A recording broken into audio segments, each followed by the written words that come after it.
Good morning. We're going to try and make this a little bit more conversation friendly by putting ourselves here. You could maybe do your bit by coming a little bit closer and then we can talk. You can always flee if you need to, but there's three of us here, yeah.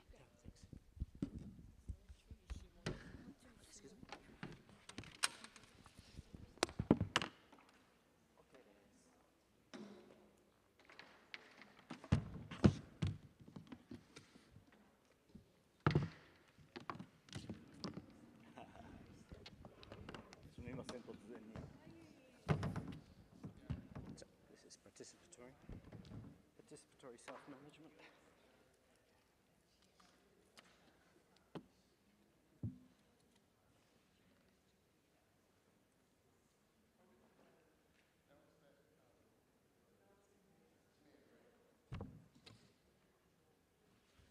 Mike,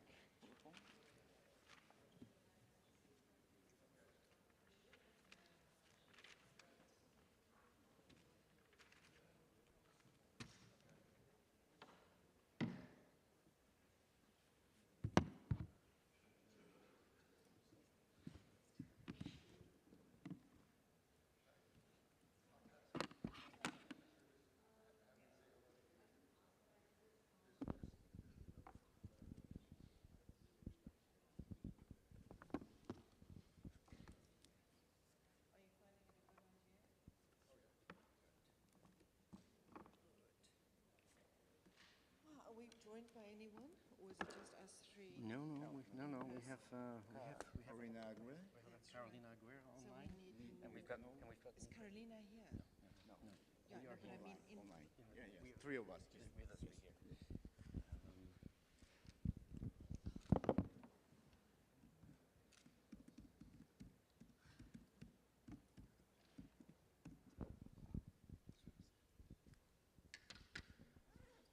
Okay. Is it possible to? Oh yeah, we're going to have the people on screen as well that are. Right, I think we're probably ready to start amidst the crowds of the last morning of the IGF, 8:45 in the morning. Hello everyone, my name is Jan Scholte. I'm at Leiden University. I'm your on-site moderator for this event on the legitimacy of South-based regional internet registries. I'm joined online by Hortense Jonge at the Free University of Amsterdam, for whom I believe it is 2 in the morning. Hortense is the coordinator of the project to which this session refers, and she is the online moderator. I'm joined by 2 speakers on site and 2 speakers online.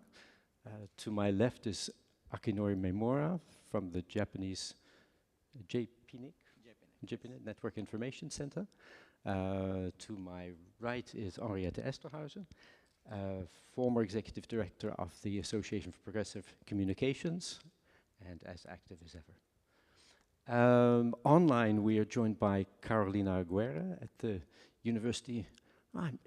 My apologies, Carolina. I don't have the name of your university in Montevideo is escaping me, but many of you will know Carolina from many IGF and other internet governance-related activities.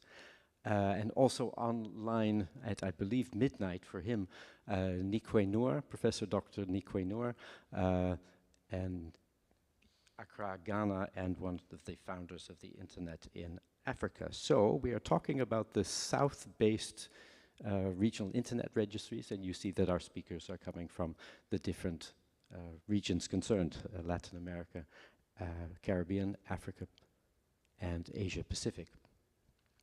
I'm going to hand over to our speaker to introduce the issues in a moment. That is Deborah Irene Christine, who is joining us online from Indonesia, from Jakarta.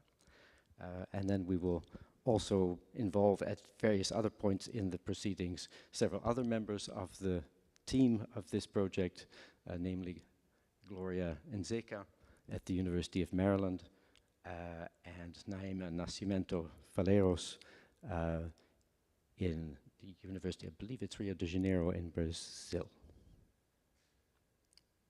So I think that gives us a start at the setting. I will hand over to Deborah now to introduce the issues. Thank you, Jan. So firstly, I'm going to share my screen. Able to see it. Hi, everyone. So my name is Deborah. I am one of the researchers of this research team that is based in the University of Gothenburg. But as Jan shared, our research team, our researchers are actually spread across the 4 continents in the globe. And we've been studying for the past year the role of regional internet registries based in the Global South in the global internet governance to understand how legitimacy works in internet governance and how people's views toward the legitimacy of South-based internet registries vary and why. And in this panel today, we have 4 questions that we will address through our own, through this presentation, but also through discussion with the panelists. And hopefully this presentation could shed some light to answering those questions. So this is the outline of the presentation. And first of all, why are we interested in studying DRIRs? So DRIRs are important actors in the global internet governance because of their core mandate to allocate internet numbers, IP addresses, and autonomous systems numbers in their respective regions. And they also maintain the registry of that allocation. This enables all connected digital devices in the world to have distinct locations on our single global internet. And as the backbone of the internet, internet protocol has undergone various iterations to accommodate the evolving needs of our interconnected world. 2 of the most prominent versions, the Internet Protocol version 4 or IPv4 and IPv6, have played a crucial role in shaping the way data is transmitted and received across the internet. And IPv4 is the number version that was used mostly initially, but there's only 4.3 billion v4 addresses, while there are 5.4 billion regular internet users as of now. So the v4 version has become insufficient, and the new version, which is v6, with the larger capacity, there are 340 trillion of them. So the v4 version enables more device connections, including IoT and smart technologies. However, the issue of cost and compatibility with devices running on v4, for example, has contributed to rather slow adoption of the v6 version. And as of now, the global adoption is less than 50%. At the same time, IPv4 has run down so much, meaning that in the last 10 years, there's been a scarcity issue, and secondary commercial market has risen in the selling of IPv4. So in this case, the role of the RIRs in the policymaking of IP address allocation actually has implications on addressing the digital divides by enabling or not enabling the world to be interconnected, particularly the Global South. And as part of their services, RIRs also handle questions about internet access, content control, network security, and data protection. They also provide capacity building for engineers and also grants for technical innovations. The RIRs also conduct measurements of internet use and performance. And these are the things that they are doing in addition to their core mandate. The second reason why we're interested in the RIRs is because they take a regional mode of governance of the internet meaning that the rule or policies about the distribution of IP addresses are actually set by the communities in the region themselves. And the third reason would be the three RIRs that we are focusing on are based in the Global South. So AFRINIC, African Network Information Center, that serves the African region. APNIC, that is Asia Pacific Network Information Center, that is serving the Asia Pacific region. And LACNIC, Latin America and Caribbean Network Information Center, is serving the Latin American and Caribbean regions. So focusing on these three South-based RIRs is actually a significant distinction from where the internet's earliest development started, which is in the global north. And here lies the question about what being South-based actually entails. Does that mean more autonomy in internet governance outside of Europe and in North America? And are the South-based RIRs important force to countering the digital divides? The next reason is that the RIRs actually facilitate decision and policy making for regional internet governance through multi-stakeholder collaboration. So it's between businesses, civil society, technical experts, and also governments. But in these cases, government has no formal role, so they are just part of the multi-stakeholderism approach that's used in the RIRs. And the RIRs themselves, they are also private, not-for-profit organizations. So they are incorporated as legal entity. AFRINIC in Mauritius, APNIC in Australia, and LACNIC in Uruguay. And this is actually a unique approach to governing internet resources as a global resource. And finally, considering that the lack of IP address space actually influences connectivity, the three RIRs, AFRINIC, APNIC, and LACNIC, as governance bodies which manage, distribute, and register internet number resources in their respective regions, are uniquely placed to address the issues of digital divide and inclusion in internet governance. So all of these reasons that you see on the slides, plus the fact that there's little academic inquiry into internet governance field, into the RIRs, are actually why we're conducting this study. And this is the objectives of our study. We're trying to look at on what basis and how far that these three South-based internet registries are attracting legitimacy. So how far people have belief, trust, confidence, and approval in this alternative way of organizing internet governance. And we hope that the findings will contribute to how we understand legitimacy with regard to multi-stakeholder global governance of the internet. But there's also this underlying objective. If we could show that indeed the regional South-based multi-stakeholder model to internet governance attracts a lot of legitimacy or is lacking legitimacy, and what the basis for such legitimacy perceptions are, then we could ask the question about could a regional multi-stakeholder South-based approach to governing key global resources perhaps be transferred to other areas? And could this approach also be part of a more general South-based initiative on dealing with other critical global resources? And this is a quick overview about the rise of multi-stakeholder global governance. So the dark line in the middle is the number of intergovernmental treaty-based organizations. You can see that basically they've plateaued since the 1990s. There isn't an increase in their numbers.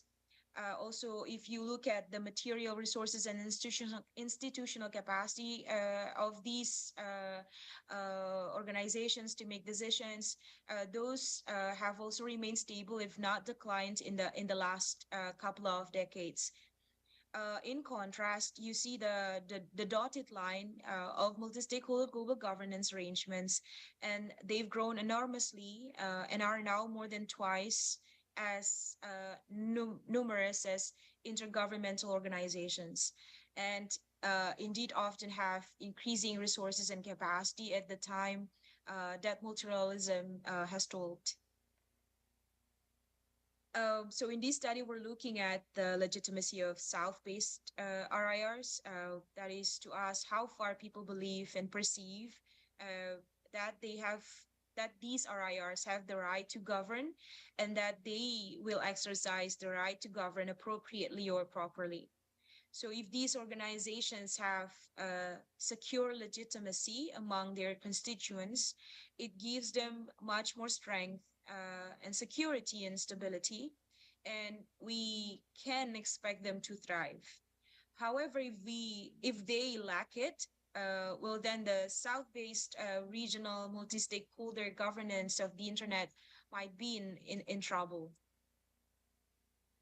In our study, we understand that legitimacy is not the only thing that makes governing work, and the consequences of legitimacy or the lack of it are not always straightforward. But if you have legitimacy, you can expect to have a more secure mandate, to get more resources and participation. You can also expect to take decisions better and have more compliance from your constituents. And you can also expect to have better problem solving capacity, and maybe therefore it is easier for you to reach your goals and hold yourself against competing institutions. In a way, at the moment, we can see that one of the RIRs that we are studying here, which is Afrinic, is facing considerable legitimacy challenges, and you can also see that they're struggling with some of the components in this list. So that might also serve as an example how it will be challenging for an institution to govern without or with lack of legitimacy. In our interviews, we've been asking people whether they think the legitimacy of RIRs is important to them.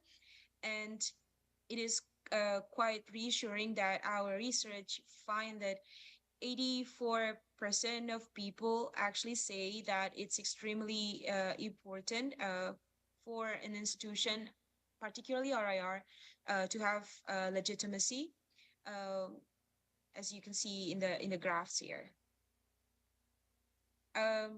So we're doing extensive interviews with people, asking them about their confidence level in these RIRs, and looking at the number of sources that may be driving their legitimacy belief. We're asking how much confidence they have in the RIRs, and also how much they care about the RIRs, as well as how much they feel affected by these organizations. So we're not only asking about their level of confidence, but also how much they care and how much they feel impacted by these organizations. So this is actually where our research is getting a little into the intricacies of legitimacy research. But a lot of legitimacy research on regional and global governance has only asked respondents about how much confidence they have in the organizations. It hasn't asked about how intensely they feel about these organizations. So most of these research ends up with the results which say, so people's average legitimacy belief in UN or ASEAN, for example, is the same as their legitimacy belief in their national government. But our impression is that people probably care and feel more affected by their government than by an intergovernmental organizations like ASEAN or the UN. So it will be actually useful if you ask those additional questions about care and impact. And our research is still ongoing. So these are the interviews that we've done so far. There are 321. And you can see the breakdown of our respondents so far across the South-based RIRs and stakeholder groups. It's not that easy to get people to sit and stay with you to do the extensive interviews about all the different aspects of these RIRs. A lot of people we've interviewed actually say that this is probably the point in their life that they have to think so hard in 30 to 40 minutes. So it's actually quite understandable that we're still in the middle of collecting this data. So we still cannot see that these are the results of our study.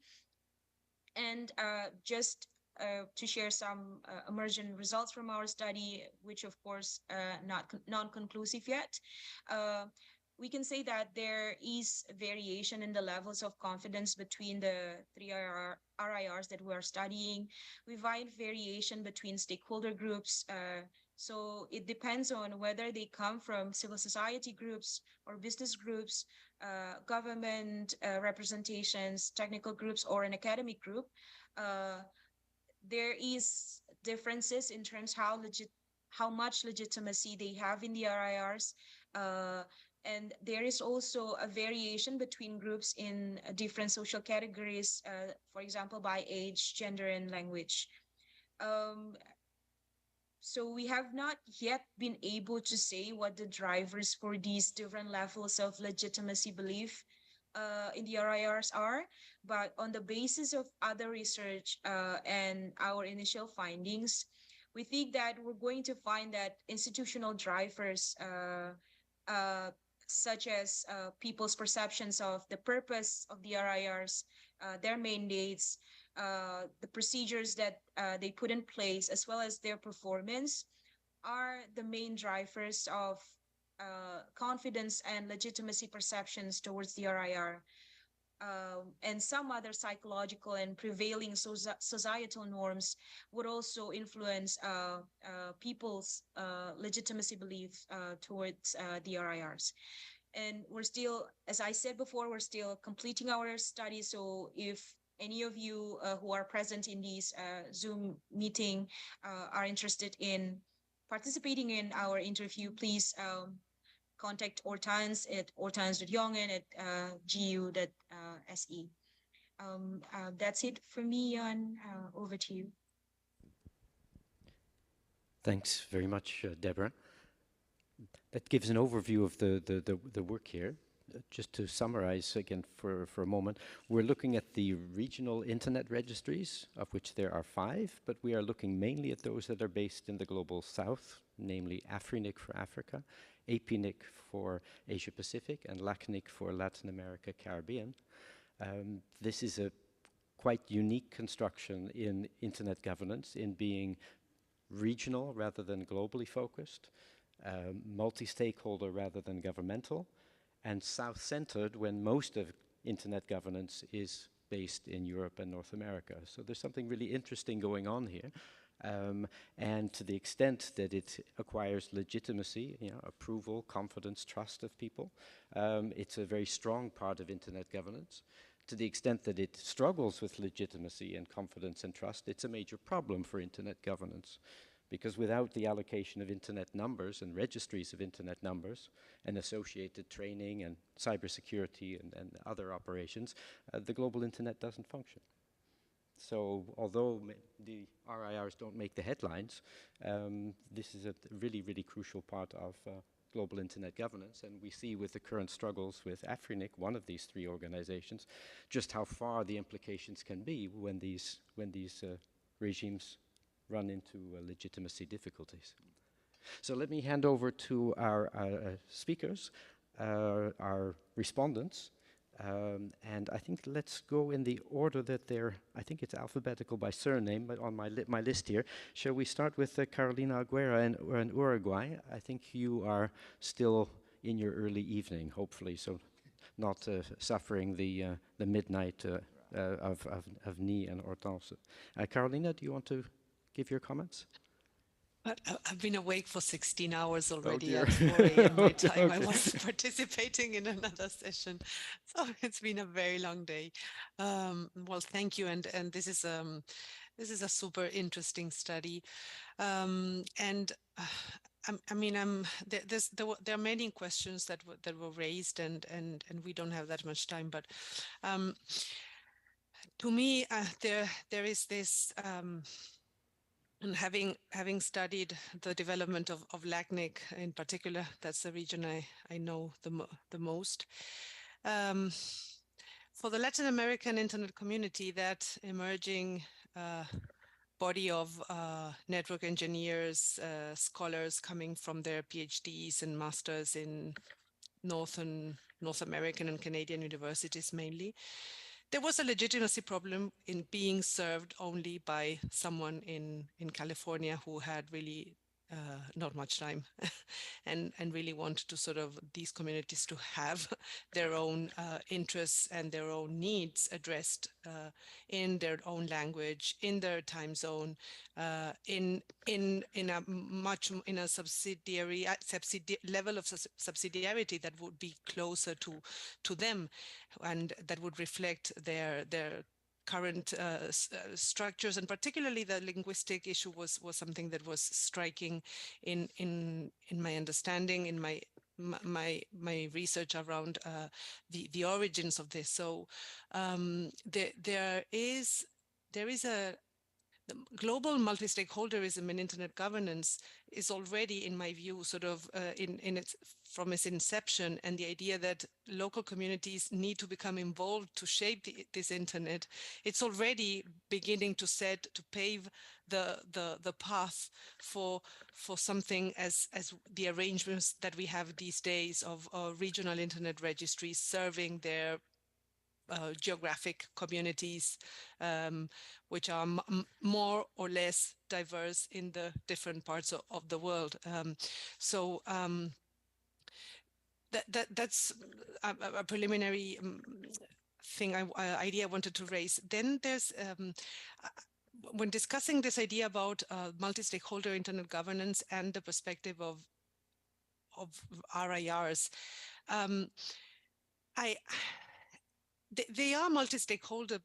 It would be interesting to refine in which way would we conceive of an RIR as multi-stakeholder, because we think of ICANN as the epitome of a multi-stakeholder formal institution.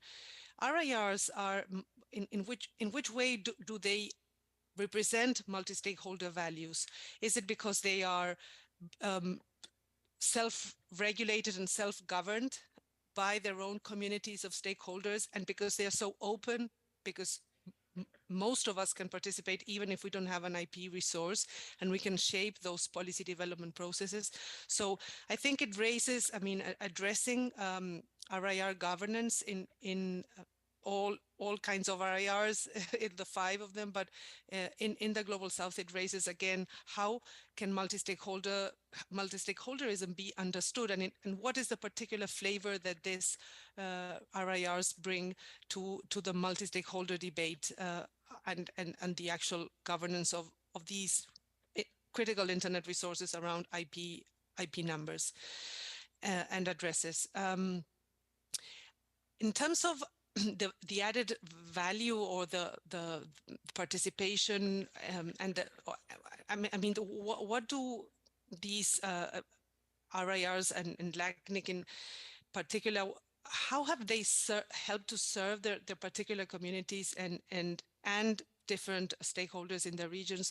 I think it's crucial in the way that they bring closer to home the idea of the global internet. I mean, not just by developing the functions and the allocation of IP addresses and in that is already defined by their own policies and their communities.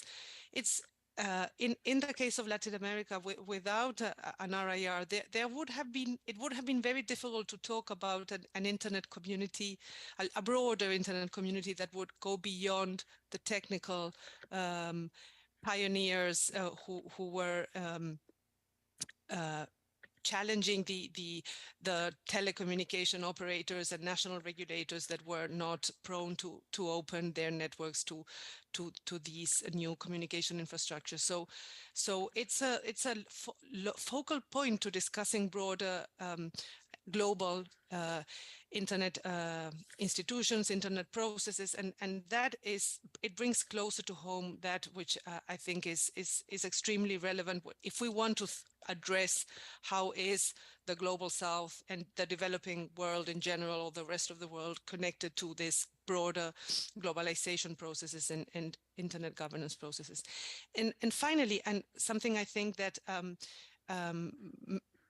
LACNIC and APNIC have done particularly well is to help to develop a development agenda around the internet, and that goes beyond just the development of the technical dimension of the internet, and has even allowed digital rights movements and other civil society actors and governments to engage in a more dense ecosystem with a denser agenda around what does internet governance mean, and not just the governance of the internet, but the implications about the consequences and the uses of the internet.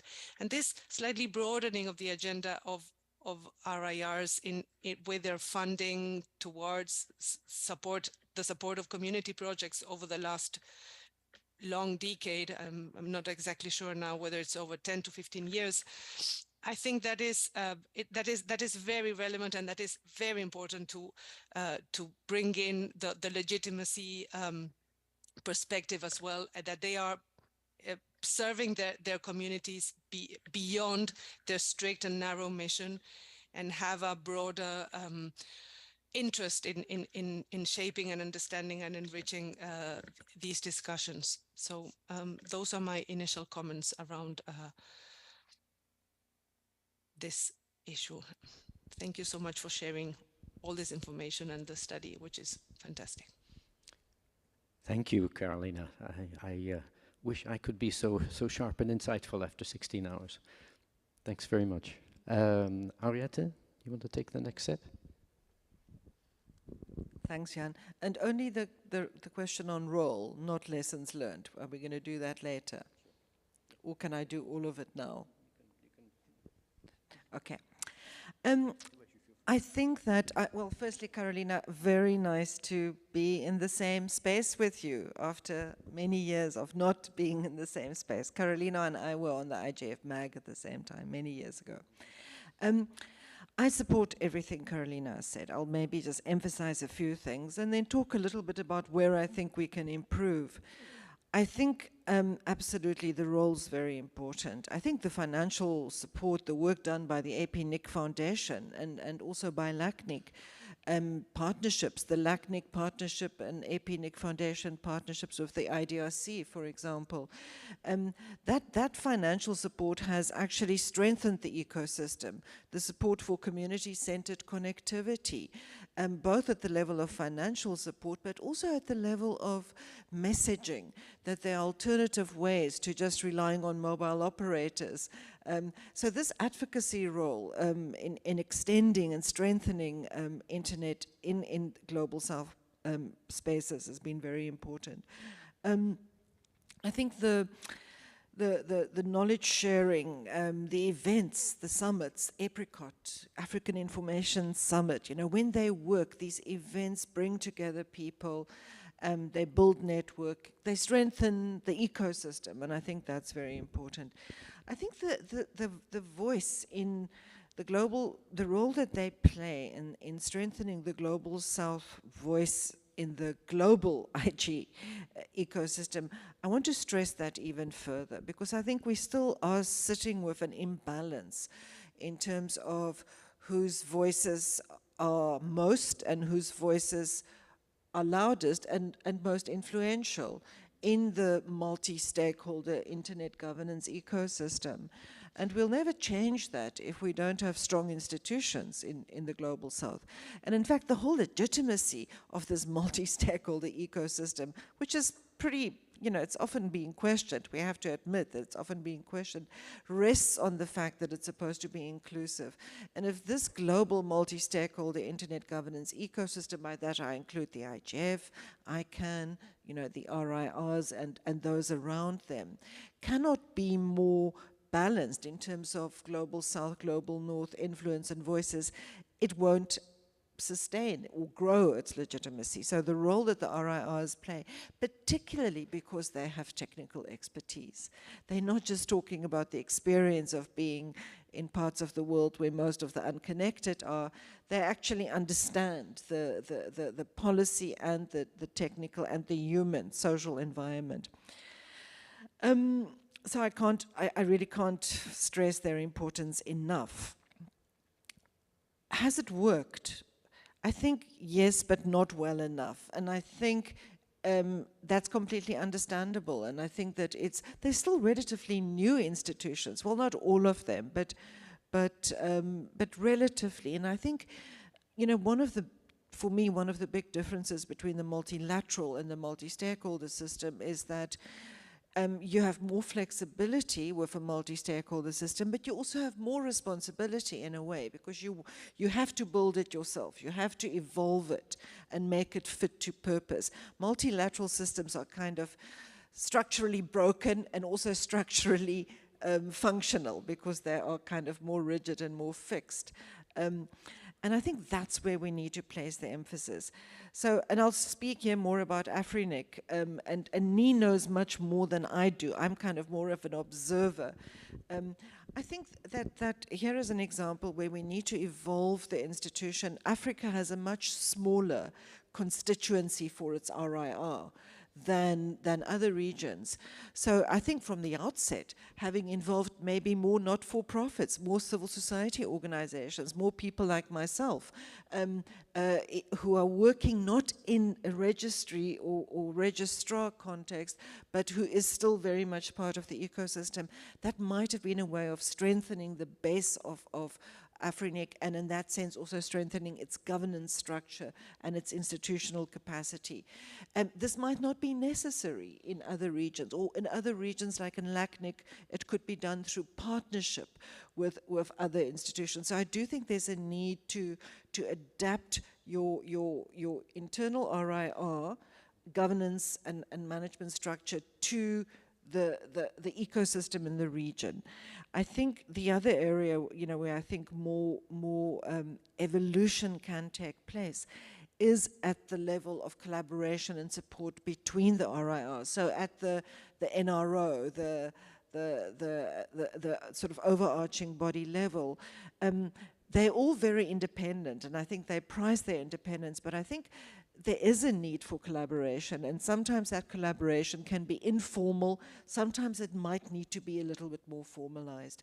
And I think that's what we've seen with the Afrinic situation, where we have had a bad actor, in my view, I'm comfortable calling this person a bad actor, making money out of numbers that were procured in an inappropriate, not quite due process-driven way from Afrinic, but leasing them in other regions.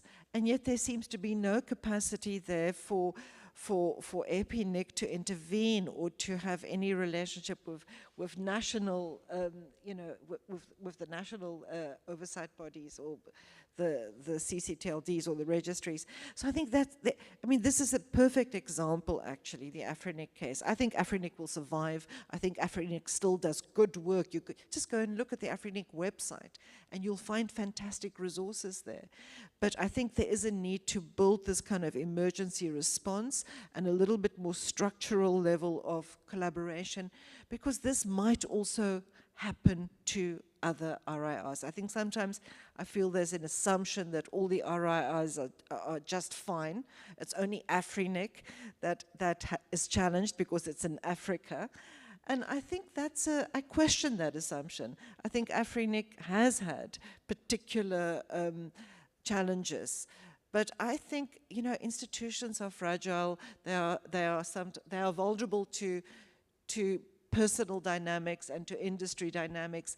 And I think it's worth actually thinking about how to build in more robustness in this this bottom up, and not always as inclusive as it could be. Yeah, I'll leave it at that. Super. Again, very good. Excellent start to this conversation. Akinori, you've got the burden to keep it going. I am not enough to, succeed the activeness of the discussion from Henriette. Before that, my name is Akinori Maimura. Hi, good morning, everyone. Ohayo gozaimasu from Kyoto.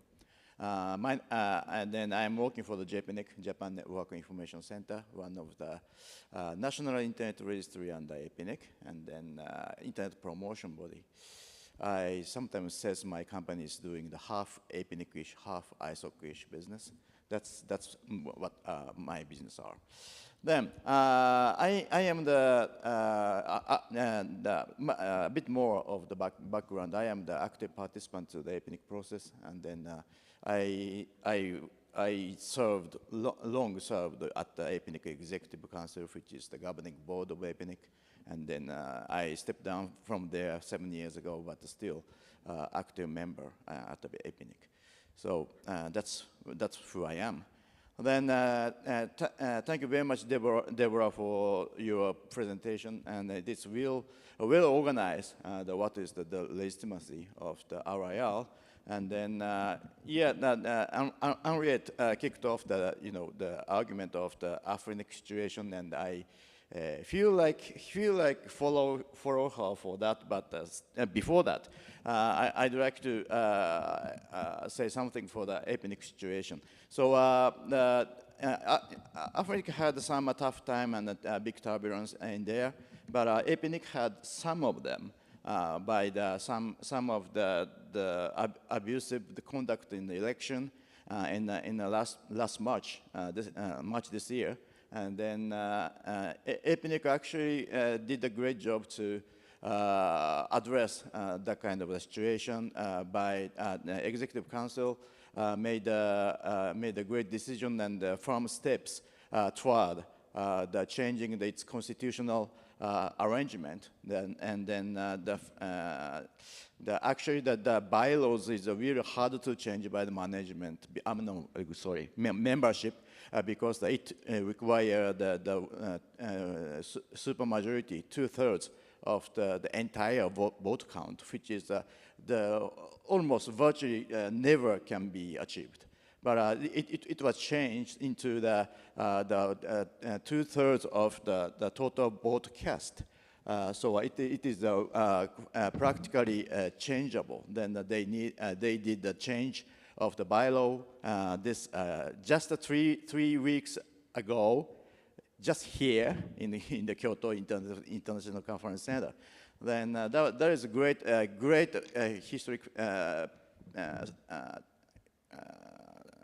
epoch for the APNIC membership, for them to change its own constitution. So that's one of the it contributes to the maintaining the legitimacy of the APNIC. And then Deborah says that in her presentation she's got some aspect of the legitimacy.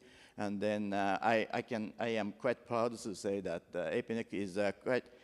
By the way, APNIC is this session is a South-based RIL, but APNIC actually, in terms of the place of the incorporation, yes, that is incorporated in Brisbane.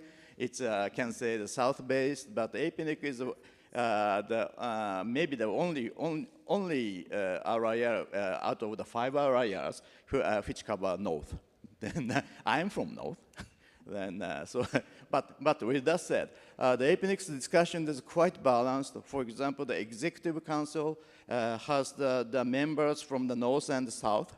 Then that's very well balanced. And then, for example, the discussion for the bylaws change, there are a lot of active intervention from the South Asia or Oceania, and we had the people from the Pacific Islands for the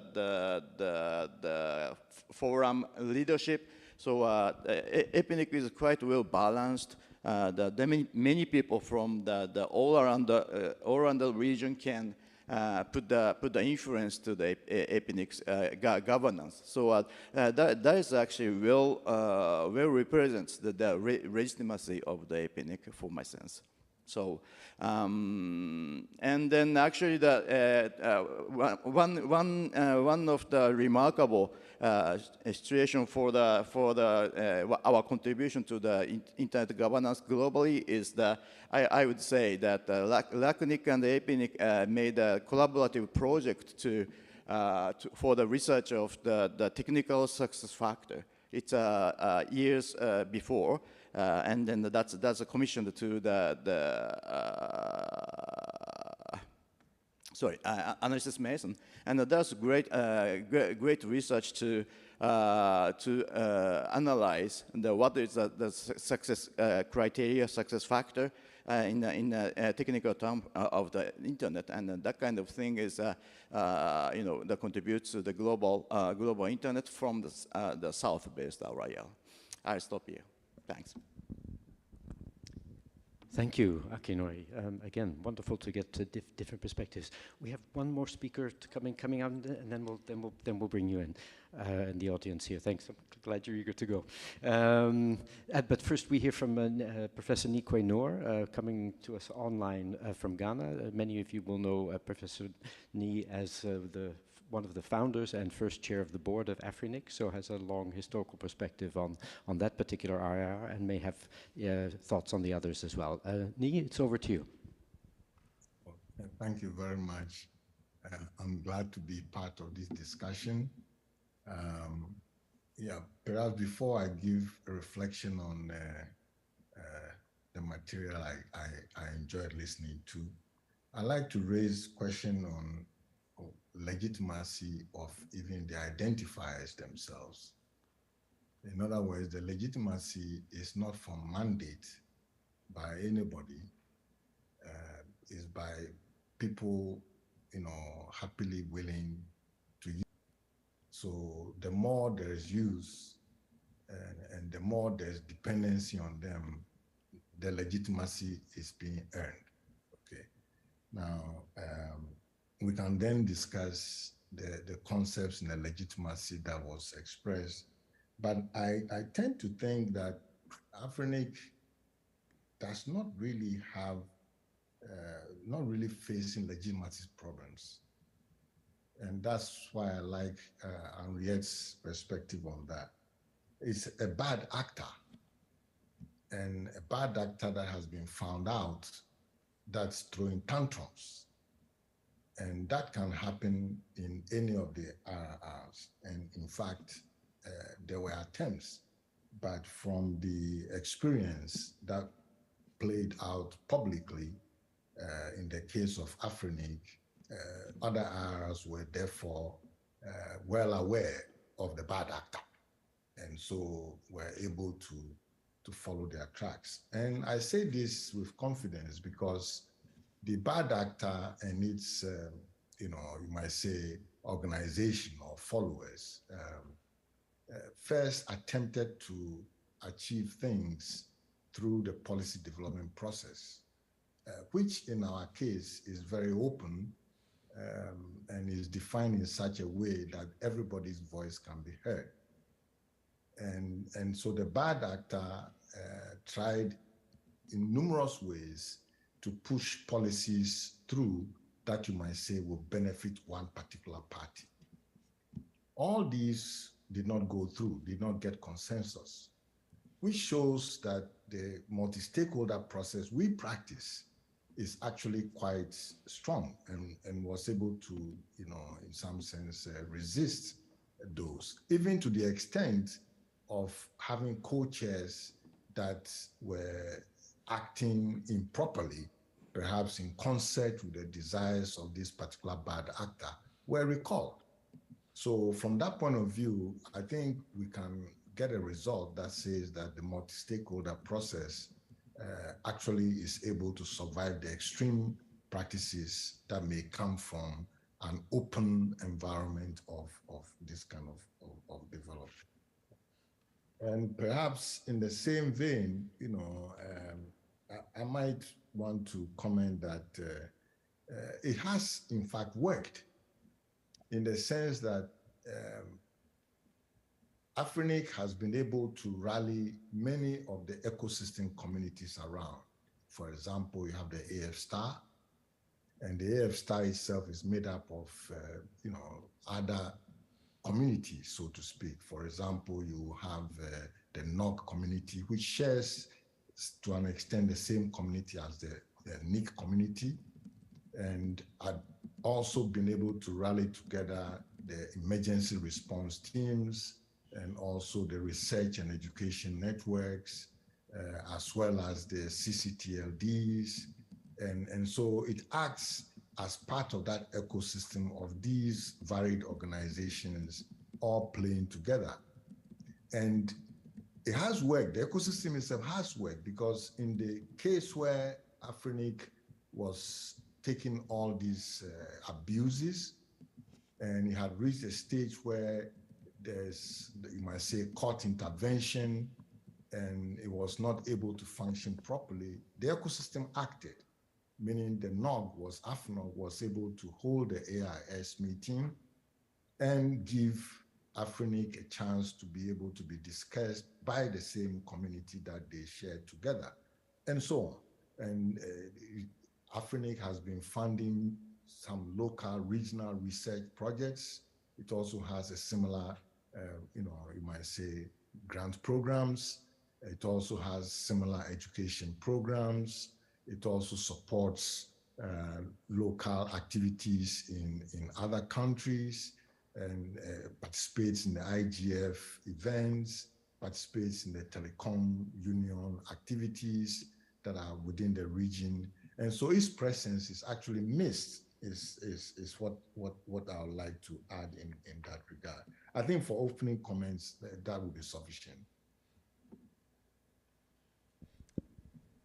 Great, thank you very much, Nii.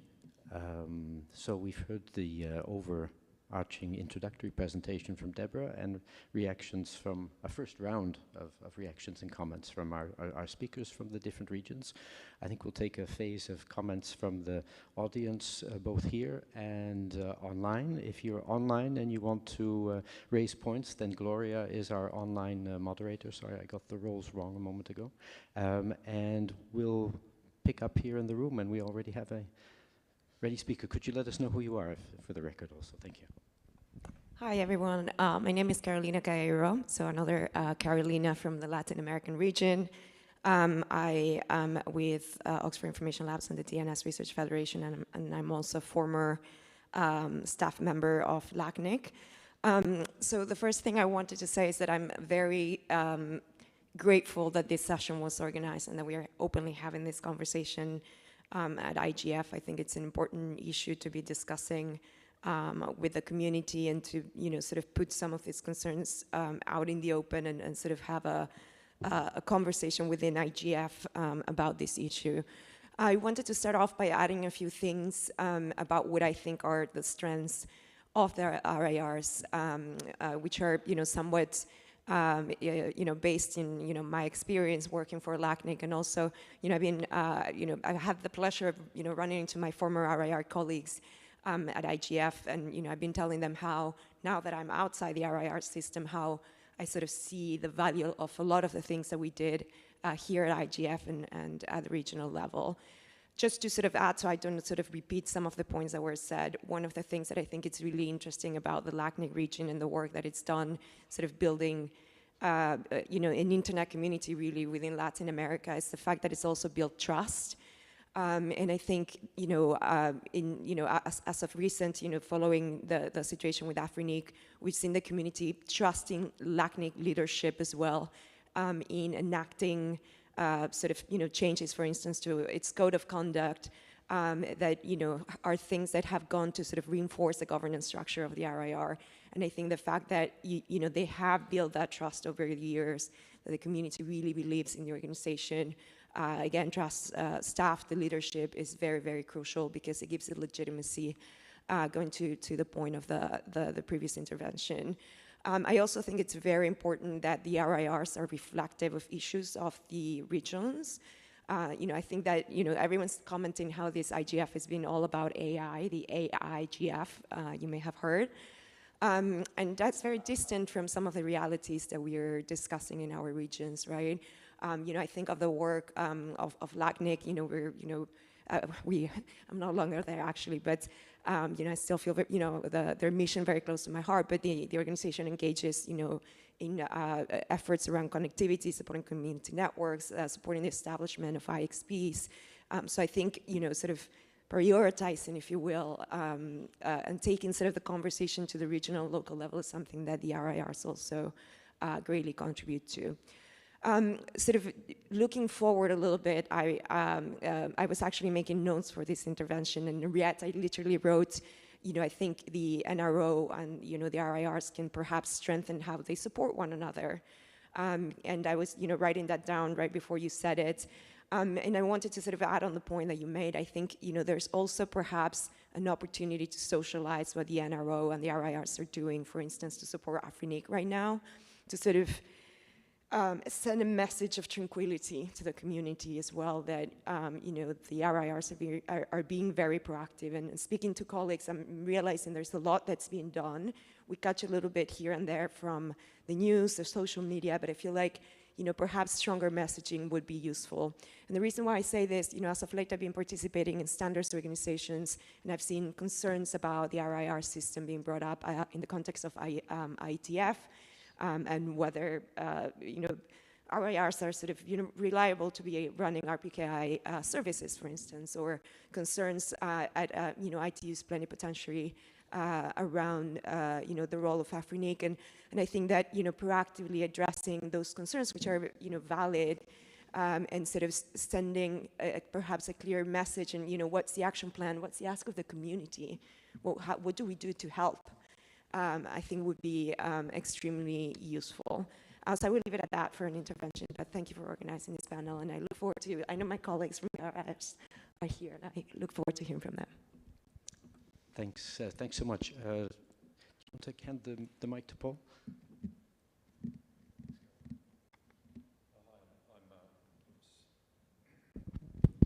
Paul Wilson from APNIC. Thanks very much to Janat and to Hortense for this work.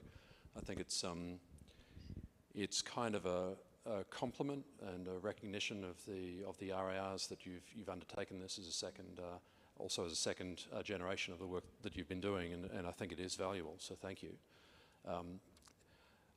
I personally, I can't speak for other RIRs, but I think I can speak as the head of APNIC that we welcome the attention, actually, that times are changing, and they've changed a lot since the beginning of the WSIS process, when I think, as everyone knows, the top issues in internet governance seem to be around ICANN and critical internet resources and so on.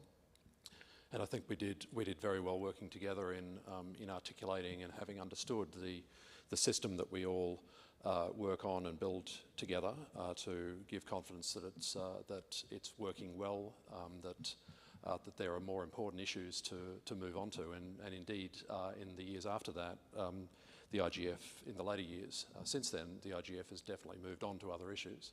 But I think there's a risk when we say that things are working well, that we sort of do draw attention elsewhere, and we sort of get taken for granted that things in the RIRs are solid, and there's nothing to see here. And that while that's generally true, I really welcome the fact that we're being seen still as important bodies working in very complex, in a complex field, increasingly complex with increasing challenges and so on, and we do merit some attention. And I'm not saying that in any other way than in the sort of constructive, towards the sort of constructive ends that I think, and with a constructive approach that I think you've taken. So I think I'd be happy for this work to continue, for us to be looking at more and other aspects of the way that the regional internet registries work, that the overall approach to IP address management works.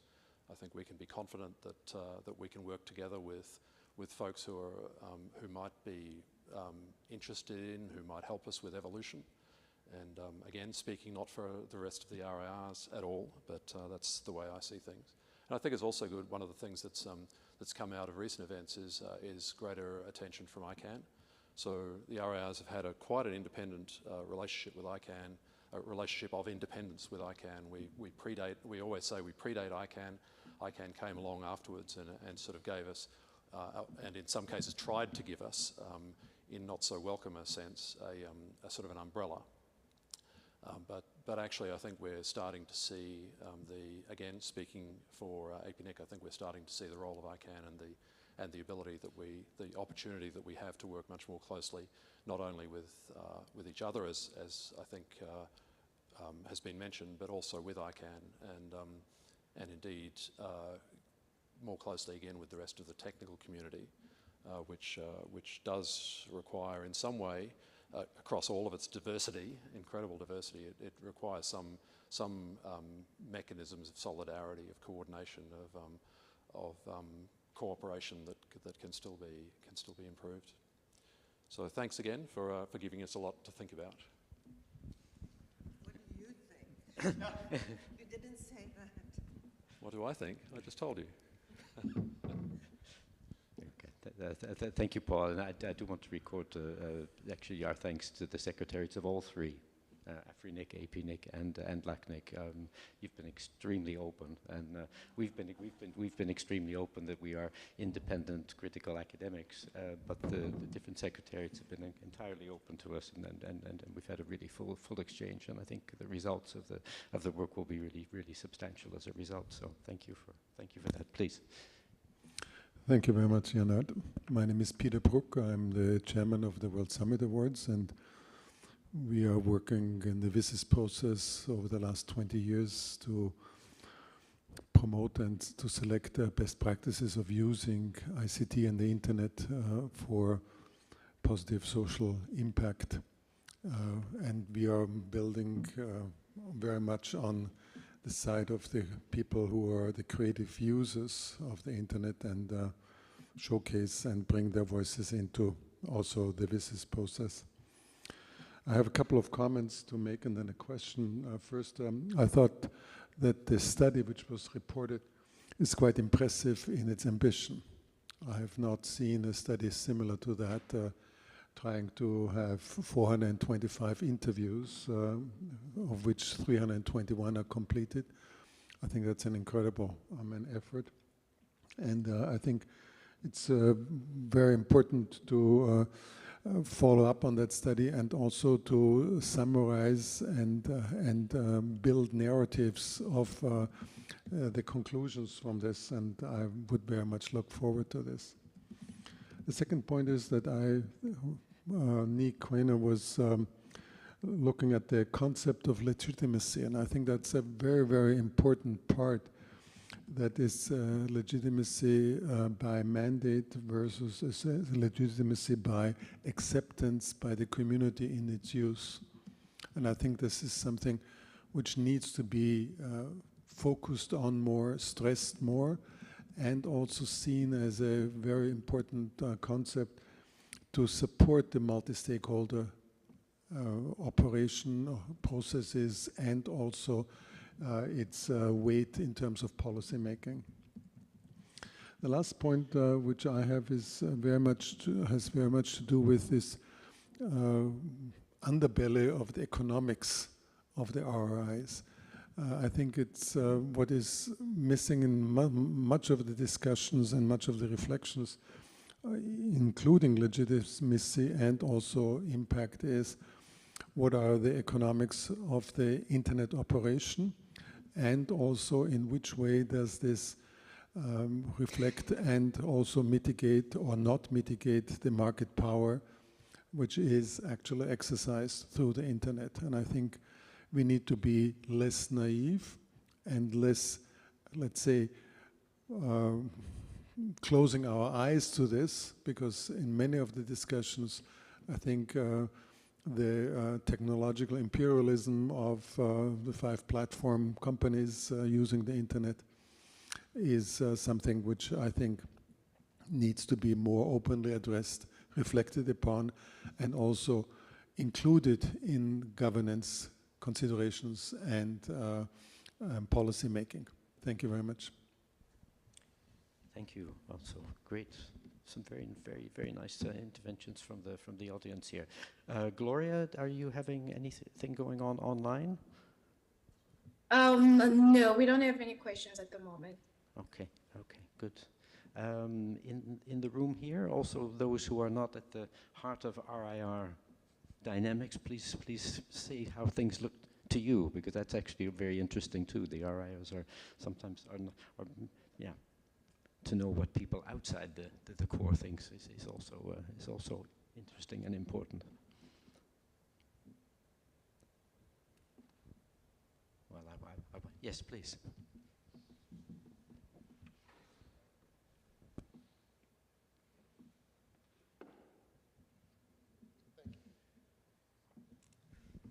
Hey, thank you. Sorry to say this is going to be another RER voice, but one from the north, and I waited until there was an opening, so I didn't, jump in line. My name's Einar Bolin. I'm from Erin, so the Registry for Canada, the U.S., and a good portion of the Caribbean. I wanted to say thank you to the presenter for a fascinating study that's underway, and I look forward to the final outcome, the publication of the project. During Carolina's talk online, she mentioned the RERs and how they were founded on some principles, including better customer service, including time zones and languages that the people in the region spoke. I wanted to call out one other really foundational principle, which is regional policy. The RERs allow for there to be policy best suited to the region, to that particular region. And as an example, in the Erin region about 10 years ago, a community member came and wanted a number policy to make it easier for community networks to get IP addresses. And after discussion and consensus review through the PDP at Erin, the community did create a policy to make it easier to get numbers for community networks. So those were just two things that I wanted to say. This meeting is about the internet that we want, and one of the pillars of that, I think, is connecting the unconnected. It occurs to me as I'm sitting here today and I'm talking about regional policy that community members at RERs could look for ways to help connect the unconnected through number policy. So, thank you. Great, thank you indeed. Maybe let's go back and have another round from our panel, and maybe reflect on some bigger issues that have come out of the comments here too. I hear a lot, both from you on the panel, but also from the different reactions from the audience, the importance of process, procedures, and governance structures, so the possibilities that those give. I've also heard questions: is multi-stakeholderism different in when it's regional? Is it different when it's with? Or are they multi-stakeholder at all? Yes, I mean this is a comment that's come up. A little bit too. Is regional the way to go? Although regionalism or region-centered governance in the internet is the exception in the numbers area, is it something that actually should be tried and pushed more, if it is more accommodating to the differences of different parts of the world and more sensitive to the context, more getting closer to communities and so on? So is this something that we should be drawing out still more? Is it important in addressing the so-called digital divide or divides? Does the fact of being regional and multi-stakeholder and based in the global south, even if Brisbane. Does that help us with addressing the digital divide in ways that more global-centered, north-centered approaches don't? Anyway, I throw some various issues on the table, just to some bigger lessons that we might draw from this approach to internet governance. Can I ask please a go. question? Yeah. Because I think I'm the least close to NROs of all or RIRs of all the speakers. I mean, I think the RIRs themselves know best who they are and where their, what their strengths are. I think maybe not all RIRs are equally multi-stakeholder. So I think that's something to think about, and if that does give you more robustness. But I think my question to the speakers and to the RIR people in the room is, what do you think? Where would you like the next step to be to create that strengthening, that sort of ability to respond to crises that was, that has been difficult in the case of AfriNIC? What would you like to see in terms of your evolution, and where do you think can the rest of the community, and how can the rest of the community support that process of evolution? And what are the bottlenecks? Are there bottlenecks within how you currently operate and interact and communicate with one another that's making evolving your governance structures difficult? Okay, does anyone want to pick that up? Paul in the room, or Nee online, or? I'm happy to make a couple of comments. I fielded a critical question years ago that asserted that the RIRs were not sufficiently multi-stakeholder, and I said, well, we are members of the technical community. Do you expect us to have an internal multi-stakeholder structure that accommodates the IGF structures? And I think that kind of circularity doesn't make much sense. But multi-stakeholder is contextual, and I think you could say that we've got the IGF multi-stakeholder approach system. We've got different approaches to managing and to structuring stakeholders. So ICANN, in fact, is a multi-stakeholder system which defines at large, it defines CCTLDs, it defines GTLDs, and you could say that their own multi-stakeholder structure, which is very structured, actually incorporates those things. APNIC recognises that we have members with a special relationship with APNIC, we have a number of NIRs with a special relationship with APNIC, and we have a wider community. So we could also talk about ourselves having a multi-stakeholder structure comprising at least those three categories. It's not particularly structured in our case. I mean, we don't. We do afford members are able to vote in APNIC elections, and members of the community are not, but they are able to participate in policy processes which are entirely open. So it's a fairly loose and simple structure. And I think it's important to understand really what question we're asking and to what extent we actually need to have a structured multi-stakeholder system, and I think that is something that's in the hands of the communities that we serve as to whether or not they would like to see more structure, more recognition of our own individual particular stakeholders. And it's a question that could well come up. But I think probably what's more important is that we not only are members of the technical community, but we are active participants in the multi-stakeholder internet governance system, and so we do make ourselves open. The RIRs are different, so we've all got different approaches, but in general we make ourselves open to participation, and we invest a lot in participation in the multi-stakeholder system. We report back into our communities about our activity, about the organisational activities here, and try to encourage community members to be part of that process as well.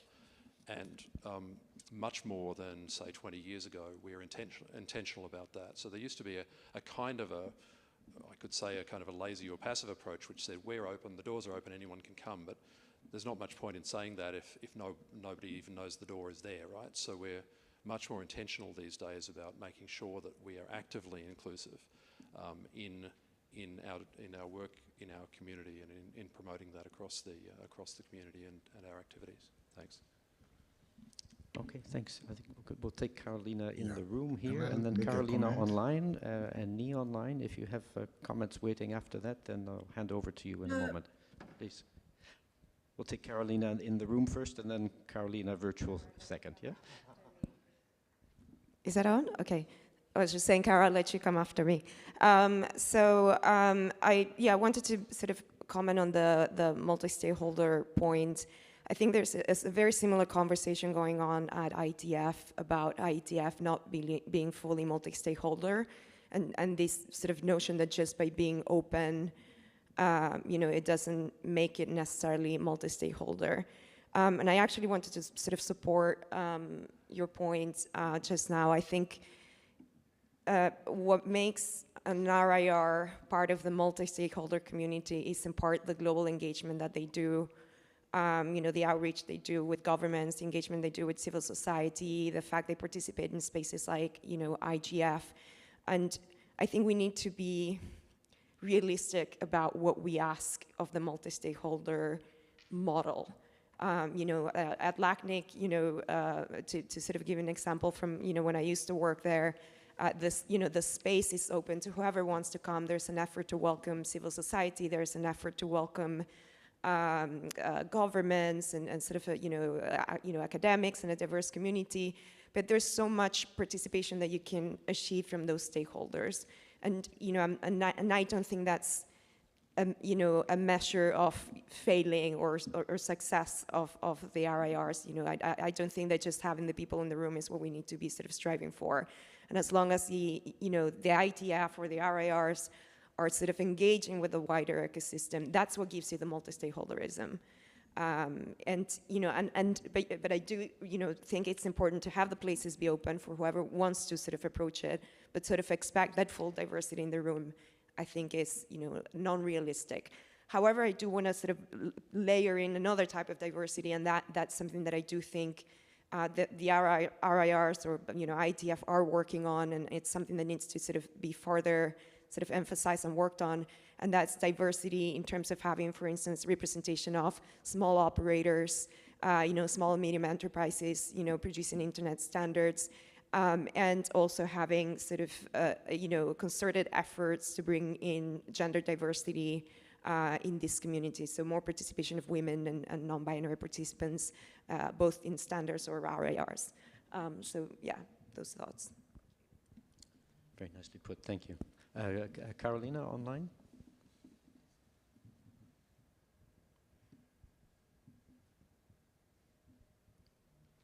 Carolina? Not connected. She's muted. You're thank you. Carolina, you need to unmute apparently. No, I think they need to unmute. I'm not host, so I can't unmute. She is host for herself, so she should be able to. She's now unmuted. Did they unhost her? She's Carolina co-host. She No, is unmuted, but we still can hear her. Yeah. Okay. There's a technical problem. Carolina, I'm afraid we're not hearing you. Shall we go to? Yeah, Professor Quaynor had a comment. If you Yes, want let's to go. I was going to say let's go to Nick Quaynor and then come back to Carolina. Go ahead, Ni. Thank you. I was just going to make an observation that it's to an extent the technical community's contribution to IGF is this multi-stakeholder process. So to get the question in reverse, that are the technical communities multi-stakeholder, it's kind of challenging in terms of the sequence of events. Now, these organizations are, more importantly, we should be looking less at this multi-stakeholder bit, but more about the actual decision-making process, which is really most important. That must be as bottom-up and as inclusive as possible, and also making sure that merit somehow it gets captured. That sort of activity, I think, is more what is important in this regard than the fact that it has a very diverse, in terms of discipline, and you might say sectoral participation, because in some cases it doesn't always work out that you have that diverse community in terms of sector and also discipline, in terms of the needs. But because they are very open and they all have programs that try to bring in new people and also a process of, you might say, inducting them or getting them become, familiar with what is going on. It is possible to have wider than purely the technical community participating actively in where it matters, which is in the policy development processes. Now, in the case of Afrinic, you can see that some of our locations are even small. They are two very small operators. And that's a benefit of the local policies that can be derived at the regional level. And we also then address the language challenges that we have. In our case, we also have capacity challenges because different operators have different abilities, and all these things reflect, and the NIC tries to, in some sense, accommodate them all and then even support the environments they are in to sort of enhance it or create communities around them that enables them to keep on growing in that area so that it becomes strong. Now, on the issue of the resilience, some of it, of course, is internal to the organization in that its bylaws need to have certain properties in there. Of course, we're evolving from a situation where we had common goals, shared objective, and there was good trust, to an environment where because of certain new things in the context, such as transfer policies, which it might have inadvertently given some nod to property by for example, seeing the LRR as the one that could initiate transfers as opposed to the end users that they serve. That sort of thing tends to stress, the normal, maybe fair and efficient allocation of resources, because people begin to try to game the system so that they can have this sense of the one who can initiate transfers. And that, I think, has been some form of a challenge. But what one is looking for really is bottom-up decision-making. And I'm not even sure that is going on at IGF or any of the national and regional initiatives, for example, because they do discuss, but that they are collectively making a decision on something is something that you will see more in the RRs and the technical communities. So I thought I may add that. Yeah. Okay, thanks. Just to clarify, in response to Ariette's question about how you see the evolution and what would be the next steps in terms of ability to respond to crises, do I hear you saying that once Afrinic has a board and a CEO back in place, the first step is to get at the bylaws and bring them up to date to a new situation? Yeah, we have to understand what happened, okay? And understanding what happened here means that there was an application of a certain important document, which is the Registration Services Agreement, okay? And a bad actor signs the agreement and decides not to respect the agreement. So you end up in a commercial dispute. And you need to have mechanisms to say collectively that this sort of bad acting is not permitted. And usually you do that through some things in the bylaws. And the areas in which the person, for instance, attempts to game the system, you would have to find some ways, such as in elections and also access to people's accounts and so on, which are things that the person tried. So you're going to have to find some language within either your bylaws or your general, guidelines or practices that you have to discourage those kinds of things. And of course, once we understand that there will be perhaps more litigation with value being inadvertently attached to the resources, we're also going to have to maybe be very careful with the law and be more responsive with the law, and maybe strengthen our own governance procedures to make sure that you are not found in the same situation. And if you are found in a situation, what other structures within the organization can step in. So all of these things are being thought about, and presumably once we have good, fair election and we get a board in place, some of these things we follow. There are, of course, policies also waiting that can eliminate this problem.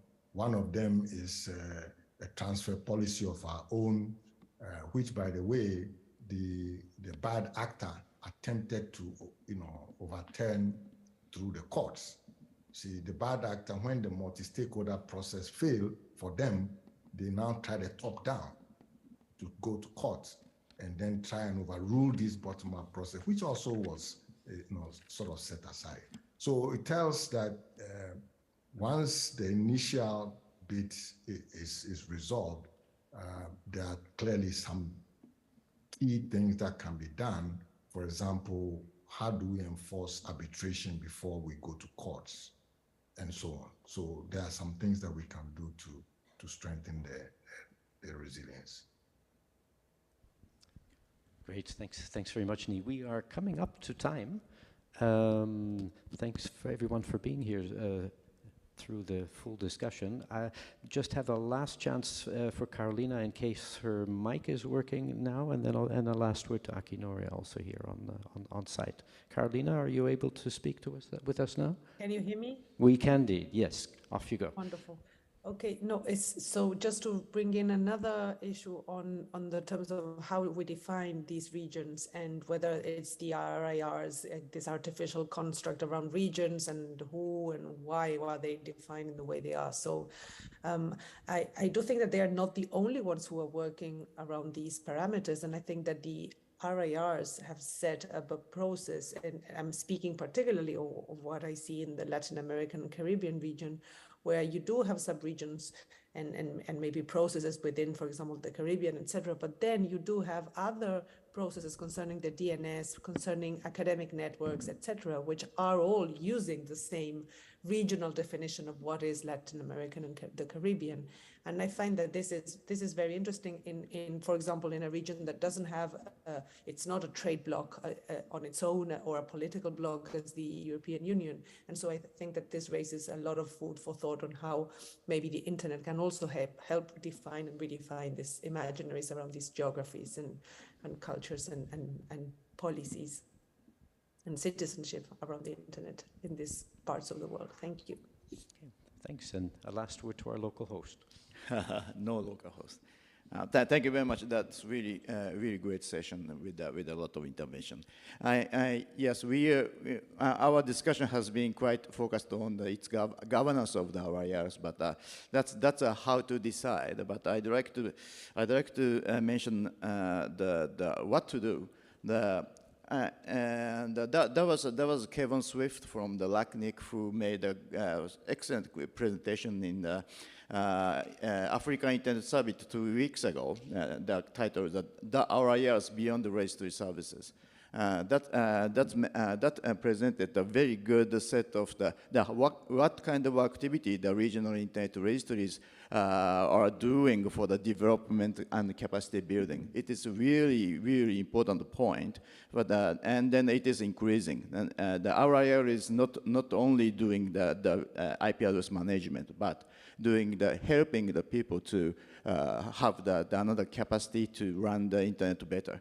So, for example, in case of the EPINIC, the development budget is actually as much as the membership and the registration service budget. It is how big you can see the RIR is spending the money to the development. Additionally, the EPINIC is doing the foundation established the foundation to utilize such a funding to the additional development. So the membership who gathers to the RIRs subsidizes their funding to the development, which is another way how the RIR underpins the internet's better operation. And then that's my the last comment. Thank you very much. And just a quick comment from me. I think we also need to recognize the regional specificity. So I completely accept the points about the multi-stakeholder model, and not every IRR needs to be multi-stakeholder. It's part of a broader multi-stakeholder ecosystem. But maybe in some regions, something different might be usable. You know, if you look at Africa, it's a region that has regional policy. It's like Europe, but without the capacity. So the role of the RIR in Africa is particularly important in the African Digital Transformation Strategy, the African Union's Agenda 2063. Having a technical community voice at an institutional level in those processes is extremely important. And if the AfriNIC ecosystem itself, if the technical registry ecosystem doesn't give AfriNIC enough of a resource pool to draw on, then maybe it can draw on a slightly wider resource pool, bringing in people from the private sector and from civil society in a more explicit way. So I'm not saying that's the solution. I'm just saying, look at the role, look at the opportunity, be regionally context specific. And then the one thing that we haven't heard enough of is the NROs. So maybe that can be the topic for the workshop next year, how to evolve the umbrella structure. Great. Every project and every discussion is great when it finishes with ideas for the next one. Good. We come to the close here. Thanks very, very much to all the participants, both speakers and panel, and you in the audience here. I hope that you have consolidated thoughts about the RIRs. If you're experienced, I hope you've been exposed to them and seen that there's an exciting world out there if the RIRs were new for you. Thanks again to everyone also for being here on this early morning on the last day of the IGF. Let's go get our coffee and give ourselves a hand for being here.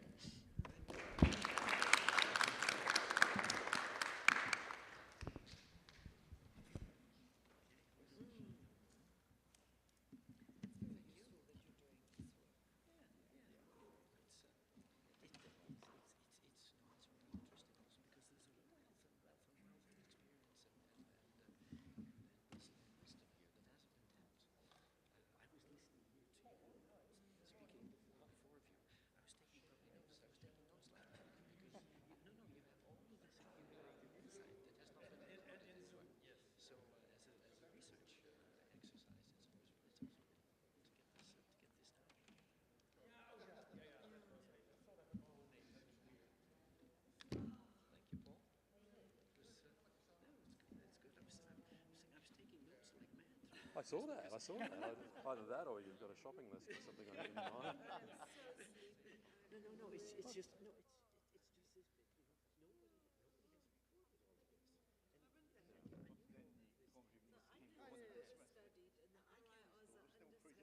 Yeah, well, yeah. Was I getting a sort of shut up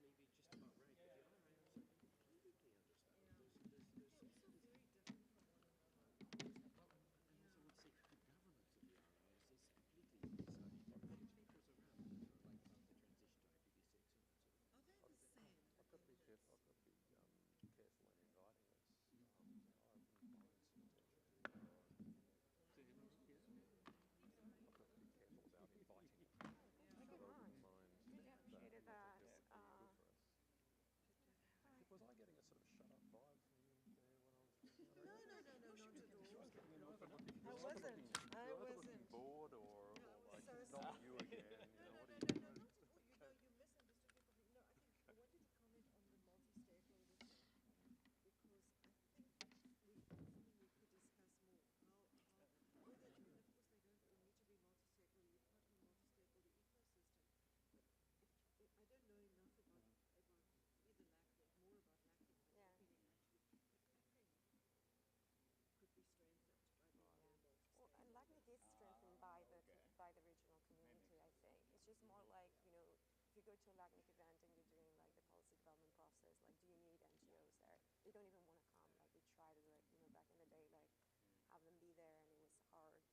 But for everything else, yeah, exactly. But for everything else, it's like the broader ecosystem for sure, lacking best fit from sort of, other organizations. You've got a much bigger ICT policy, internet policy ecosystem than you do a technical registry ecosystem. Yeah, So there's the PSS of the world, Paradigm, they're working on digital inclusion, they're working on telecoms regulation and pricing.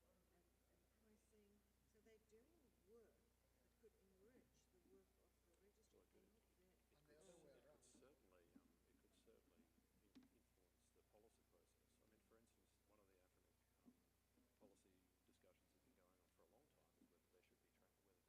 long time is whether there should be interregional transfers, because people are genuinely afraid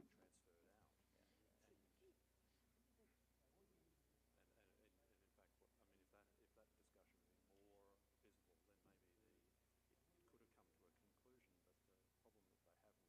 being transferred out. And in fact, I mean, if that discussion had been more visible, then maybe it could have come to a conclusion. But the problem that they have with the current attack is that the guy is taking address space and he's using it outside of the region, and that policy actually isn't clear.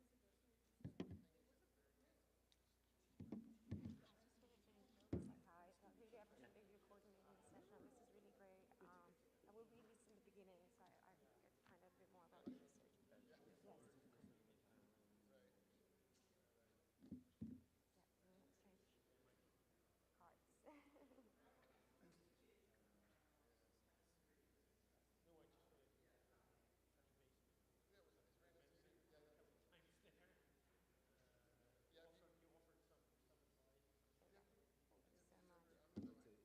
Yeah, strange cards.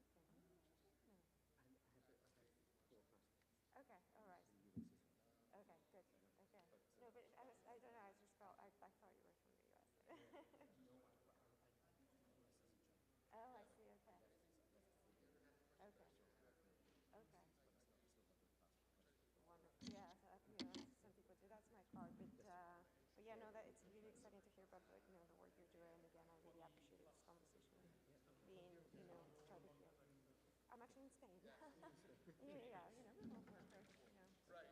But anyways, but we'll be in touch. That'll be, yeah, of course. The number coordination team was asked for advice on it, and we gave it to the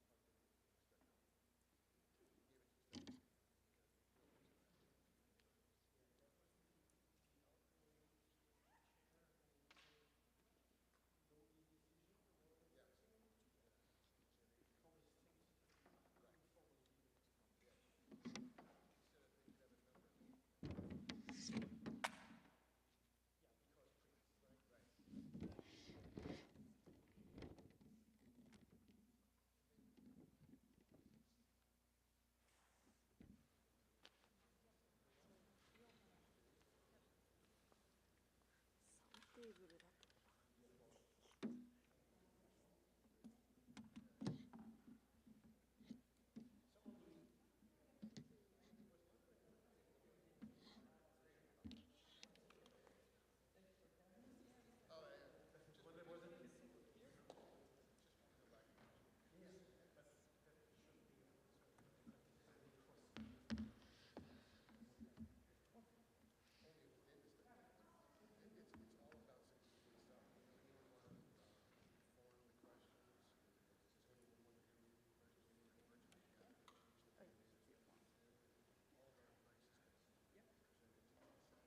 Hello. Good morning, good afternoon, good evening for everybody. Thank you to join us in this session about large language models and the impact on the web. And we plan to anticipate some questions. We are now in the last day of IGF, and we had a lot of sessions regarding generative AI. And this session is a little bit different because we will try to focus on some technical aspects and how generative AI, in general sense, could impact the web ecosystems. So when we plan this activity, we designed it, structured in 3 main topics. One about data mining from web content. And we have a policy question for this. I read this. And so we have 3 main dimensions and 3 key policy questions that will guide our discussion here. But of course, we can go further on some aspects. And the first dimension is the web as data source for LLMs. And we have the policy questions. What are the limits of scraping web data to train LLMs, and what measures should be implemented within a governance framework to ensure privacy, prevent copyright infringement, and effectively manage content creator consent?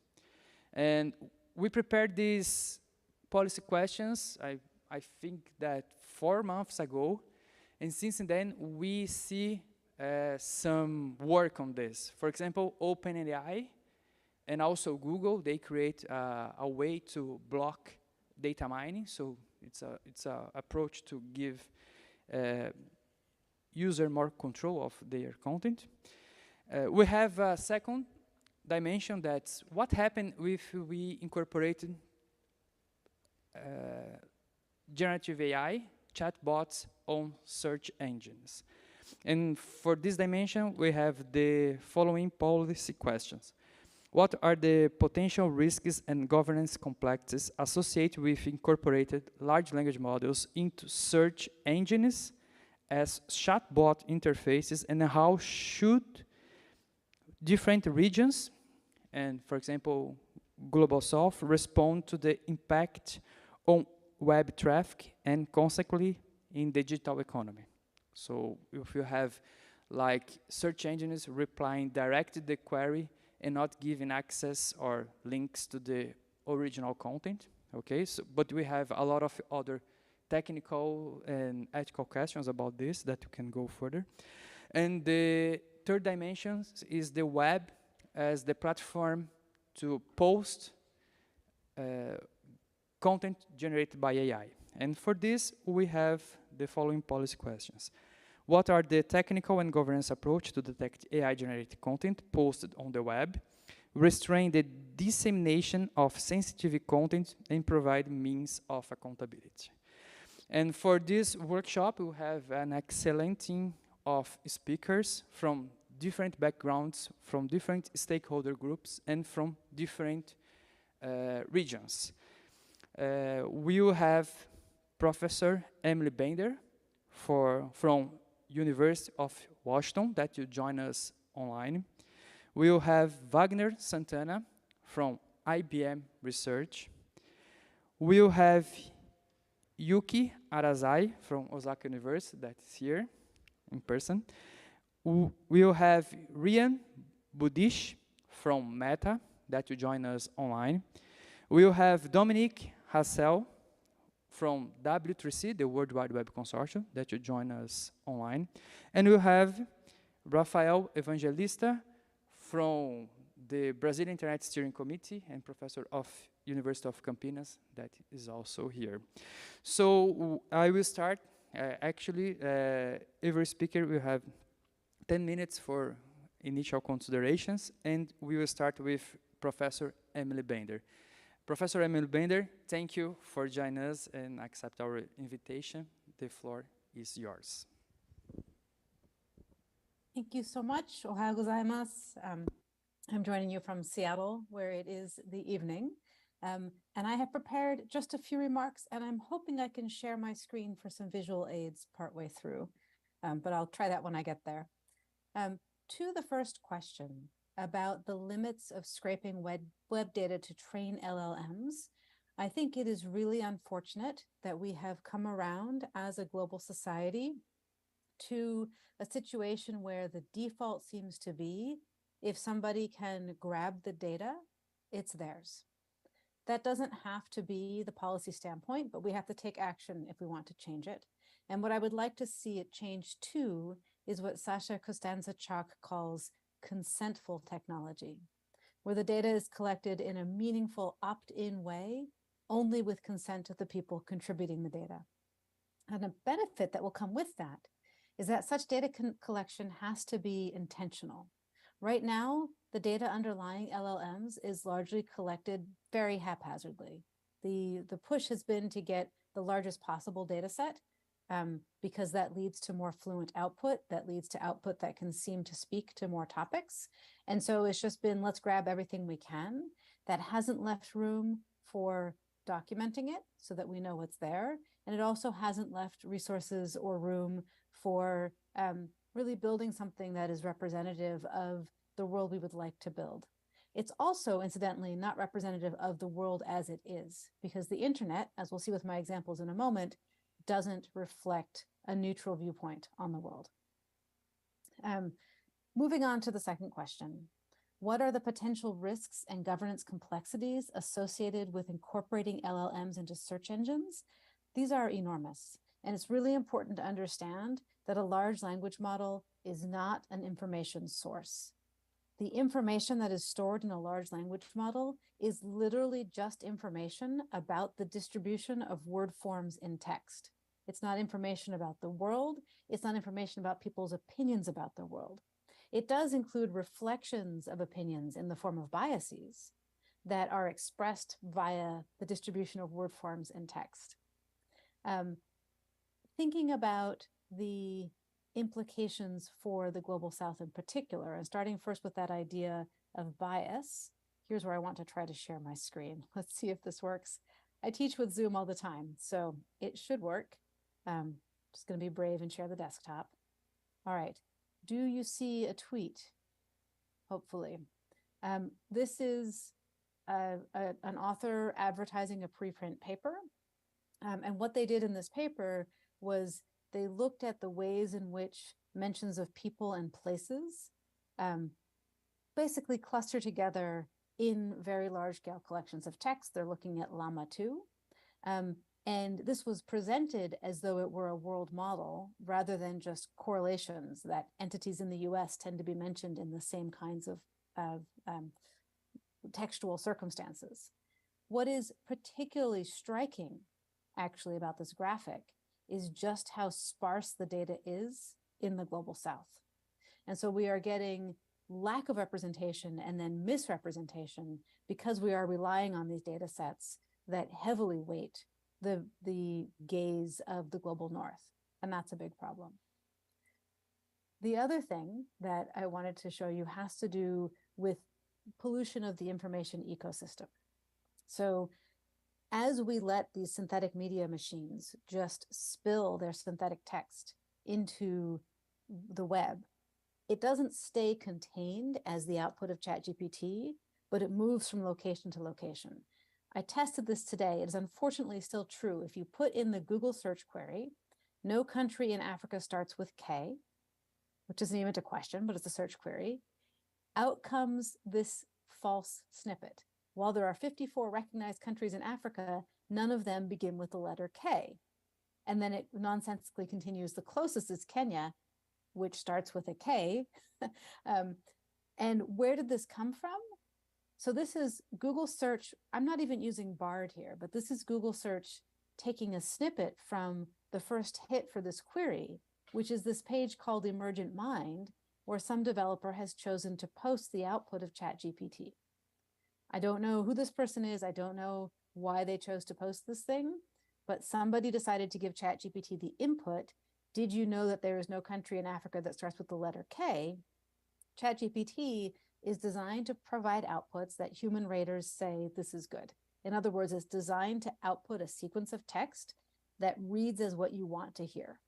And so ChatGPT replies, yes, that's correct, and then continues with that same string that we saw Google pulling up as its snippet for the search result. So there's two big problems here, right? One is we have the output of the synthetic media machine that looks like very fluent English, and so it sort of slides in with other kinds of information. And the other is that our information ecosystem, just like a natural ecosystem, really is this interdependent collection of sites. And the synthetic text doesn't stay quarantined to where it was output. All right, I'll stop the share there so that I can see my notes and you can't. I want to move on to point C here. The question is, what are the technical and governance approaches to detect AI-generated content posted on the web, restrain the dissemination of sensitive content, and provide means of accountability? So technically speaking, with the synthetic text that we have now, this cannot be detected after the fact. It has to be marked at the source, and that means watermarking. That is not impossible. There's really interesting work, for example, published at ICML this year for very clever ideas about how to put in watermarks in synthetic text that would be hard to detect and remove. But honestly, even something that is relatively easy to remove would be an improvement. Because if we have watermarks, then the default use case would contain the watermarks and we could filter the synthetic text. And just like oil spills in the natural ecosystem, synthetic media spills in the information ecosystem are a situation where less pollution is better. Even if we can't get rid of all of it, it's worth designing policies to minimize it. So I really think we need policy action here, and not just, we can't just pin our hopes on some technological solution that would allow us to detect this stuff after the fact. So I think that is everything I plan to say. I want to make sure there's time for everyone to speak. I look forward to learning from you all. Thank you.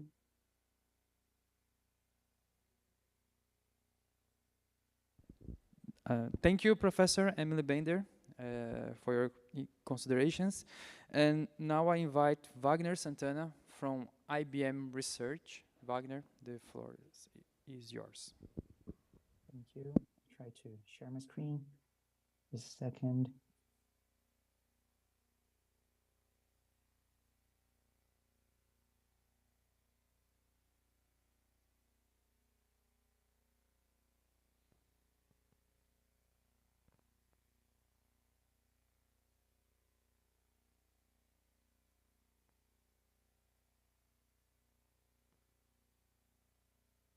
I'll need to quit and join again, just a sec. Sorry.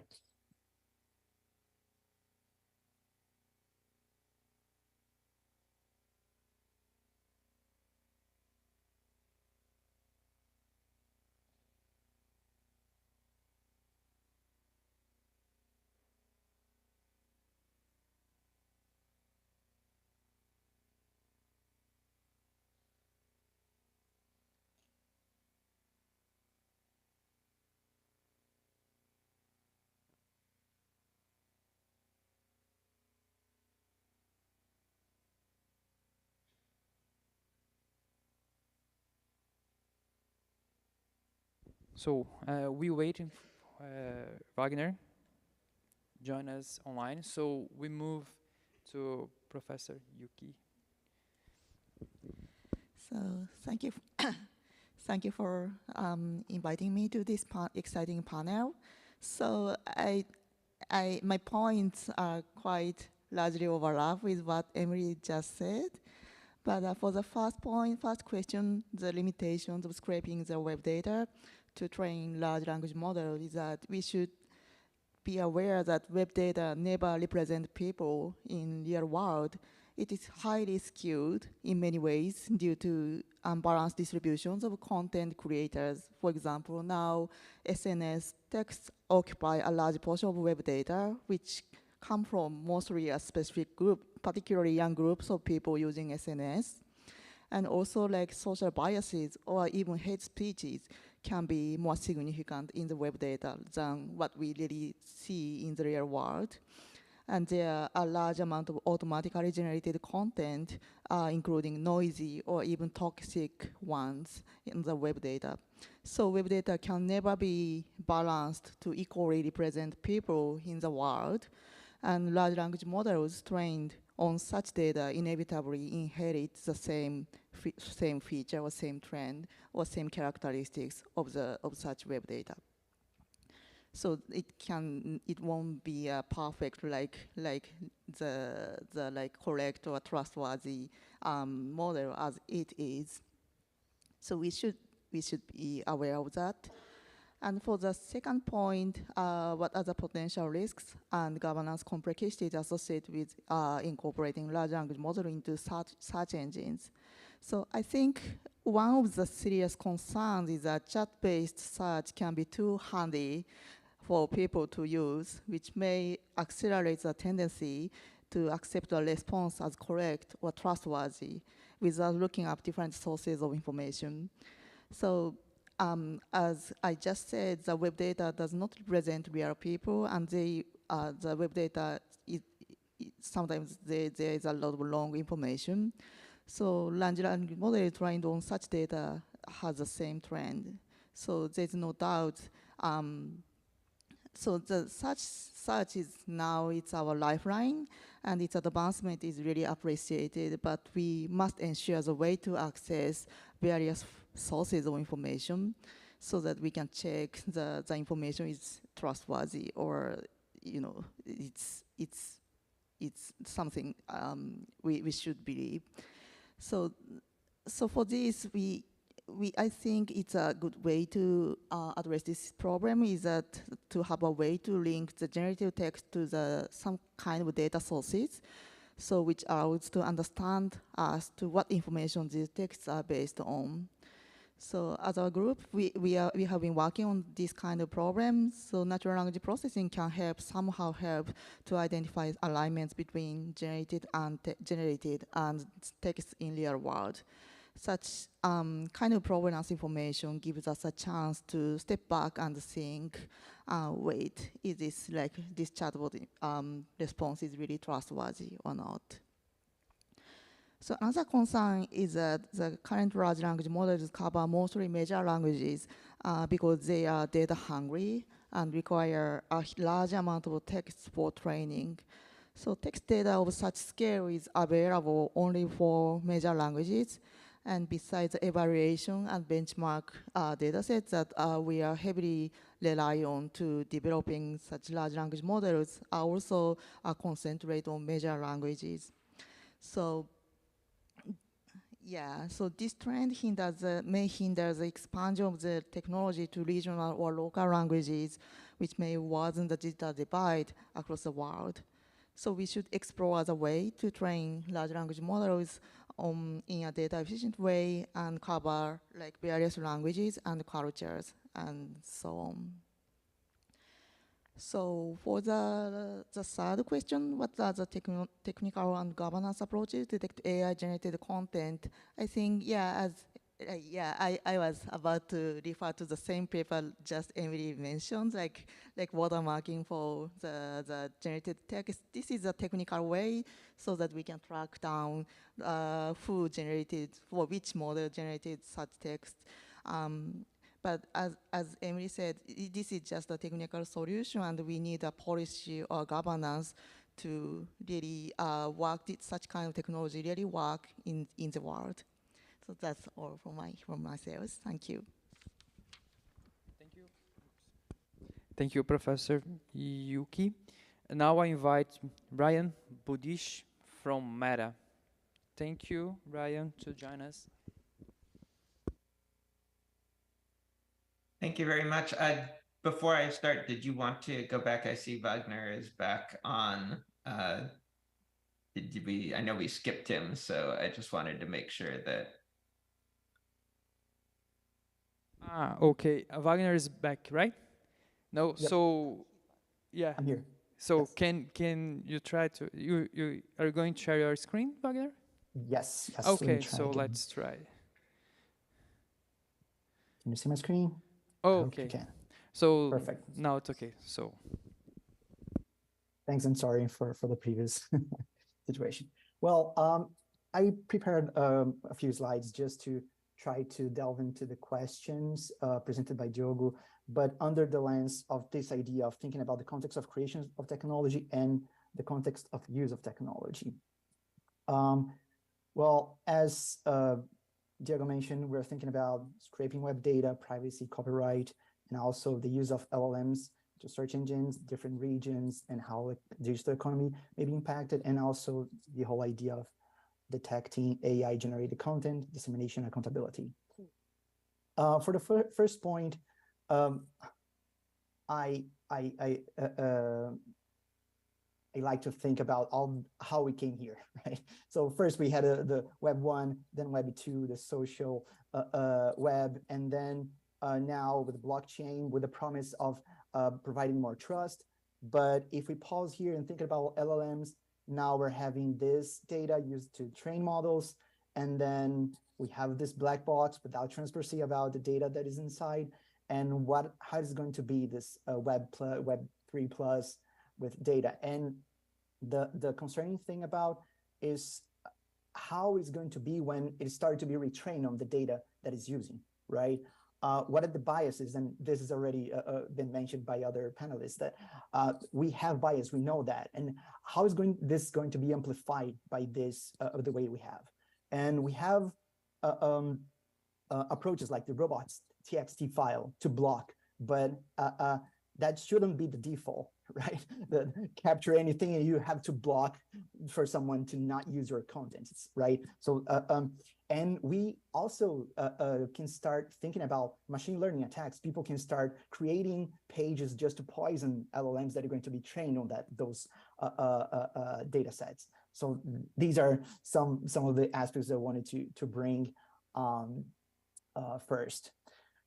And moving to the second question, well, I often see this discussion about humans and humans that are substituted, replaced by humans plus AI, humans plus LLMs, right?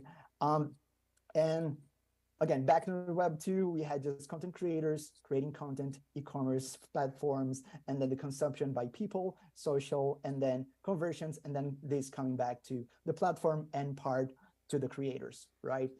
And nowadays, with adding LLMs to this equation, we have this idea of having LLMs with the content creators creating maybe more content. And then there's this whole promise of increasing productivity. Again, we have platforms, but now the consumption is not only by people, we have also robots consuming that to their own interests, right? Conversion, and then this will come back in some form and distribute it. But back to this idea of replacement, I'd like to bring a discussion around, usually we have this examples of certain categories, and the one that I like to explore is about attorneys, for instance. So there's this whole discussion that attorneys are going to be replaced by attorneys that use LLMs. But if you think about the language that these LLMs are being trained and the laws, and usually, so those platforms are paying US dollars, right? I'm located in New York, TJ Watson lab, but I'm originally from Brazil, and the currency impacts a lot on how you use those platforms, right? So this is one aspect I wanted to bring. And the thing is, these discussions usually about replacement are closest to the context of creation of technology, right? People that speak the same or the most used language on those data sets used for training, right? And moving towards the third question, we already saw some of these aspects. I think that one aspect that I wanted to emphasize here is the idea of the accountability and generated content and the understanding of how technology works, right? It predicts the next word. And if we get this into scale, we have really large content being created, right? And I like to see that and discuss about that being as a one way. And if we try to get, for instance, a reverse prompt in which we give a content and ask for a prompt, it will not get this. It is not trained for that. And it has no means of getting the input back. And there's this whole idea of understanding the limitations. And in responsible AI, there's this discussion around moral entanglement, in which we should have technology creators being morally entangled with the data and the technology they created, right? And I would also expand that to the content, because nowadays we're seeing people using some LLMs in a not better way, not right way. I brought some examples that I saw in a prompt engineering course of ways that people present on how to use large language models. And here some quotes on creating blogs and answering social media about things that people don't know, right? So I think that we should have also this idea of moral entanglement for content also people create. And the thing is that we have this huge technology that is consistent and predictable, and it's hard to cover all possible outcomes of context, right? So this idea of techno-solutionism and technocentrism brought us here, right? I brought really just an outline of the responsible inclusive framework that we proposed in our team. The RNI framework, it brings some discussions around context of creation versus context of use, and this distance, how this distance can be concerning, and a notion of stakeholders that goes to self-business up to society. And here, the idea of presenting this picture is that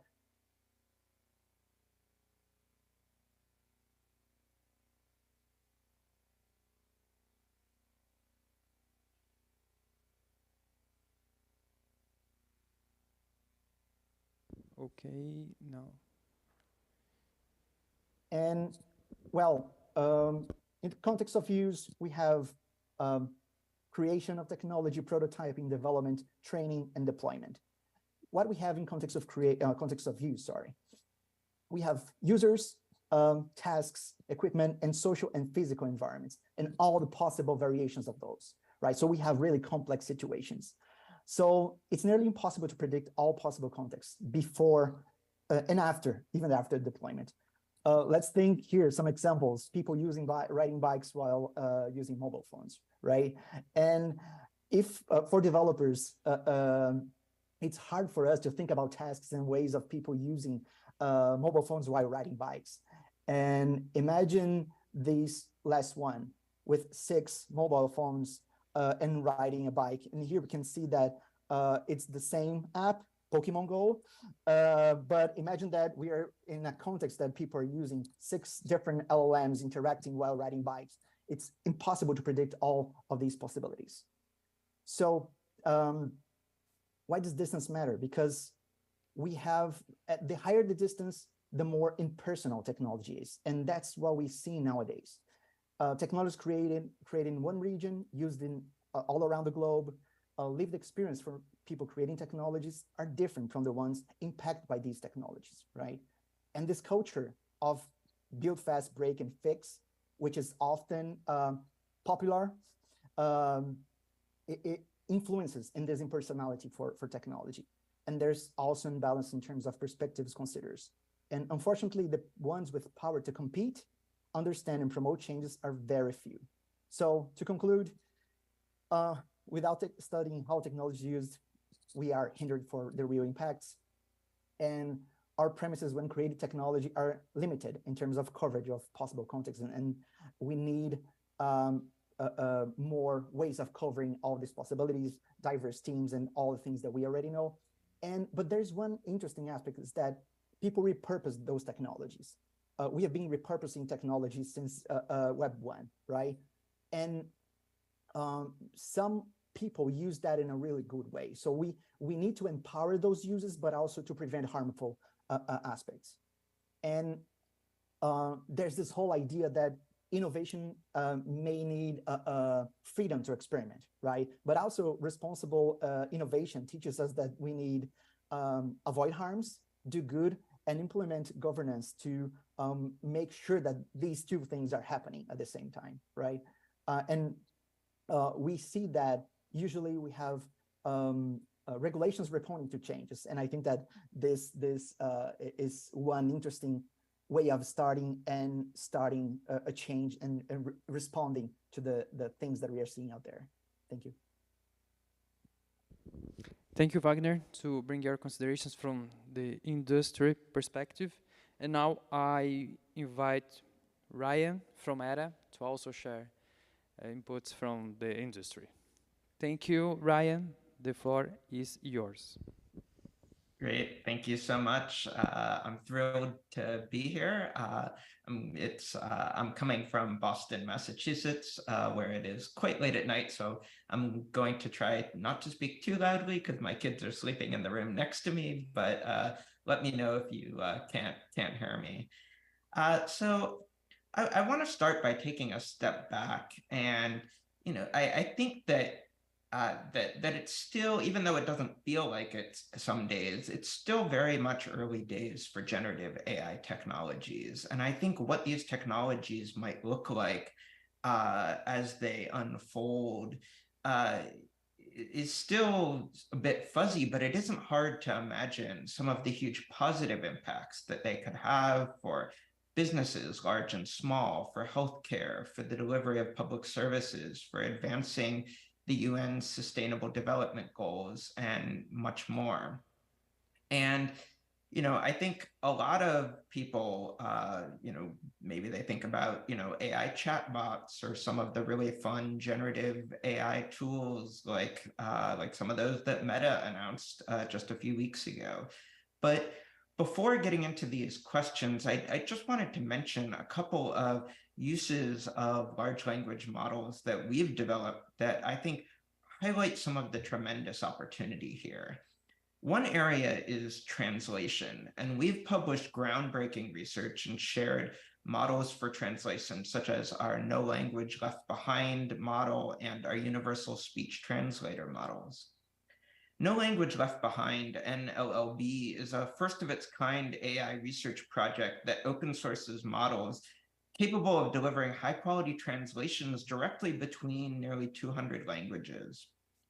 Because high-quality language translation tools don't exist for hundreds of languages, billions of people can't access digital content or participate fully in online communications and communities on the web in their preferred or native languages. And tools like NLLB can help address some of that. And when comparing the quality of translations to previous AI research, the NLLB 200 models scored an average of 44% higher. And it was even significantly more higher than that for some African and Indian-based languages. And we're also developing this universal speech translator, where the innovation there is that it can translate from speech in one language to another in real time, which is something that can work even where there is no standard writing system. And that's really important because when you think about how a lot of language translation models work, particularly speech-based ones, they start with speech, translate it to text, translate the text from one language to another, and then translate that back and transform that back into speech. And that breaks down if you don't have a standard writing system in the middle there. And so something like Universal Speech Translator can help address that. And eliminating language barriers could be a profound benefit, making it possible for billions of people to access information online across the web in their native or preferred languages. And we've also made other large language models available to researchers and have seen really tremendous research and innovation there, including like our OPT 175B model, which has been used for all kinds of interesting applications like generative protein design to improving content moderation tools online. And so I think that there's really a potential for immense benefits of these large language models on the web. But at the same time, there's also undoubtedly risks and problems. And like any technology, an LLM itself is not inherently good or bad, but the critical question is, what is it used for? And I think AI technologies and LLMs can drive progress on some of the most pressing challenges that we're facing today. So when we think about governance, we have to strike a balance between mitigating these potential risks, particularly from high-risk applications, while ensuring that we can continue to benefit from innovation and economic growth. And, as we've heard already a couple of times today, in order to build these large language models and to have these benefits that they're able to potentially bring, the volume of material required to train them is almost incomprehensible in scale. We're talking hundreds of millions and sometimes billions of pieces of information required to train a large language model. And in order to build these groundbreaking tools and have the training data necessary, many companies have to use data from a wide variety of sources, including data publicly available from across the internet. And it's the sheer scale of these systems is partly why these issues that Diego has teed up, rightly so, is why they're so important and so complex. So on the first question, the piece that I wanted to dive into, to at least to start with, is about privacy, and I want to talk about some of the ways that we're trying to develop these technologies in a safe and responsible way with respect to privacy. I think we know we have a responsibility to protect people's privacy, and we have teams dedicated to this work for everything we build, including our generative AI tools. A few weeks ago, for instance, we announced a bunch of exciting new generative AI products, and privacy was really important for how we developed those features, with a variety of important privacy safeguards to protect people's information and to help them understand how these features work. Our generative AI features go through a rigorous internal privacy review process, for example, which helps us ensure that we're using people's data responsibly while building better experiences for connection and to help people express themselves online. For publicly available information, for example, we filtered the data set to exclude certain websites that commonly share personal information. And importantly, we didn't train these models on people's private posts. And we, for publicly shared posts on things like Instagram and Facebook, they were a part of the data used to train generative AI tools. And we train our generative AI models to limit the possibility of private information that one person may share while using a generative AI feature from appearing in responses to other people. Now, on the second question, this is something that we think a lot about, how we can build these tools so that they can benefit everyone, including people in the global South. And one important way that we're trying to do this is by making AI technologies more accessible to more people. We've been very public about our views on open source, most recently releasing Llama 2 and Code Llama models. And we do this because we believe that the benefits of AI should be for the whole of society, not just for a handful of companies. And we believe that this approach can actually make AI better for everyone. With thousands of open source contributors working to make an AI system better, we can more quickly find and mitigate potential risks in systems and improve the tuning to prevent erroneous outputs. And the more AI-related risks are identified by a broad range of stakeholders, including researchers, academics, policymakers, developers, and other companies, then the more solutions that the AI community, including tech companies, will be able to find for implementing guardrails to make these technologies safer. And an open innovation approach also has economic and competition benefits. I mean, LLMs are extremely expensive to develop and train. And that's why increasingly AI development and major discoveries happen in private companies. But with open source AI, anyone can benefit from the research and development, both within companies, but also across the entire range, across the entire global community of developers and researchers. And this is something we've experienced firsthand in other contexts. Our engineers, for example, developed and open sourced frameworks that are now industry standards, like React, which is a leading framework for making web and mobile applications, as well as PyTorch, which is now the leading framework for AI. And so now onto the third question. Meta has learned from a range of experiences, both positive and negative, over the last decade. And we're using these lessons to build safeguards into our AI products from the beginning so that people can have safer and ultimately more enjoyable experiences. I think it's important when we talk about watermarking, particularly for something like text, that our view is that generative AI doesn't help bad actors spread content once it's created. Bad actors can really only spread problematic content, whether AI generated or not, through known tactics like fake accounts or scripted behavior. And this means that we can actually continue to detect malicious attempts to spread or amplify AI-generated content using many of the same behavioral signals that we already rely on. And we know that generative AI can help bad actors create problematic content. So we have teams that are constantly working to get better at identifying and stopping the spread of harmful content. And we're actually optimistic about using generative AI tools themselves to help us enforce our policies.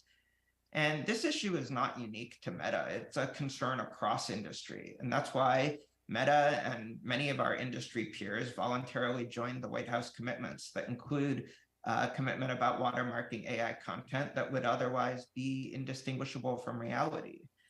But make no mistake, this is a deep and significant technical challenge. And currently there really aren't any common standards for identifying and labeling AI-generated content across industry.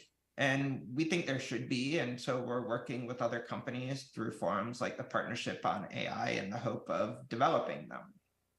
And so what should governance of this technology look like? And I think that, we support principled, risk-based, technology-neutral approaches to regulation of AI. We think that measures should not be focused on specific technologies such as generative AI. Instead, our view is that regulation should be focused on the what, the outcomes that regulation wants to achieve or prevent, rather than the how.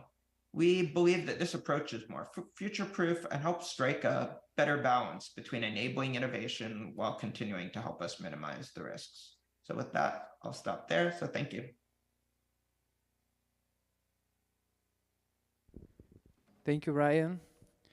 Now we move to technical community, and I invite Dominique from W3C, the World Wide Web Consortium, to join us. Hi, everyone. Thank you, Diogo, for the invitation. Just a quick few words about what WCC is and maybe why I'm here. So WCC is one of the leading standard organizations for web technologies. And in particular, in WCC, I've been in charge of developing our work on bringing machine learning technologies to web browsers, which has led me to look at the broader impact of AI on web content. So to the three questions that were raised for this panel, the first one around the limits of scraping web data. So I think it's interesting when you look at that question and you look at what exists today. Scraping web data is something that probably started from the very early days of the web. That has been a critical component of one of the tools we all rely on, which of course are search engines. And so one of the questions I wanted to raise is how do LLMs and search engines differ in terms of scraping web data, and why should they be handled differently? And I think one of the clear answer to that has already been alluded to. Search engines today fulfill a role of intermediation between content creators and content consumers, where content creators can expect something back in the form of a link back to the original content. If you look at an LLM, in most cases, and maybe this will change, as others have said, this is a very fast evolving space, But today, an LLM is mostly a black box. You get an answer, but you don't know the sources from the training of that LLM, and you don't know exactly which sources were used to build such an answer. And some of it is structural to the technology itself. It's not just a limitation. Part of what an LLM does is compress all this information they gathered across the whole corpus of data they collected. So given the fact that copyright itself was, at least from my understanding, always building as a trade-off between incentivizing content creation and making sure the content would get widely published and distributed, I think the fact that LLMs today have, to say the least, an unclear story about how they consider the copyright of the content they integrate in their training, I think to me there is here a really fundamental question, understanding indeed whether it's permissible for LLM to use any kind of available text and data for that training, or whether, as Professor Bender said, this needed a lot more explicit consent from the content creators. And my perspective is that indeed the current robots exclusion protocol, which is really about excluding crawlers, not saying anything about what the crawling data should be reused for, is not a sufficient mechanism to ensure the explicit consent of content creators. We need something a lot more robust and a lot more opt-in rather than opt-out, from my perspective. I think the question about privacy is also interesting. Again, if you think about the search engine comparison, something that has emerged over the past few years is the so-called right to be forgotten, where, at least in some regions, search engines have been mandated to remove content that is private of nature. And of course, there is also some controversy about the feasibility of this request and the overall impact on the information space. But if you think about that particular question and LLMs, again, is it even feasible today to untrain such a specific part of an LLM that could have been learned over data that would have otherwise been removed from the public information space? I mean, to me, that illustrates some of the really tricky questions. No matter how careful the training might have been, the data might have been curated, it assumes that this is a static set of permissible data, when in fact, what is permissible has to evolve over time based on evolution of regulations, based on evolution of individual rights, and so on. So I guess to me, the answers to what are the limits, they are, to me, pretty large. I think there needs to be a significant rethink of how training should be done.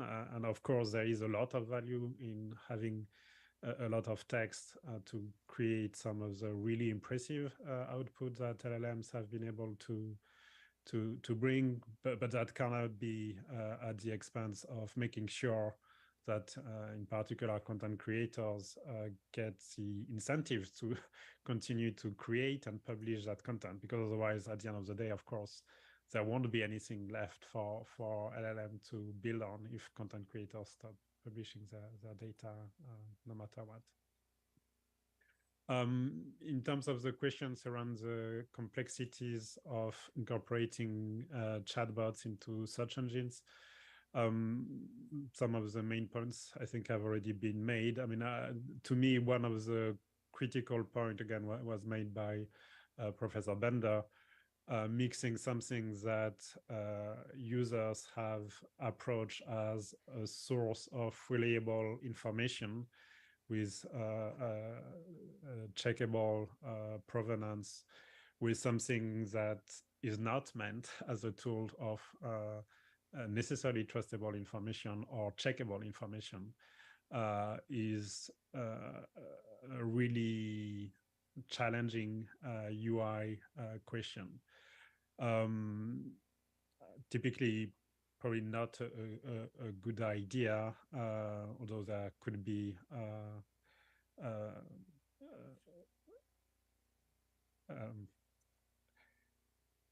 protections around it. Sorry, it's 3 a.m. here, so the brain is still a bit waking up. And the fact that these interfaces are really sleek in a way makes the problem even more damning. But in terms of the complexity of the governance question, I think we are dealing with the questions we've seen emerge again and again. What are the limits that can be put into things that are primarily products and user interface or even user experience considerations? I think we all agree that there has been a lot of value in allowing a lot of innovation, a lot of competition in that space. And so there are limits to what governance, external governance can impose in that space. We are seeing some evolutions in that in these limits with some of the regulations, for instance, emerging with the Digital Service Act in the EU. But to me, there is something here structural in terms of governance, that is who should have a say about what gets exposed in a search engine interface. And even if some of this may or may not be a good idea, who is going to be at the table to participate to these conversations? I don't think it's a simple question. Again, the trade-off between enabling new ideas, new interfaces, new interactions, and making sure we don't weaken some of these tools that have become structural, systematic in their importance, I think is something that we are going to be facing for the years to come.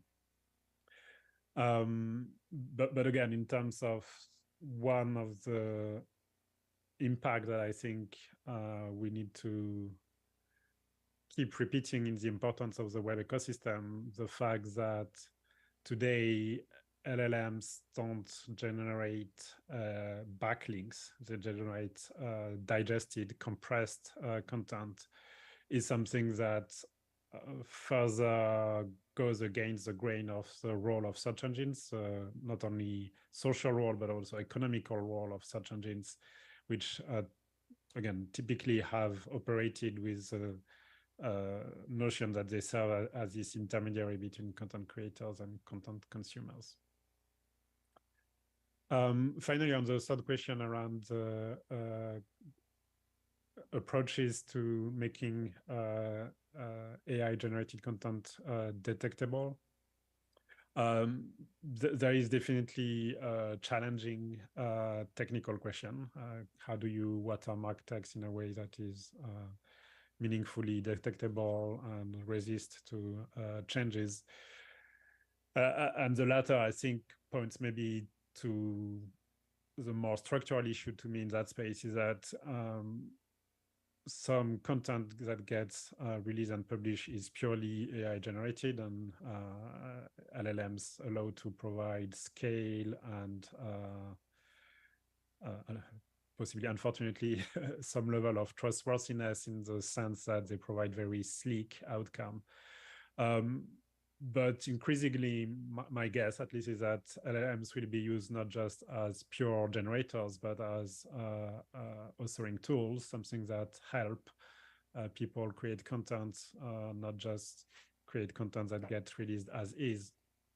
And so when you get into that mode, it's no longer a binary, yes, this was created by AI versus this was created by a human. I expect a lot of content that we will see in the years to come will be hybrid content, with AI having either provided a first version, having provided corrections to existing content, or even a more iterative process between human and AI generated content. And how do you mark such a content, even without thinking of watermarking, or what kind of metadata could be used to reflect this, I think is, to say the least, challenging. Of course, the need to mark at least purely generated AI content, I think, remains important and worthy of addressing in itself. And I would say it's probably even worth addressing for LLM trainers themselves. If you're training your LLM on generated content, you're going to create likely a lot of drift in the quality of the training over time. So there is value in being able to either exclude or at least treat differently such content. But at the end of the day, I think the real question that this particular trend of AI-generated content is bringing even more strongly to the surface is one of, indeed, accountability and transparency about the source of content. Misinformation, fake news haven't waited for LLMs to emerge. The content for spammy, the farms for spammy contents haven't waited for LLMs either. LLMs are very likely going to bring a different scale to the issue, and so that certainly doesn't mean we should not address the problem. But to me, I think it's really important we address the broad issue, as the issue about how do we get as a society to managing this different level of quality of content, the notion of who is responsible for content that gets published, and that we take into account the impact that LLM brings to the scale of that issue. But I doubt that focusing specifically on an LLM or on AI-generated content is the right framework for the discussion. With all that said, I think the real critical gap I'm seeing in terms of governance here is one that I think this very panel is trying to address. We need to have a lot more structured conversations between technologists, between research, between regulatory bodies in structuring this space. So far, it's way too much siloed conversations among our own small communities, having places, having opportunities for more than a panel, really day-long conversations about how do we, with our various stakeholders, with our various perspectives on the problem space, come to a set of, if not solutions, at least directions, at least places for experimentation that cross these barriers across research, technology, and regulation. I think is really the critical piece, because until these silos remain, then the gaps between these conversations are the places where the things we don't want to appear are going to strive. Okay, thank you, Dominique, for your contribution. And now I move to Rafael from the Brazilian Internet Steering Committee, and also a professor at the University of Campinas in São Paulo, Brazil. Thank you, Rafael. Thank you, Diogo. Firstly, I would like to thank you for the invitation and congratulate the organizers for the quality of the questions presented in this panel. However, I must say I won't be able to address the complexity of all the issues mentioned in the activity description. One pressing concern I would like to address is the proliferation of low-quality content on the internet. And the root of this issue, in my opinion, is the financial model that underpins much of the web's content creation. The digital advertising ecosystem, which rewards content creators based on the number of views or clicks, has inadvertently incentivized the production of sensationalist or even misleading content. This is particularly evident in Brazil, where such content has not only misled the public, but also has posed significant threats to the democratic process. A case in point is the 2018 elections, during which certain far-right factions adeptly utilized instant messaging groups to disseminate and amplify online content. This content was then monetized either directly through the platforms or indirectly via digital advertising. And something similar happened in the context of the 2016 US elections, where the actions of Macedonian groups seeking economic gains are well documented. From the perspective of the developed nations or the so-called global north, these practices might seem distant or even improbable. However, the reality in the global south, characterized by stark economic disparities and significant currency fluctuations, paints a different picture. There, many individuals, including young professionals, find themselves resorting to producing subpar or misleading content as a viable means of income. This trend isn't limited to mainstream platforms. Even alternative media outlets, which traditionally championed unbiased and independent reporting, are succumbing to the allure of increased clicks and the subsequent revenue. The overall quality of content produced in Portuguese, speaking of the case of Brazil, has dropped considerably due to the perverse economic incentives for web publishing. The advent of large language models further complicates this landscape. There's a growing concern that LLMs might exacerbate and spread low quality information. The spread of low quality information. To counteract this, we must reevaluate and overhaul the existing compensation structures governing web content production. The current business models, especially those of major platforms, big tech platforms, have inadvertently skewed the balance, often to the detriment of genuine, high-quality cultural and informational content. In my capacity as a board member of CGI.br, we have dedicated time and effort to discuss potential legislative actions to curb that scenario. Our primary aim is to find ways to reallocate the enormous wealth accumulated by major technology corporations to fund better quality content. We believe that these resources can be instrumental in promoting and sustaining high quality, diverse and inclusive journalism, which is crucial for a well-informed society. Our team is not just looking for short-term solutions. Instead, we are determined to craft a strategy that can overcome the prevailing marketing incentives, which, more often than not, tend to favor quantity over quality. A substantial part of our discussions focus on how journalists and content creators can be fairly compensated for their work. Many suggestions on the table are rooted in copyright claims.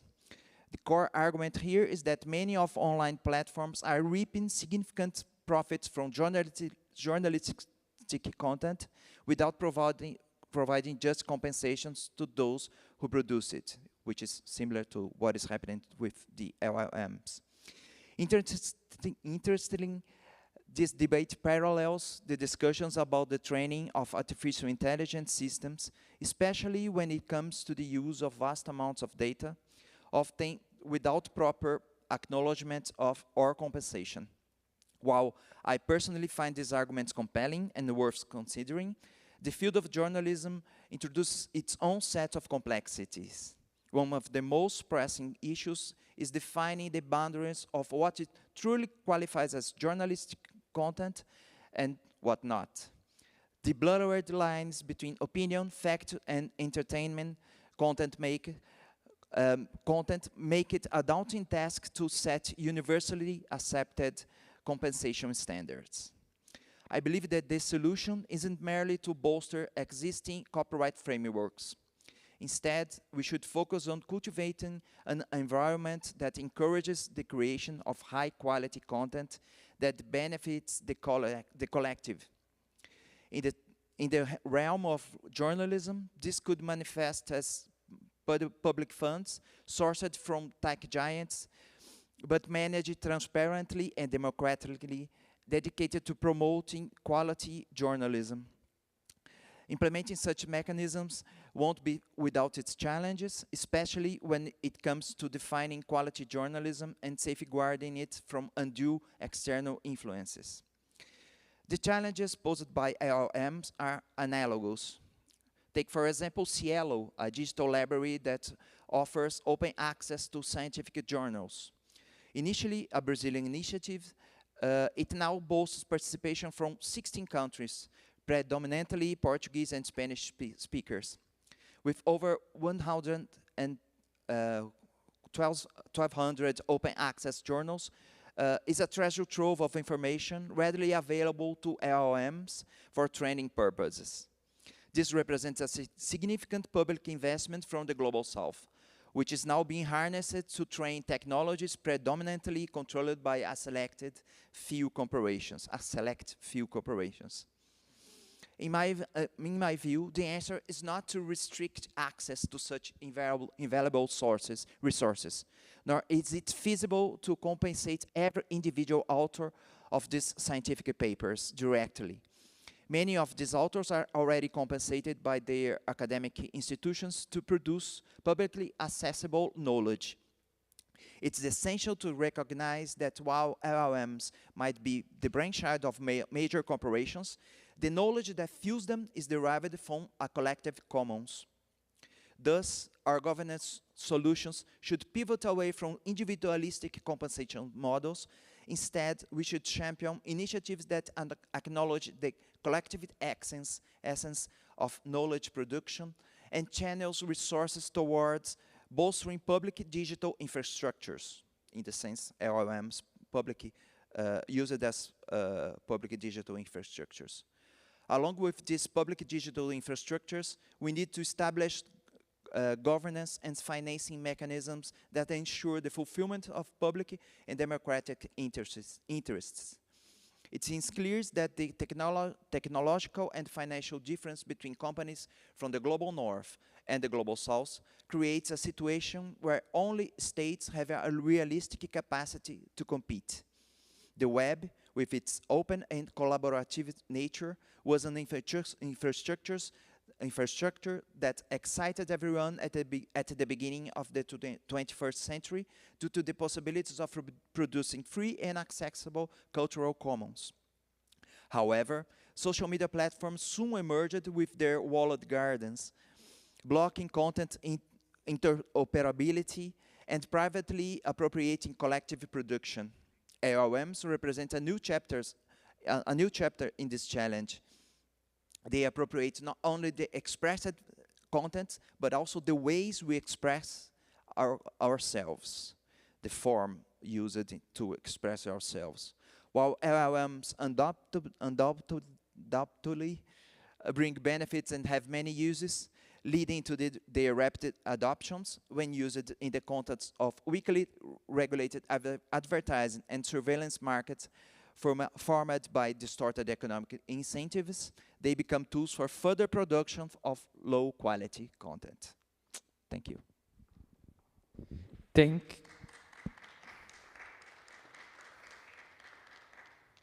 Thank you, Rafael. Thank you all the speakers for initial remarks. We have different inputs from different stakeholders, and now I open the discussion. So I invite the audience, both in person and online audience, to ask questions. And also I invite the speakers to comment on the content discussed here. So we have three questions here, four questions on site. So okay, so I think that we can run the mics. So yeah, it's better than go there, I think. No, I think that we can run this mic here. Yeah, my name is Julius Endert from Deutsche Welle Academy, German public broadcaster. So I would like to connect what you said. So we are also trying to find out how the effects of especially generative AI on the freedom of expression is. So will it be a tool for allowing more people to express them freely, or will it maybe on the other hand be the opposite, and that we see new limitations, especially in unfree media systems and surroundings and authoritarian regimes, so the effect also on the public discourse? That is my question. So what is the effect on the freedom of speech and the public discourse, to make it shorter? Okay, so I think that you can reply now. Yeah. As I was trying to say, I don't think that, of course, authoritarian countries represent a different challenge, a more like a specific context. But I think that what I was trying to express is that LLMs will not only be used in this context, but even in the democratic context, in free countries, we have this bunch of incentives for the production of low quality content, and I think the LLMs will use for that. And the thing that I think that could be useful to combat that, to try to avoid those things, is to understand that we have to tax the companies and to use that funds to create public incentives to produce a content that is of quality and regulated or governed by public institutions that can be democratic. I think that's it. Thank you. So we move to the second question. It was over there. So you can go to the mic there, I think. Hello, my name is Tel from University of Brasilia, and I took a question. I'm starting my question with the point that the representative from Meta just brought up, which is the idea that you don't regulate the form or the process, but you regulate the product, right? The outcome. And I'm wondering, we're talking about this in the context of very few businesses, just as platforms and social media are controlled by the same few businesses that control the development of LLMs, and not even states can compete with the development and the pace of LLM development. What is the role then, what would be realistic roles for the state and for the role of openness in this scenario, considering that also openness is co-opted by the same platforms to develop their models? I wonder what your views are on the state and the openness models. Okay, so I think for these questions, I invite Ryan to reply, and then I open to all the speakers to comment, okay? Ryan, are you there? Yeah, so I mean, thank you for this question. And I mean, I think that it's important to, in some ways, I would push back a little on the framing of the question, because I think when you look at the companies that are developing these large language models, they are actually quite different and have rather different business models and incentives, and so I can speak for Meta and our view, and as I said in my prepared remarks, that we believe very strongly in open source and open innovation, and that's actually something that we believe not only will help improve the quality of the models and improve the safety of the models, but will also help ensure that this isn't just a domain of a handful of tech companies. When you think about how difficult and expensive it is to train the models, if the only options that are available, if you're a small business or a researcher that wants to to use a large language model, and the only options that are out there are proprietary models that you have to pay for, then you end up with a situation where there's potentially a race for the bottom, where people choose, cheap or low quality models, or maybe they try to build their own models, and and maybe that there's a lot of challenges there as well. And so one of the things that we think about since is that by open sourcing many models and making them available, that we're actually able to help support a lot of good research and good innovation in businesses by making it possible for people to have access to many high quality models. And so for us, I think it's not about gating access to these models. It's actually about how do we enable more people to take advantage of these models, and then to be able to make them better and build on them and innovate. And when researchers find flaws or issues with the models, and then those can then be fixed, pulled back into the models, and then those fixes can be shared by everyone who's building on top of those models. So anyway, those are some of my thoughts on the openness piece of it. I open to all the speakers if you want to follow up on this question. Emily Bender. Yeah, you can go, Emily, please. Actually, I have a comment on a different topic, so I'll wait. Yeah, I was going to comment on this topic, so if I may then. So just reacting on what Ryan was sharing about open source as a potential solution in that space. So first, absolutely, the more open source we get on these models, I think the better in terms of transparency, accountability, research improvements, and distributions, indeed, of the benefits of LLMs. But I think there is a critical aspect of LLMs that makes open source a bit of a mixed story. You get open source access to the code that is, or to the models that are generated by the training, but you don't get open source access to the training data, which are clearly where the gist of the value of these models are. So really, it's only half open in that sense. And given all the stakes there are in terms of selection, curation of the data, the fact that, I mean, for understandable reasons, those training data are not part of the opening makes it, I think, an imperfect answer to the question of openness.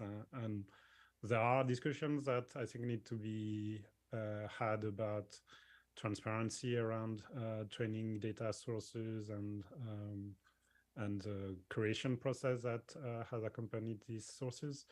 But until we are having this conversation, I don't think that open sourcing the resulting model is a sufficient answer to this desire of openness. Thank you, Dominique. Emily, you... Yeah, so on a slightly different topic, I want to say that all of these discussions become clearer if we stop using the phrase artificial intelligence or AI, because it's not well defined. We should talk in terms of automation and then talk about what's being automated.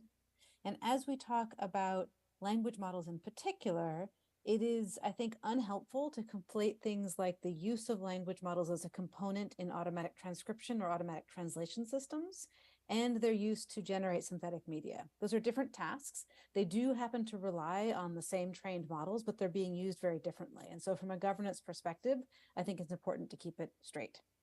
While I'm talking, I want to call out the fact that the No Language Left Behind model from Meta is a very colonialist project. I believe that languages belong to their communities, and that means communities should have control over what happens to data in their language. They should have control over what kind of technology is built. And if there's profit to be made from building that technology, it should be fed back into those communities. And I think this is an extremely important point for people from the global South. It is not right for multinational corporations in the global North to be profiting off of language technology from Global South communities. Thank you. Thank you, Emily. Rafael, do you want to comment something? Just to add to the question made by Theo, I think that you said that states don't have the conditions to compete with those. I think if they are really invested in creating something that can be used by the public, it can be like the word open source has been used here, and it's really hard to define what it means, because it can be like it can use a license that is really free, or can use a license that just okay. But my point is, I think that if the states recognize that the web is something that they should care for, and if these tools to produce content is something that should be really accessible and controlled by their states or the communities or the public, they can invest and not only train models, but have servers and have, because there's a lot of costs, and I think it's not really is not realistic to think of Global South companies trying to do that, but the states, or at least the bigger states of the Global South, like we can think of the BRICS countries, etc. Okay, Wagner, do you want to comment on this? Then I move to you. Yeah, I have quick comments around the idea of technology as being nor good or bad. I think that starts the discussion around neutrality of technology. And I think that connects a little bit of the discussion tried to bring on the context of creation and use, and how this is different, different people, different values, and that that is not true, right? It's not neutral. That at least the lens that we apply to this discussion, and it's interesting how we're discussing about the content of web pages. And if we connect really simply with different contents like a media or code, we need to express, or we have mechanisms for control, like Creative Commons, how to use, how to reuse, how to redistribute. And for large language models, this was just take for granted, and for gathering data, right? And when we discuss, compared and contrast with search engines, we discussed, we had a link back, we had ways of finding content. Now it's for generating content, and the content creators there, where we don't have transparency on that, and how the stakeholders related to this very content that's being created are being considered, right? So just wanted to discuss, and to the idea of languages, I totally agree with Professor Bender. And there's the whole discussion on value alignment. Who is aligning those models, right? If we're talking about different languages, different communities, are they participating on these alignments, right? So, yeah, thanks. Thank you, Wagner. We have one comment here, please. Thank you very much. My name is Peter Brook. I'm the chairman of the World Summit Awards, and we have started in 2003 to look at and show in which way ICTs are used for creation of quality content. And over the last 20 years, as part of the WSIS process, the World Summit Awards have created a library of about 12,500 examples of high quality or higher quality content projects, products, and initiatives, and about 1,600 winners on that level. I want to first start and congratulate the organizers of this session, because I think this has been one of the most substantial sessions of IGF this year, and I want to stress that very much. That has been exceptionally good, and I want to also make sure that you see that the value you give to the different kind of aspects, having somebody from Meta, having somebody from the World Wide Web Consortium, having different views, and also from academia and technology community, is really valuable. I want to stress a number of points and then come to a question. One of the points is I really appreciate Emily Bender's point on looking at the colonialism with technology, especially when we look at the effects the platform intermediaries have had on the internet.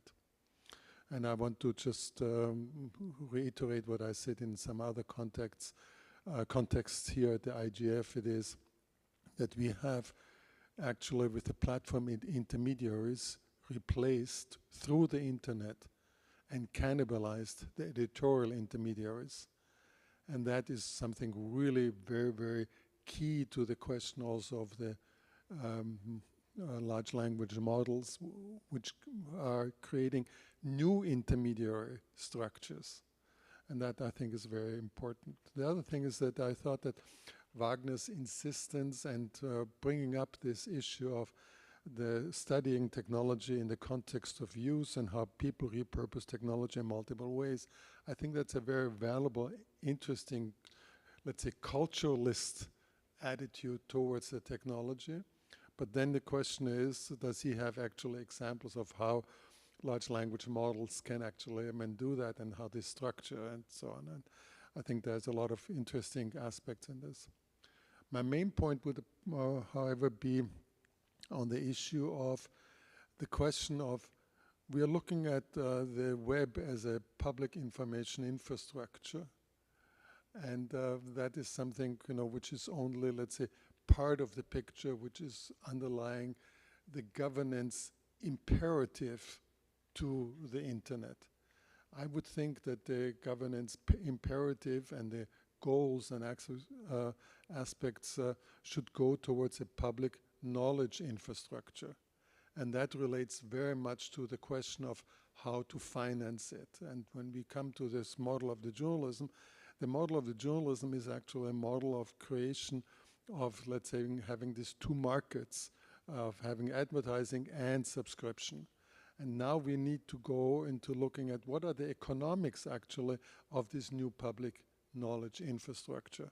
And one of the criticisms which I have of IGF conversations and sessions is that the economic side is, let's say, very much or largely ignored. And I want to thank very much here, Raphael, for bringing up this issue of the economics of content creation and how we do this. And I would be happy to engage at other fora on the issue of how to tax this and how to work this.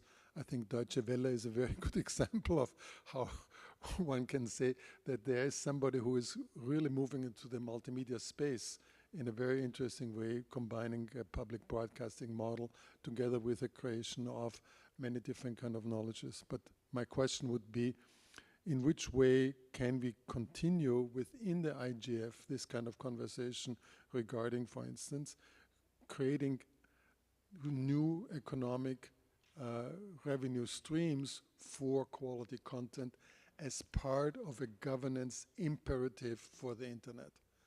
I hope that this has been a very clear question. Thank you very much for giving me the space. Thank you for your comments and your question. And Rafael, do you want to start? Yeah, thank you for your comments and really insightful. And I think that we have to recognize that the internet doesn't live by itself in a separate realm or something like that. It's like we live in a capitalistic society, and this drives the companies, and they can say they can have ethical worries and guidelines, or but we know that at the end of the day, the thing that is most important is to please the shareholders, etc. And I think we have to look at the internet and the web with the lens of what are the economic incentives that are playing for content or for the development of technology, how this drives. So we have to, I think it's important for, and I think IGF can be part of that, to build new institutions or re-institutionalize the creation of culture, of knowledge, etc. Like regain the belief in institutions that can socially discuss some guidelines for this kind of production, and to put our much of our resources on this kind of institutions. Thank you. Any other speaker want to comment on this? Because we are running out of time, so we do not have time for more questions. So I would like to thank you, all the speakers and the audience, to join us today. We are in the beginning of a new era, and we are raising new questions, and I'm sure next IGF we will be here again discussing maybe the same topics, but with more information, and of course asking different and new questions. So thank you all, and the session is closed. Thank you.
everyone. I think, good morning.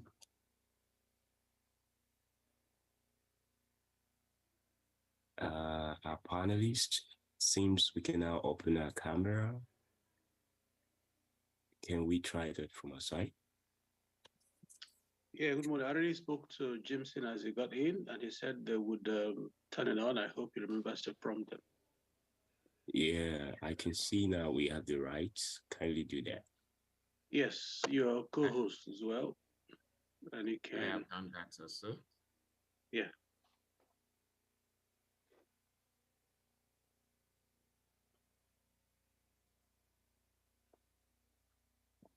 Good to see you, Bimbo.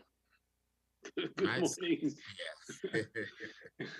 I see you there. Yes. There are quite a number of us who are here already, so. Yes. I see the Oracle is here already. Chris. Wow, that's great. And then we'll have a colleague from Kenya, Rachel. We also have Melissa. We'll have Joanna. Good morning. Good morning, Rachel. Good morning, gentlemen. Good morning, everyone. Okay. Hey, so we will be having a picture to photograph in the next a minute.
Okay, so I'll be coordinating the photograph session. So if you have the right, kindly switch on your camera now so we can do that.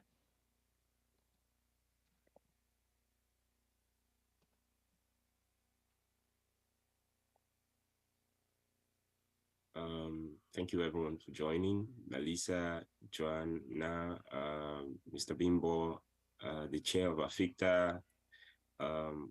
Quite happy to see everyone. Okay, so we're going to take this photograph in the next the next 5 seconds. 5, 4, 3, 2, 1, and now. All right, thank you so much for that. So we get set for the session itself. Thank you. Okay, thank you, Kyle.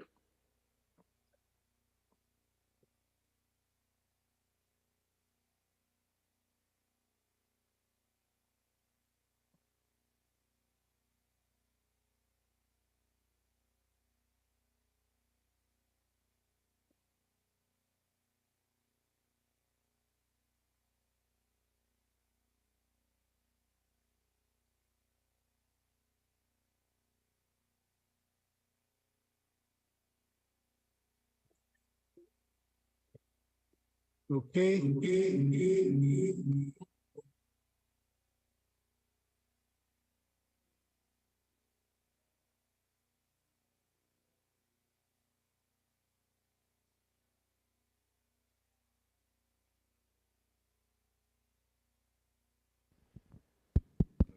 Okay. We'll be starting shortly, maybe in another 1 minute or two, so that we can give opportunity for wait for more people to come in.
These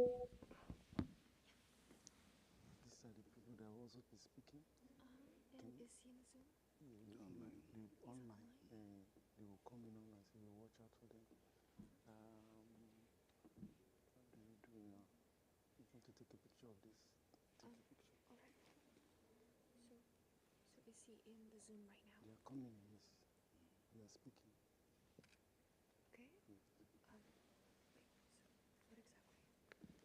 So to beg them to speak. Oh, you want to give him permission to Yes, permission to speak. All right.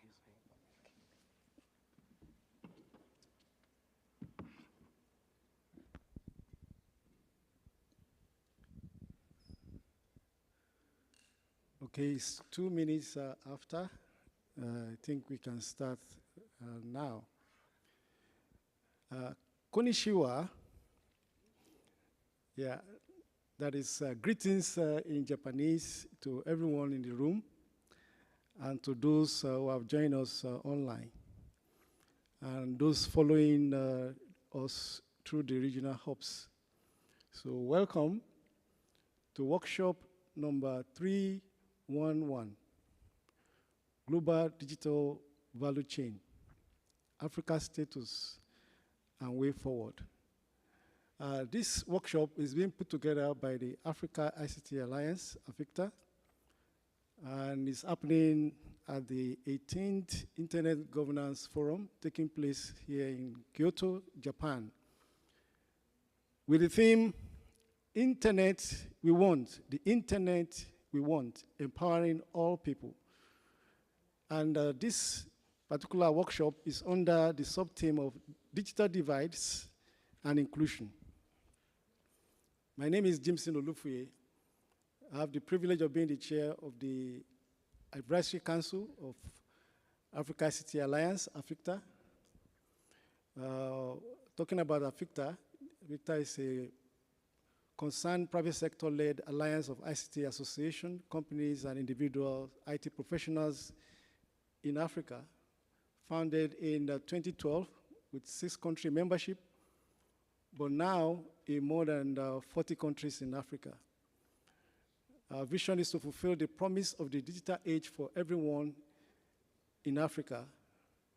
And in doing so, we collaborate with the AU, UNECA, African government, especially the government of the Arab Republic of Egypt, and through ATESAL, and also through the Ministry of Communication, Innovation, and Digital Economy in Nigeria, in the spirit of multi-stakeholder engagement, which is the bedrock of Internet Governance Forum, as outlined in the Tunis agenda of the World Summit on Information Society 2005. So we want to thank all our stakeholders for connecting and working with us thus far. The chair of AFICTA will be talking more during his opening remark. So, but one of the positive things that came out of this WSIS and internet governance is AFICTA, indeed. And on the chat room, we can get a link to our website to know more about AFICTA. Well, for my day job, I'm the principal consultant at Contemporary Consulting. It's an IT firm based in Abuja. And we work on data center, mitigate cybersecurity issues, provide cloud computing solution, online workflow research. We do a lot of research. So I'll be your on-site moderator for this workshop. We have also online moderator, and that is Mr. Iye Kemabunta. Mr. Iye Kemabunta is the national coordinator of AFICTA, and is also the CEO of Tech Law. Mr. Kemabunta, are you there? Please say hello if you are there. Hello, yes, I'm here. Good morning and good evening, good afternoon, wherever you are joining us from. Okay. Thank you. All right, thank you very much, Mr. Kemabunta. And we also have, speaking in this panel, as I mentioned, the chair of AFICTA, Mr. Thabo Masegwani, the former president, Institute of IT Professionals of South Africa, be giving his opening remark. We have a very rich panel indeed, of on-site and online speakers. In no particular order, as I introduce them, though they will also talk more about what they do as they intervene. I have Mr. Bimbo Abioyi, is the president of the Institute of Software Practitioners of Nigeria and the group MD, FinTrack Software, Nigeria Limited, representing the private sector. We also have Dr. Kosi Amesino, Chief of World Bank Division in the Ministry of Economic and Finance of Benin Republic. Dr. Kosi, you there? Yeah, Dr. Kosi is there. Is Mr. Bimbo there online? Yes, I'm here. Good morning. Good morning, great. Good day. All right. Then we have Professor Johan Kuleza, representing academia in Europe. Professor Johan, are you in the house? Sir, yes, I am. I'm looking forward to the panel. Thank you for having me. Oh, great.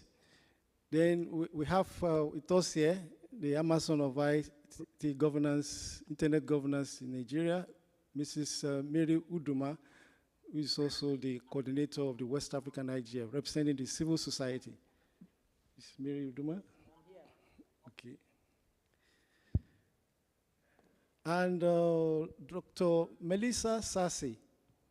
Dr. Melissa Sassi, representing the private sector of North America.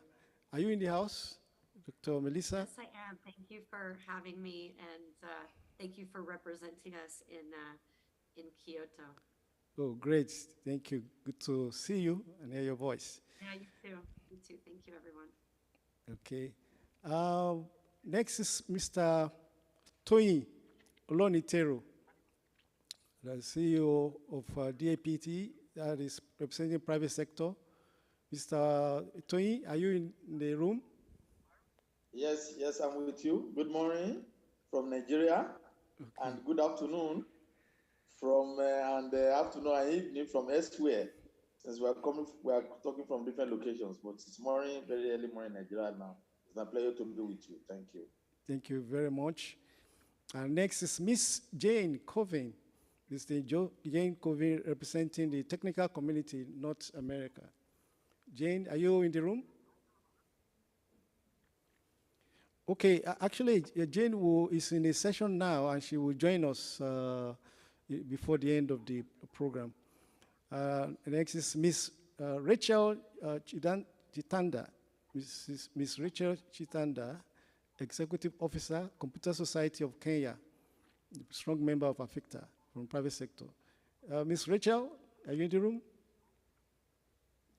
Yes, yes. Good morning and good evening to everyone. It's nice to be here. Looking forward to the conversation. Okay, great to see you. And next is Dr. Ben Ewa.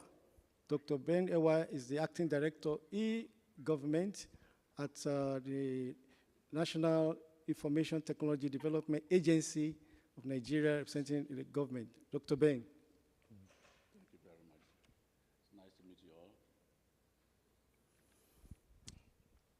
Okay, and also we have one of our distinguished guests, Senator Afolabi Salisu. I don't know if he's around.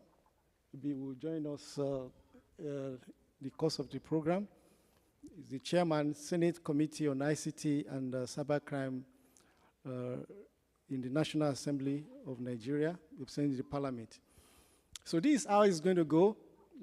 Each speaker will have it's about 3 minutes to speak. For the 2 rounds, we're going to go through of policy questions, covering about 60 minutes. So we hope that at the end of the 2 rounds of discussion, then we can take input from the audience and Q&A from the audience. So the chair of AFICTA, Mr. Tabo Mazigwani, please, the floor is yours for your opening remark. Thank you. Much appreciated, Dr. Jimson. And good morning to everyone who is in Africa, and Kunishiwa for those in Kyoto. I just learned the new word. We have to continually learn as we go along. Ladies and gentlemen, there is an old adage that says, if you are not on the agenda, you become part of the menu. And I think this actually speaks a lot to a discussion we're going to have today, where Africa is poised to become one of the most populated continent with youngsters into the next 30 to 50 years. And we will see ourselves in a scenario where each individual has on average about 4 devices. But however, what we see here is the issue of more on the consumption side. And we have to ask ourselves the question of how do we then transition from a consumption-based economy into being more of producers and manufacturers. And we have to ask ourselves as we continue whether as Africa will we be able to accomplish the sustainable development goals with only a consumption-based economy. We need to ask ourselves, what then are the low-hanging fruits in transitioning from being consumption-based into being largely a producer? Of course, there's many approaches to this. One being that you can do a big bang approach. We know practically it's interesting to do that, but perhaps we need to have a roadmap that starts with capacity development right into establishing production facilities in Africa and having Africa to participate and partake in this value chains of digital. Ladies and gentlemen, I think there will be a lot of discussion going into the panel, and I don't want to take a lot of time. Let's just give a round of applause to our panel who will give us an expert opinion on this topic. I thank you.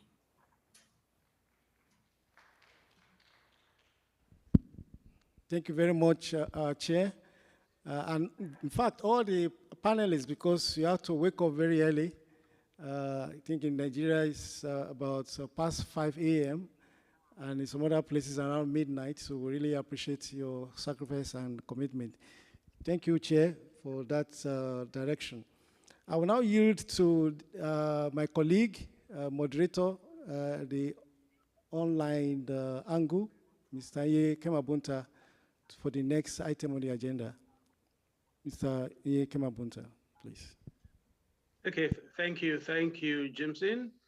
I have the honor to speak briefly on the workshop, but incidentally, when the chairman of AFICTA, Tabo, spoke, he did an excellent job in explaining what has brought us to this workshop, actually. So I run the risk of repeating him, so I'm going to be a bit careful. And your own introductions too give a hint as to where we're headed. So the workshop has been thought through and put together to help stakeholders, as it were, discuss the issues surrounding the global digital value chain as the chain affects Africa. Africa is a repository of several minerals that aid manufacturing of certain kinds of infrastructure for the internet. Africa has therefore, has human resources and material resources, but it does appear that it hasn't really achieved essential retention of the value chain. So what has gone wrong? We're going to be talking about it, looking at it, and I want to make it a bit balanced since we're discussing inclusivity here. Is Africa really included deliberately in the process? Answer may be yes, or maybe not quite. I can't foretell.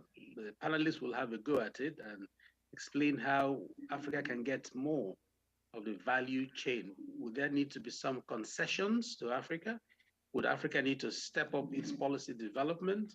These are issues that will come up this workshop, looking at value retention and having not to be a consumer continent all through, but also taking advantage of its own resources, especially material, that are abundant really in Africa. How can those be exploited, explored and exploited to help Africa take its place in an inclusive process of Internet Governance Forum? So that's essentially where we're here. We'll be putting questions to the panelists who are professionals in their own right.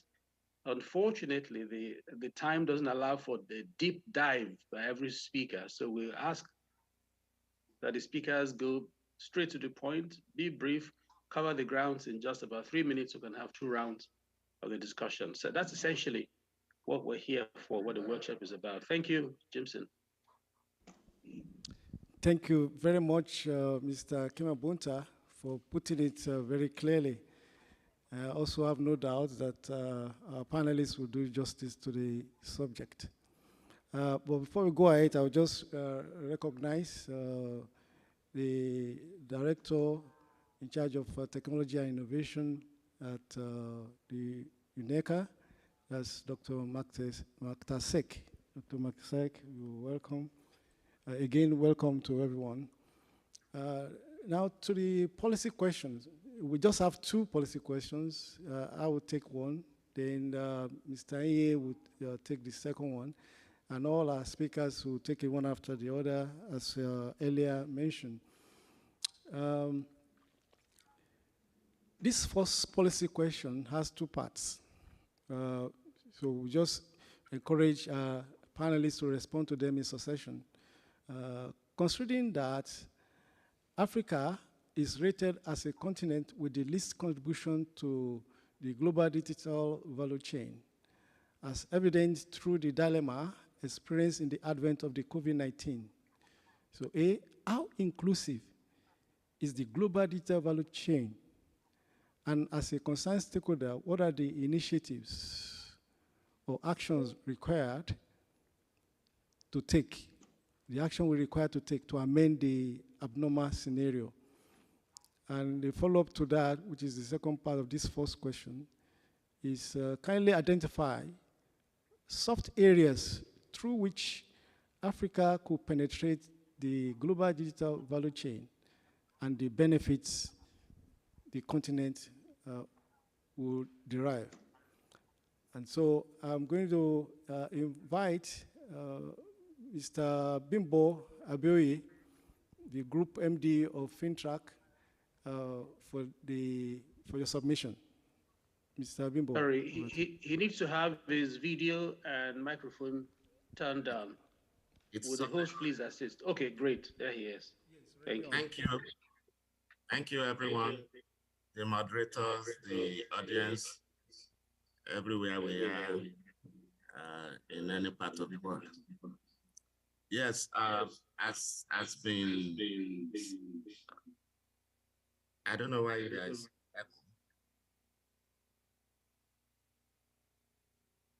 Am I heard? Go ahead, we can hear you. Proceed. Okay, thanks. Yes, from the global digital value chain, we are talking about the creation and production, distribution, consumption, and ownership of digital content and platforms. And when you look at all the ecosystem, from maybe core banking, enterprise solutions, to payment processing and fintech, to cybersecurity research and development, to cryptocurrency, to digital marketing and advertising, video streaming, and what have you, cloud computing and infrastructure. It is very evident and clear that Africa is nowhere on the map. Maybe a little presence on the content creation, there's some climate, and also maybe in fintech, we are also into consumption and creation, but definitely not ownership. So Africa as a continent is already on a super highway to becoming a digital slave in the ecosystem, which is very, very unfortunate. What can we do? Unfortunately, it's like everything is really getting cast now, but it's not too late to still make some changes. The problem with Africa is Africa itself. I wish there are things other parts of the world can do to help Africa. I think they are doing their bit, but even in their attempts to help, ownership is taken away. We have some unicorns on the African continent today, but all our unicorns have been sold because there's no supportive environment in Africa, even for African businesses. So what can we do differently?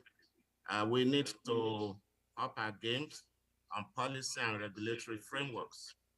We need to up our games on capacity building and skill development. We need to up our games on research and development.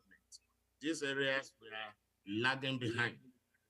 Access to finance is another very big area that we need to up our games. Unfortunately for us in Africa, even the way we value things, we look too much into the past and the present, and that puts us at a disadvantage. Funding organizations that are digital minded, they are looking more at the future. Oh, this company is struggling now.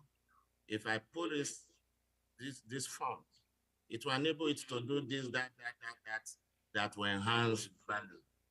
But here we are fixated by what the company has been able to do and what it's doing now as a prism to look at its future.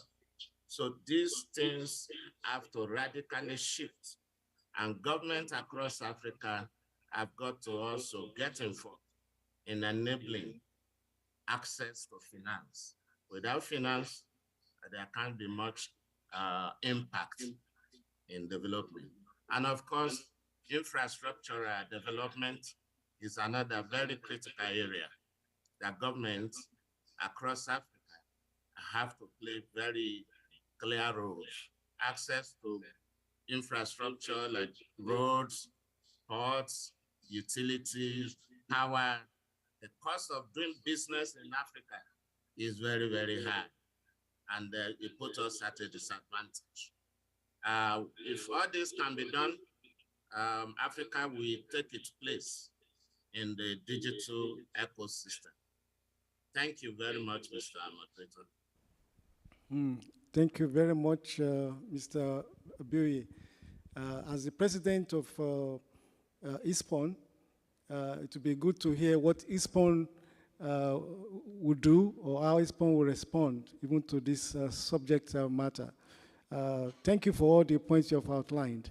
I will move to the next speaker, and that is Dr. Kosi Amasino. Dr. Kosi. Thank you, Chairman. Thank also Africa for inviting me. It's our third time now making workshop together. Okay. We are often ahead some experts saying every time that Africa is no longer seen like land of consumption. Africa is the land of consumption of digital coming from another place. But it's important to know that that position are changing now. That position are very changing.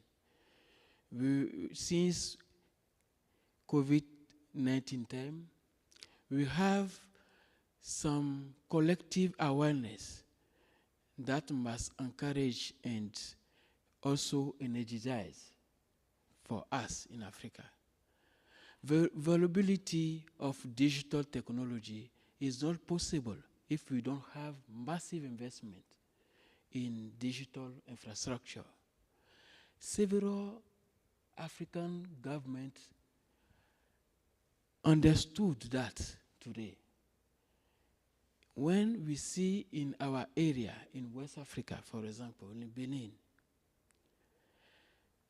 we know that private sector cannot invest in the area where profitability of their investment is not very clearly for short and middle term now. Governments now in our area, including Benin, we offer private sector several opportunities. We provide subsidy within framework of transparency call of trend. When we need to put some specific infrastructure somewhere, for example, we need to have broadband in rural area, we call private sector people and told them how kind of investment do you need to do this job? And we provide them subsidy to support the gap of the resource. It's important for us today to constate that it's important to have new approach for investment in the infrastructure area in Africa. We have one approach called methodology of synergy, inter-network synergy. This approach means we're supposed to take into account that methodology when we are designing project, when we are planning, when we are deploying, when we are maintaining the infrastructure we're supposed to do in telecommunication area, in electricity area, in transport providing area. When we have, for example, we have a project to build the road, we know that we need to make more action in that area to let's pass also the network of telecommunication, the network of water, the network of electricity. When we take this into account and discuss more with private sector, also government, and see how we can help together, we reduce the cost of investment of project. We have also some challenge in our area. what is data. We need data center and internet exchange points. But when we build data center and internet exchange points, it's for one result. We're supposed to have our data, our internet traffic locally. Internet is good, but if I want to call somebody in the same country with me, and I use internet bandwidth, it's not profitable. It's really good for us to have our local network usable. If I call somebody in the same area, the cost will be very low for me. Another point is our regulation today. How can we regulate the digital sector in our region? More time, we understand internet service providers say the cost is high. We don't take more investment to provide service for our clients. Today, for example, in Benin, we have the license by city. The people who have their internet service provider can receive now the license by city, build their network, and provide service. That is, make the price very low for people who will need that internet service. We have also the challenge of literacy, digital literacy. We can make some people outside the internet today. It's important for us to teach people, to let them know what is internet and use that internet in ethical area. Because we understand cybersecurity, we can work on it by awareness. Thank you, Chairman. Excellent, excellent. That is from the government perspective. A lot of work you are already doing there. Well, we'll still take all the inputs. Let me turn to Professor Kulesa, Joanna Kulesa. Please, you have the mic.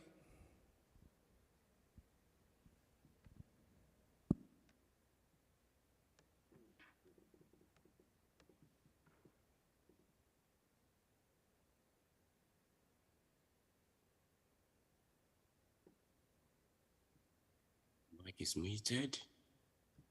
Mic is muted. Yes, indeed, I did unmute it right now. Thank you so much.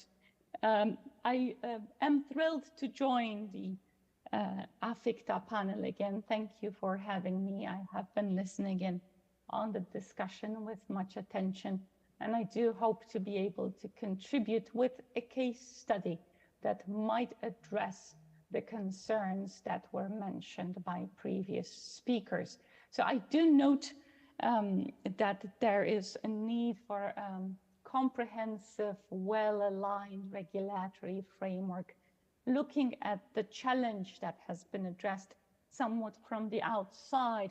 I welcome the observations from the insiders as the case study I would like to put on the table for discussion does reflect those concerns. I also note the need for coordinated capacity building and the reliance on infrastructures as offered by non-African companies. Now, having consulted with the organizers, please let me propose one case study, one suggestion here that might be of interest. During this IGF meeting, there have been quite a few sessions organized around new developing internet infrastructures that are allowing connectivity, particularly in underserved regions and in developing countries. In this context, it might be useful for us to look into the policy challenge or the location of those specific services in the global value chain with due regard to Africa. Now, the picture you see on your screens is the availability of SpaceX, a non-African company and its services to regions in Africa, in developing countries, particularly in those which are challenged when it comes to connectivity. I would like to propose this discussion in the context of sustainable development goals. The overarching purpose is to ensure that the next billion is connected and that connection is stable, secure, and offered in a sustainable manner. When we look at the specific development in the global value chain, we would note that there is a rapid rise both in demand and in supply when it comes to these developing, not so novel, but rapidly developing technologies. Just recently, at the beginning of this year, SpaceX announced that it will start operation in Nigeria. Now, it might be relevant for us to question how that operation is going to function, how the sustainable development goals will be achieved with a non-African company offering that service with governmental support to individual end users. Now, I believe that a recently completed project supported by the Internet Society Foundation on that specific purpose offers a few suggestions. You will find more information here. I do not wish to take up too much time, but if you were seeking recommendations for both policy and civil society engagement into the specific components of the global value chain, do consider clicking on the link at the address given above. The report presented for the Internet Society Foundation within its Decolonizing the Internet theme looks at various policy aspects of low Earth orbit satellites, including the services offered by the company headed by Mr. Musk. I will refrain here from highlighting specific cases where these policy issues have recently become relevant, but it is not just connecting the next billion of users, but it is also ensuring access in times of conflict or internal turmoil, just to mention the war in Ukraine or the situation in Iran. So if developing countries, we call them non-space-faring nations, those who do not yet have access to space technologies, wish to develop their policies and inform civil society in a consistent manner, allowing them to reach for that low-hanging fruit of technology that is already being offered slowly to African states, they might consider raising awareness around the regulatory landscape of broadband satellite technologies. Just very briefly, the landscape might not be as simple as one might think. So when we do consider broadband internet access, it is not just national regulation. One could go even as far as to say that national regulation might not be sufficient. We would probably view that component of internet infrastructure from a broader perspective, and that would encompass both international law, national regulations, but also with us meeting here at the IGF, the policies developed in a multi-stakeholder manner. So when we look at that specific technologies, all of those components should be considered. On the website, in the report, but also accompanying the report, you will find 2 cheat sheets. So ready-made documents with questions that both the governments and civil society, respectively, might wish to answer before they allow a private company offering these specific services. Now, I've put on a slide here simply the questions for civil society, ensuring that we would have their representation here in the room. But there is a dedicated policy, cheat sheet policy report also for governments. We do consider internet access a human right. And when a new technology comes and offers internet access to those who have been behind the digital divide, the government is quick to act to make sure that the citizens are satisfied and actually do have connectivity. But questions to be asked include those around jurisdiction, include those around security, who owns this equipment, who has access thereto, who may decide to switch it off in times of conflict, as you might have observed recently over Ukraine. Finally, a vital component that was already mentioned by one of the previous speakers is data. When these new fundamental technologies are introduced into jurisdiction, both civil society and governments should ask questions about data, the content of data collected, the access thereto, and the processing rights.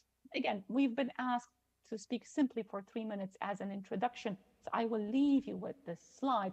But just to summarize, if you're looking to address this specific challenge, which is fundamental to connectivity in the region, do consider following or actively participating in the World Radio Conference happening later this year, where these considerations will be discussed, maybe not in a multi-stakeholder model, but with a particular focus on governments, and informed input from all stakeholders in a multi-stakeholder manner will, however, allow also African countries to take an active step towards ensuring sustainable development and sustainable internet access. I'll stop here for the sake of time. There is more at the link provided, and I am always happy to answer questions and looking forward to the second part of the panel. Thank you again for having me. Thank you very much, Prof. It's like you are saying that the government has a lot to do with regard to ensuring that there is greater participation of Africa in the digital value chain. And in terms of participating in ITU, you know, ITU is a treaty-making organization, but I'll just use the opportunity to recognize that indeed most countries are encouraged to attend such events through multi-stakeholder delegation, wherein the private sector, the civil society, and all relevant stakeholders are part of the country team. Thank you very much for highlighting that. Let me now turn to Ms. Mary Uduma, speaking from the civil society perspective. Madam Mary Uduma. Madam Mary.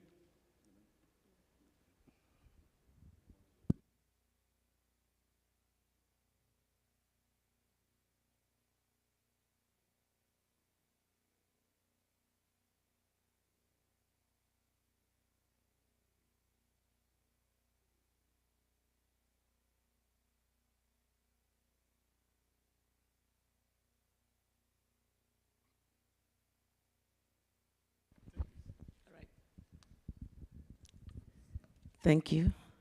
Good morning, good afternoon, good evening, wherever you are connecting. Thank you for being in this session.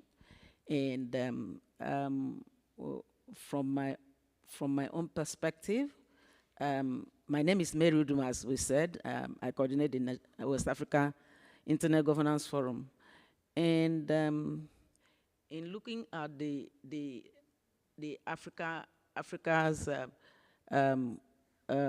participation and in the process of the global GDVC, the Global Digital Value Compact, Digital Global Value Chain, I'm sorry. I'm sorry. So for us, from the grassroots, we try to make sure that we are participating in our own little way and raising these issues at the IGF whenever we organize our national IGF or our regional IGF. And more so, we are also interested in how these new programs affect the human rights. And we talked about the pandemic area. You now saw that we were only dependent on the other people from outside Africa to help us. Even the one we developed within Africa, we were not able to, it didn't go far. But the fact is that we need to consciously, intentionally develop will I call it engaging the engagement of and advocacy for participation of Africans in this value chain, and also developing our young people, developing our business people in particular, because our business people are not participating a lot in the process. So, and also making sure that our voices are not only heard, but we also be part of it. But I want to say, I want to raise one issue that Africa has done. One is the M-Pesa and the fintech area. When we are with M-Pesa started from Kenya, and other people, other countries and regions are adopting that, and so that is one of the contributions I can see. And we can see that fintech is booming in especially in Nigeria. And we can see Jumia or Konga, people doing e-commerce. So those are where I think we are participating or we are contributing. So that's, for me, where I could say that the business sector is doing. But come to human rights, we want standards. We want to be protected. Our data that is being gathered, we want it to be protected. So, we are trying to, would try as much as possible to provide advocacy for data protection and safety of our data. We're also concerned about where this data, where they are housed. Okay, so we should also be part of. Let's see whether we can house our data within our continent and not depending on everything on the cloud. Thank you. Thank you very, very much. That's very good. We are actually participating one way or the other, but we need to do more. Thank you very much. I will turn now to Dr. Melissa Sassi, Private Sector North America. Dr. Sassi, please. Excellent. Can you hear me okay? Okay, super. You can hear me all right, correct? Yes, a little more volume. Okay, perfect. All right, so I'm going to quickly, I'm Dr. Melissa Sassi, and I'm a venture partner at Machine Lab Ventures. So my whole world revolves around, enabling tech entrepreneurs to build their businesses, scale their businesses, and potentially exit depending upon the scenario. And I've spent a lot of time in kind of digital skill building. So I kind of take this intervention and look at it from the perspective of technology entrepreneurship. And promoting a culture of digital innovation and financial well-being. And why do I take it from this perspective? It's about making, meaningful use of the technology in front of us and, enabling skill building that drives outcomes, meaningful and quick outcomes. So I'm going to read some headlines. It's a bit doom and gloom, but also, a bit inspiring as well. Accelerating the use of digital technologies is key to creating productive jobs and boosting economic growth in Africa. Middle East and North Africa addressing highest rate of unemployment in the world. Entrepreneurship is critical to Africa's transformation. Why Africa's youth hold the key to its development potential. Youth entrepreneurs will define the future. So on and so forth, all right? And people are the ultimate resource in economic development. Without people, what do we have? So what do I see as entrepreneurship culture or entrepreneur culture? It's about promoting a culture of innovation, tech innovation, and financial stability. Highly scalable programs geared toward transforming youth and young people into change makers, influential leaders in their own communities.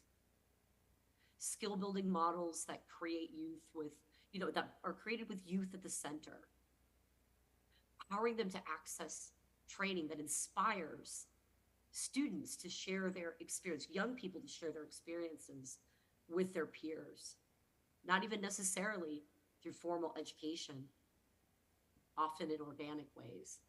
It's about culture, it's about skills, it's about tools, it's about being practical, engaging, interactive, fun, and gamified.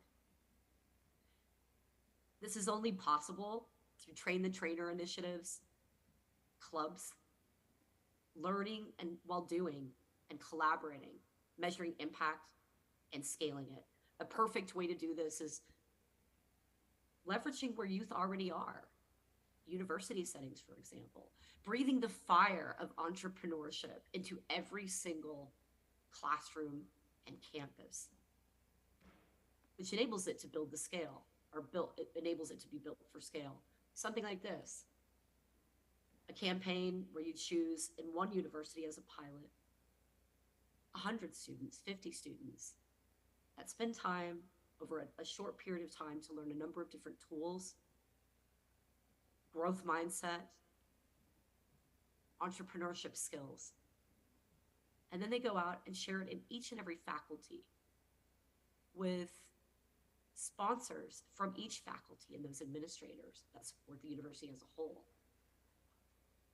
enabling them to grow and shine so that it's not just about them going and learning, they're practically creating things using the tools in front of them every single month. And then they have a capstone project. Again, practical stuff, not memorizing things, not theoretical things, real stuff. Measuring it and scaling it and rolling it out to each and every university. So when I think about growth mindset, these are kind of things I think about. It's being able to tell stories, to bring our stuff to life, our origin stories, having a passion for lifelong learning, knowing how to fail and be perfect, not be perfect, knowing how to motivate ourselves, be resilient and have perseverance, so on and so forth. Entrepreneurial thinking, knowing how to manage our money, make money, knowing where taxation comes from, knowing how to build partnerships, knowing how to pitch, how to understand our audience, how to know when you've got a product that people want and they're willing to pay for it, knowing how to solve problems and think critically. These are examples of tools for entrepreneurs. Notice I haven't put, let's all go out and learn to code. It's real practical stuff. And I just put these examples, and it's not about saying, let's use examples that already exist.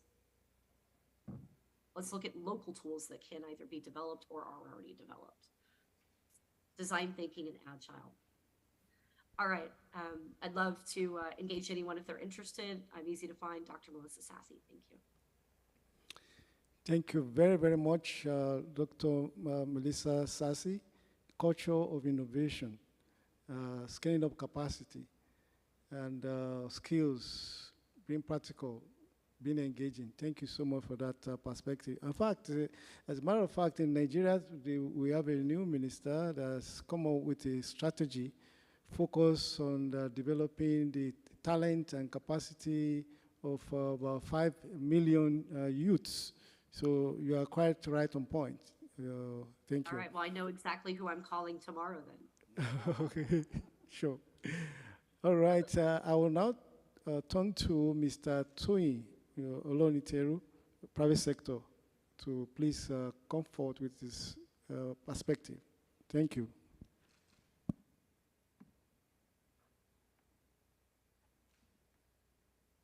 Mr. Tui, are you there?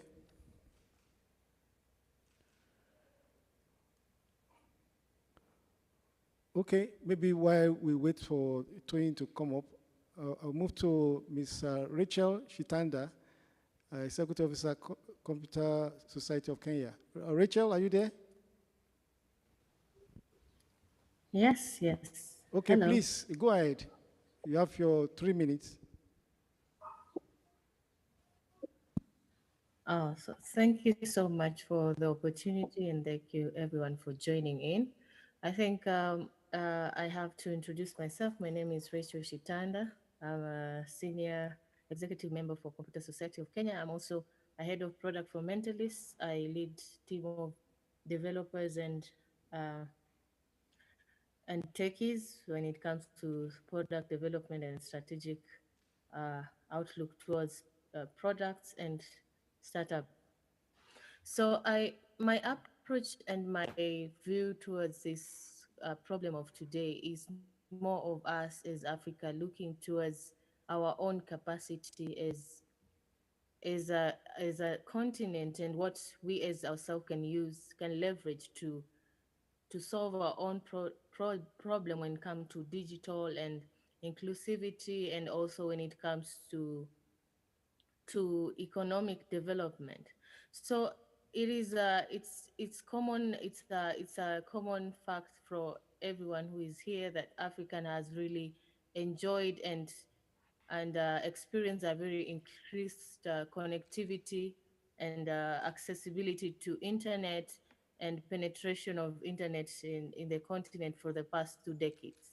And so Africa is one of the markets which is attracting a lot of startups. And one of the biggest thing that we have to focus as Africa is how we making our own solutions. Are we leveraging also from that uptake to build our own economies? So the main focus here is the governments to really put a strategy around encouraging local talent and local homemade products to be developed. As from the previous speakers who have already spoken before me, they spoke about, Mr. Bimbo has spoken about financing, infrastructure, and reduction of cost of business, which primarily is focused around government policies in terms of business uptake. And so if we provide a very favorable environment to startups and also to individuals in our communities to start business, then we will leverage on this change and this uptake of Africa as a very new market in the world. We have also heard from Dr. Kosis about local network and how the government needs engagement in order to provide solutions and also better regulation policies. So I think as a representative of the government, we can agree that it is a mutual responsibility, and it falls a lot more on the government, because as a government, it has a mandate to provide good policies, employment opportunities, stable local currencies, and safeguarding their population. So I think it's a point for us is to get in the middle ground and focus on those issues that are really affecting us. Also, I am, as it's common knowledge, and also what Dr. Melissa has spoken about high skill set and entrepreneurship mindset that should be developed within ourselves in order to leverage on this change and develop our continent. Then we have to look at what is this high skills and entrepreneurship mindsets. What are we providing as a continent in order to grow our entrepreneurial mindset? Are we providing finances? Are we growing our population in such a way that they focus on job creation? Are we encouraging venture capitalism within our own? Like, are we building capital investment within our own communities? Because it is, it's just, it's sad that most of the startups that are brought up, even that are coming up in Africa, they are mostly funded by venture capitalism from the east and the west, and our own population of people that are able to either finance or invest in such companies are not even aware or are not informed about opportunities that are around tech and tech ecosystem, and how they can leverage their income and grow their portfolios by investing in small startups within ourselves. So I think we should really go into it deep and encourage our own population to invest within Africa by providing solutions around ourselves. So uh, as I conclude, I just want to focus more on us building solutions within ourselves. As Africa and also as policies makers that are in this forum, what what environment are we building or are we creating around building networks and also building companies and encouraging other companies to come? What are we also doing when it comes to employment and skills upgrading? What are we doing when it comes to regulation? What are we doing in our own capacity when it comes to consumption of products that have been developed in Africa? What are we doing as a private sector also to develop solutions that we need because we actually understand what we need from our own content? What are we doing also as a continent to safeguard our own data? Uh, what are those things that we're encouraging companies to invest and bring their data to Africa? Are we providing the enabling environment? Um, and so and so as a community and also as people stakeholders within this industry, we need Yes, to focus a lot on this. So thank you so much. excellent. Rachel, very well put. We appreciate that intervention. I will turn now to Tony. Mr. Tony Oloniteru, you are back online now. Okay, please go ahead for your 3 minutes. Thank you. Okay, thank you, everybody. Just to be very quick, my own contribution is that we need to do an unbiased self-appraisal of, Africa and how we are doing, because we seem to be over-focused on the negative side and not able to, appraise the positive side in terms of the progress that we have made so that we can see how we can quickly advance on that. Because a lot is happening in the continent. For example, like this Africa ICT Alliance that we have now, it wasn't there 30 years ago.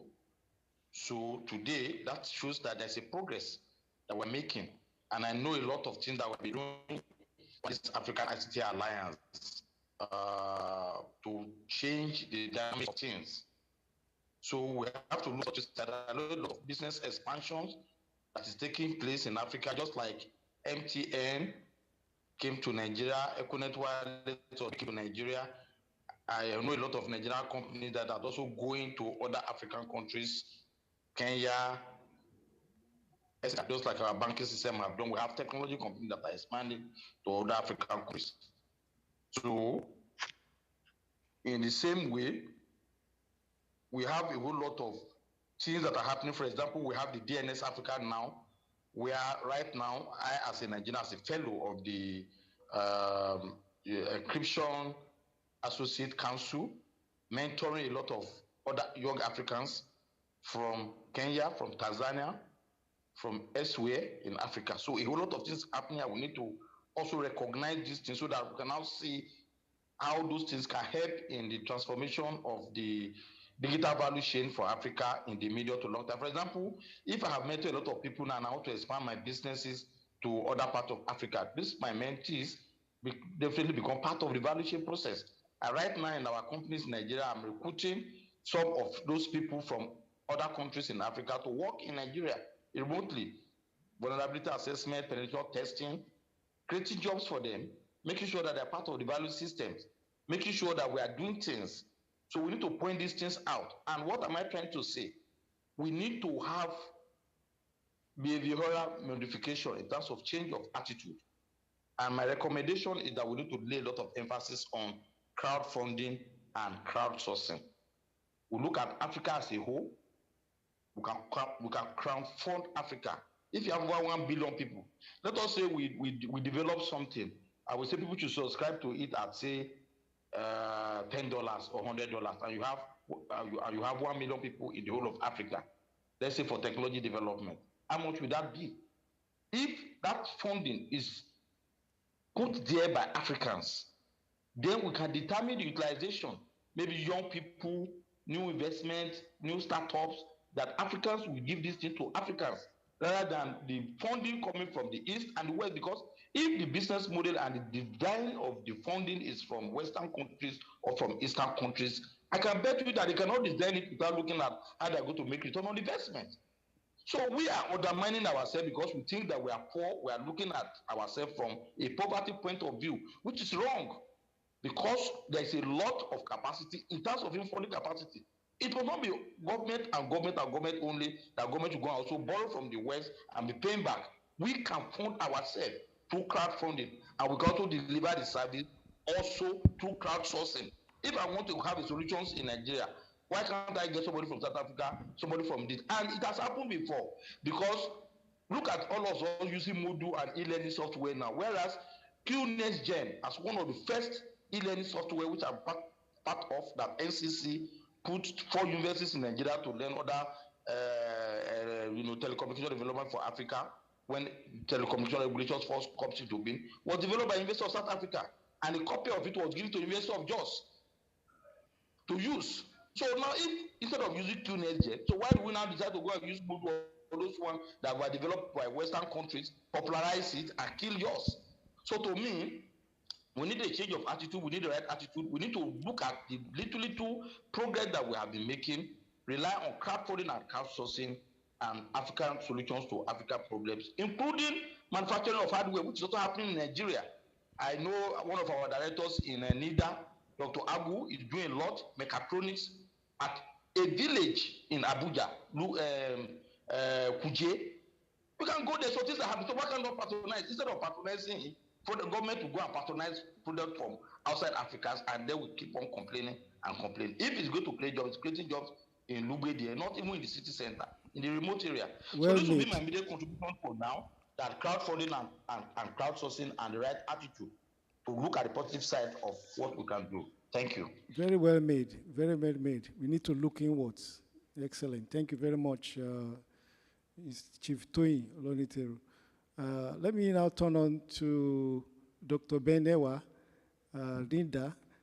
I can say that NIDA is also one of the outcome of WISIS one way or the other. Dr. Ben Ewa.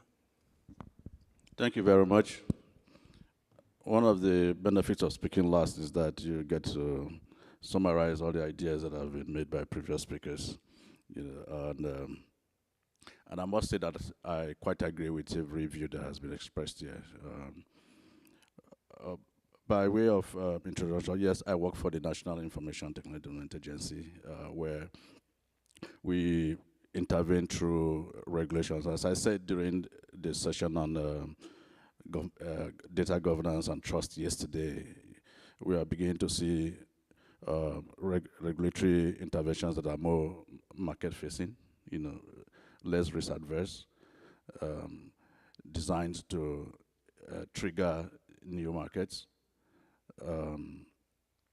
And so the issues that I've talked about here, whether they have to do with infrastructure or the quality of infrastructures. I mean, in the last decades, entrepreneurs from Nigeria, for instance, have ventured into assembly of computer devices, where they have made enormous gains, but we've also seen how they have struggled in the market. So we are also responding with and trying to bring out regulations that enhance the quality of device components and so on, and also improve the customer experience. But I'll talk also about some other things I do in addition to regulations, and that would also resonate with some of the contributions from other speakers, particular the tech entrepreneurship and so on. If you take a very close look at the existing African market. And we need to be interested in the structure of the labor market, right?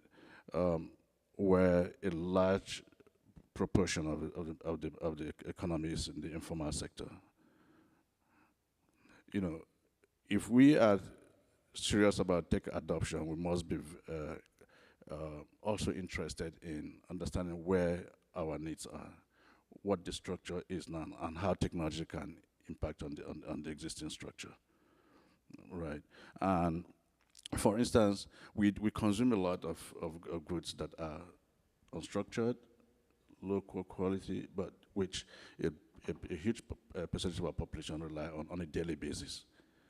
Right. So about 2 years ago, I started working on that, and currently we've successfully created a digital platform where virtually every service, including hair braiding and all that, can be structured. And one of the interesting takeaways from that is that these traditional services can be digitalized. We are seeing a connection, right, where a carpentry worker can use digital platforms, to enhance markets and so on. So my point is that we need to look at where the majority of our population needs interventions, right? That will be the low-hanging fruit for African markets and so on. Thank you very much. Yeah, very good. Thank you very much, Dr. Bain. I would love to hear what NIDA is doing to empower those people as well. It's a good point you made, yes. Okay? But we will come back to that. So maybe your next round, you'll talk about that. All right, thank I will now yield to my colleague online, Mr. Inyeke Mabunta. Please pick it up. Okay, thank you. Thank you. Excellent session so far. I listened attentively to all the speakers and I was excited about the numerous suggestions that were coming forth. But Ben, who speaks for government at this workshop and has spoken last, I won't let you go off too quickly. I won't let you speak last again, so you'll speak first. I have reversed the order and have you intervene right away. And I'm going to be talking to you about raw materials, but I define it broadly. I define raw materials to include human resources, actually. I also define raw materials to include existing African solutions that are there, but not harnessed for the benefit of Africa.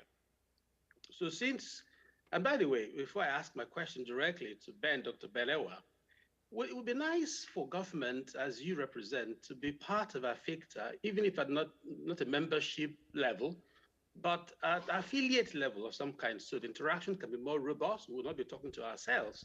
We'll have government engaging with us directly.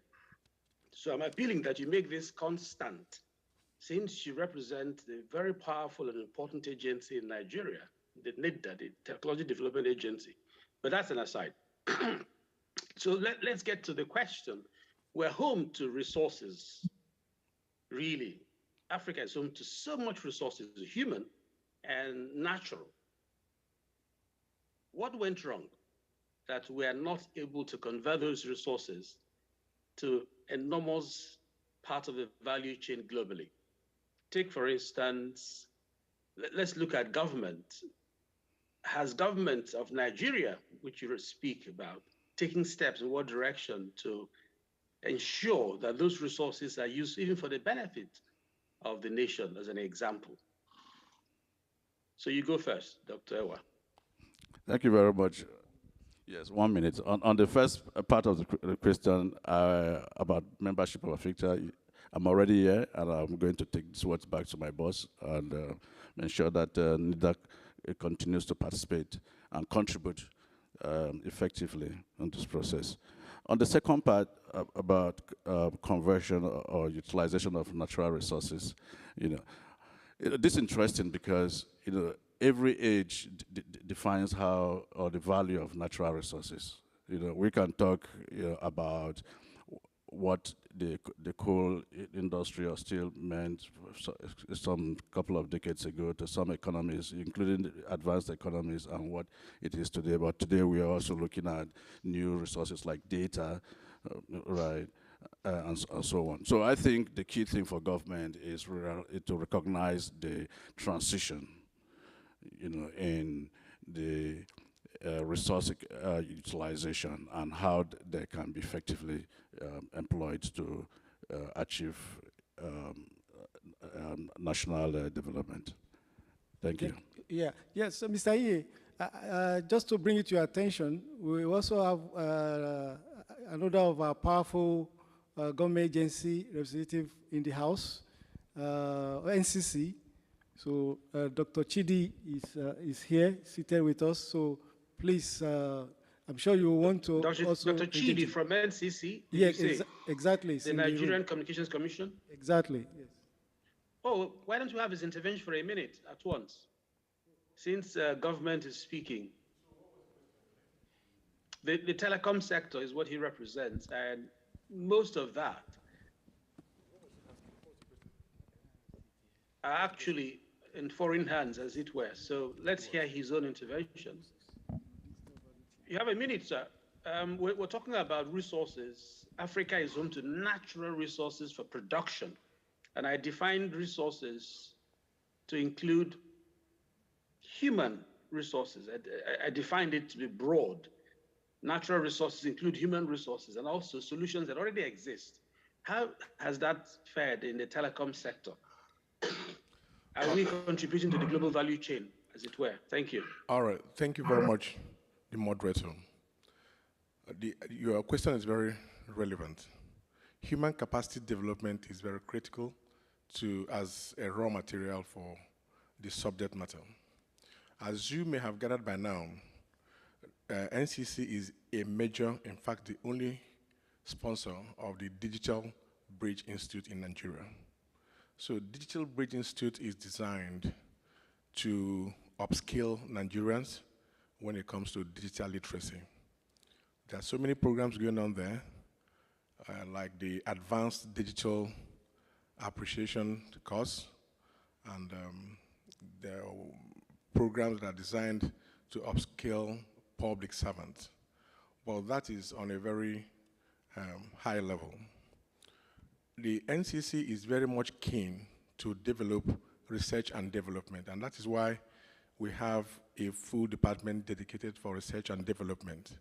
So we endow professorial chair on Nigerian universities selected every year. Apart from that, we have research grants for universities that try to understand where we are in technology, in artificial intelligence, blockchain, virtual reality, autonomous systems, and so on and so forth. I'm talking strictly as far as the human capital development is concerned. Now, when it comes to the actual game, the players, I head the New Media and Information Security Department, and I have a program that I'm doing this year to identify startups. So I'm actually implementing the Nigerian Startup Act, which essentially requires that we upskill the youth to participate in the digital age, creation of platforms, management of platforms, interconnection of platforms. So for want of time, I will not dwell so much on this. But the program is meant to have what you might call a roadshow, and then we identify talents, amongst the Nigerian youth. And then, but the ultimate goal is to fund them and then give them waivers for licenses for about 5 years to see how we can grow the market. As you may have gathered by now, Nigerian market is saturated. And the only way you can deal with saturated market is to create more players to meet up with the HHI index. Thank you very much. Excellent. Thank you, Dr. Chidi. We'll move on. I assume that you have no position on what went wrong. Why is Africa not contributing significantly to the value chain digitally, really? So, but you're saying that there are prospects. We're making effort at this time. So, but thank you for that intervention. I also know that NCC that you work for has a Nigerian content, a local content establishment as part of its own structure. So you're doing more work in having to mainstream local efforts into producing telecoms services. Thank you anyway. Dr. Jameson, do you want to make a comment? Yes, just to highlight that we just have 10 minutes. I don't know how we're going to manage it. Okay, maybe one minute intervention. So let's give Rachel a minute still. Rachel, I'm going in reverse order so more persons can contribute. Rachel, do you have a time to speak for a minute from Kenya? Is she still on the call? Yeah, sure. Okay, great. Thank you so much for giving me another opportunity to talk and discuss about this topic. So I think one thing that I have to agree with Anye is that one of the things that we are lacking as a continent is investing on our own. I think I had earlier highlighted on the fact that we need to do a lot when it comes to funding. And you know, like as it has already been spoken about, data is a new gold, and a lot of things that are in technology is a new wealth. So we also, as a continent and individuals around these sectors, need to encourage stakeholders that maybe are in manufacturing, the rich, to increase their investment in capital ventures and crowdsourcing and crowdfunding. So as a continent, maybe we can leverage in the fact that we are very new in this age, and we can invest a lot on our own, uptake of our own technology as well, developing solutions around ourselves to be a bit independent of others. So I I'm think sorry, that's one thing that the minute is expired already. I really am sorry to interrupt you, but I wanted more persons to intervene. But you're strong on investment, and I take that as a contribution. Is that okay? Yeah. Okay, so Olutoyi, can you do in 30 seconds what you recommend?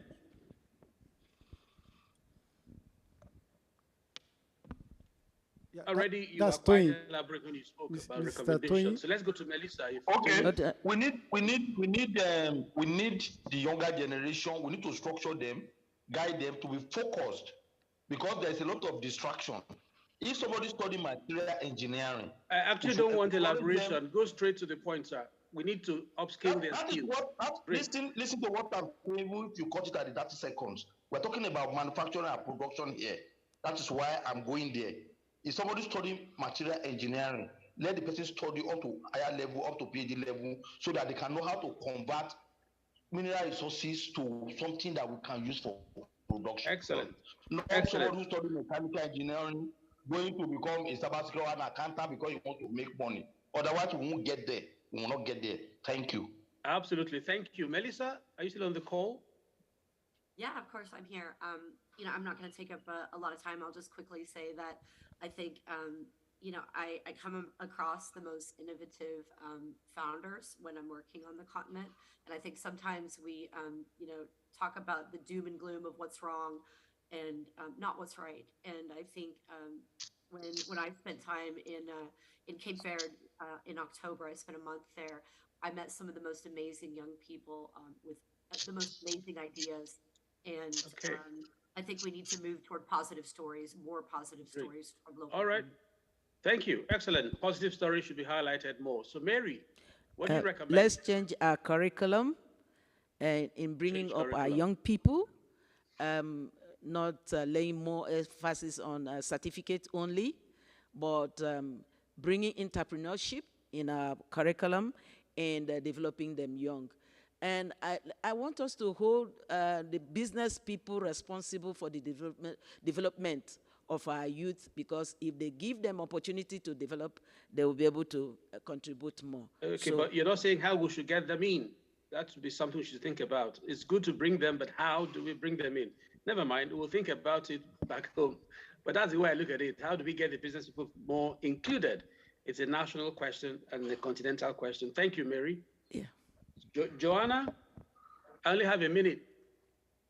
Oh, I don't need a minute. I just wanted to say thank you for letting me be a part of this session. If we were looking for one quick takeaway, I would probably piggyback right on Mary's comment on the need of capacity building, which is probably aligned with the funding. If we can manage to coordinate the funding to build the youth capacity, we are almost there. Thank you for having me. It's been a fruitful session, and I wish you all success. Thanks so much. Thank you too. Thank you. All of you are talking about capacity. It makes a lot of sense. So let's go to Dr. Kosi. You're there on site. Do you want to share? Have my 30 seconds. Yeah, yes, thank you. Capacity building is very important. We have a school, digital school. Anything else? We've heard about that a lot more. Do you have another idea about apart from capacity building? we have some, for example, we have some in Africa. We want to use solar technology to provide electricity for all our telecommunication infrastructure. That is very important. Exactly, perfect. Yeah. So Africa should harness the solar energy for its own power.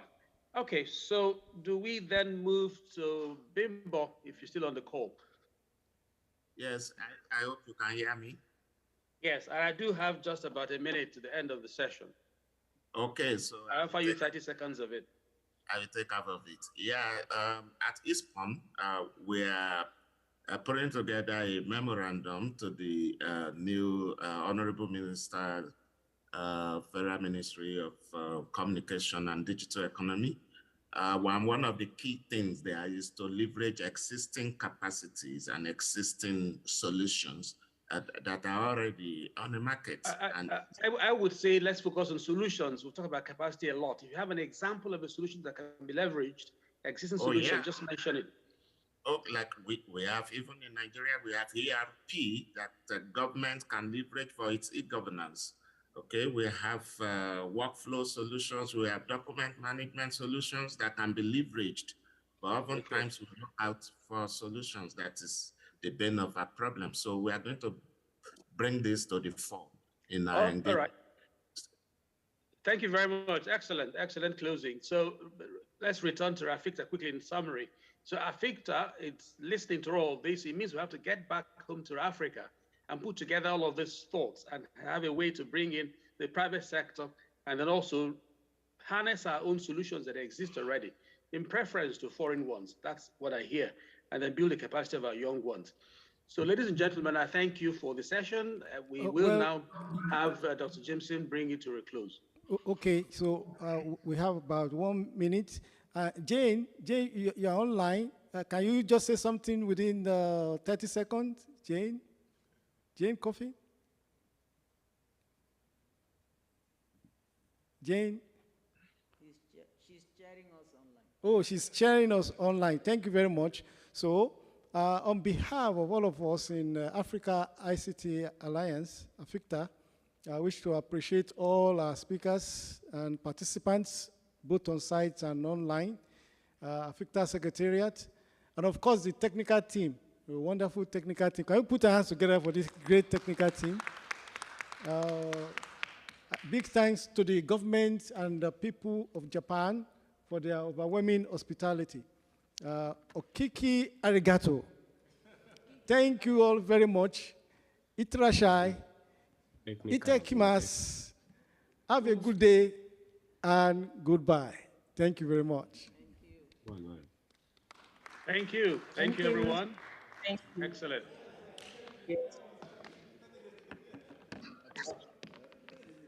Thank you, everyone. Thank you.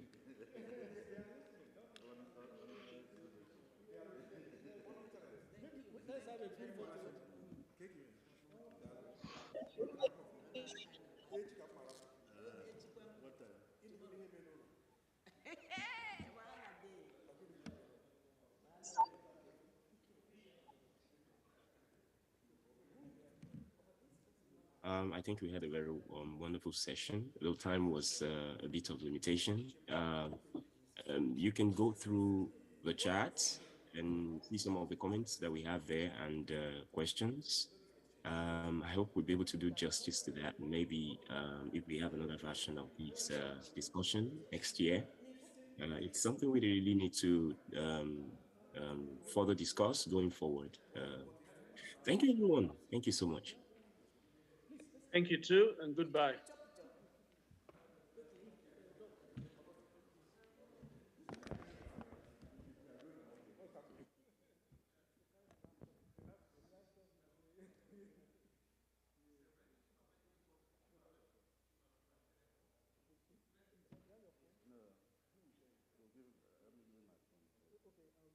Take it, I'll give you mine.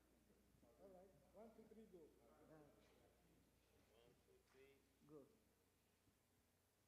Okay, one more. This one, I will share this. We have another session. Oh, yeah. Take it. Oh, yeah. 1 minute. This is accepted time. 1, 2, 3, go. Well completed. Yeah, thank you very much. We are business people. Yes, time is money. Thank you for well done. Yes. I don't think you are listening to that. That's good. Very true. Yes, it's true. Thank you, Amazon.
Sorry, I was just going to say, I won't be able to say hi at the end. I'm just going to say, great to see you. We've booked time in November.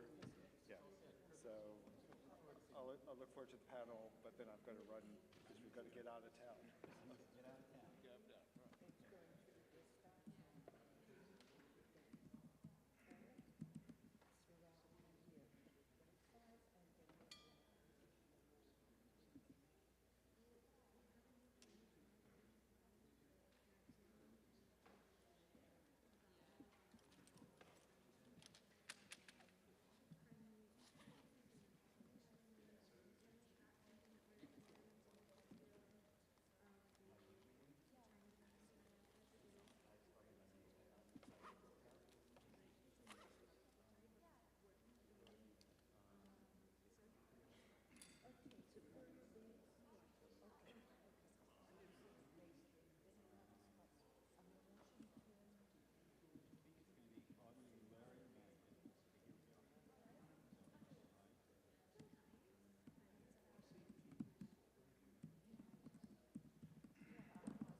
Recording in progress.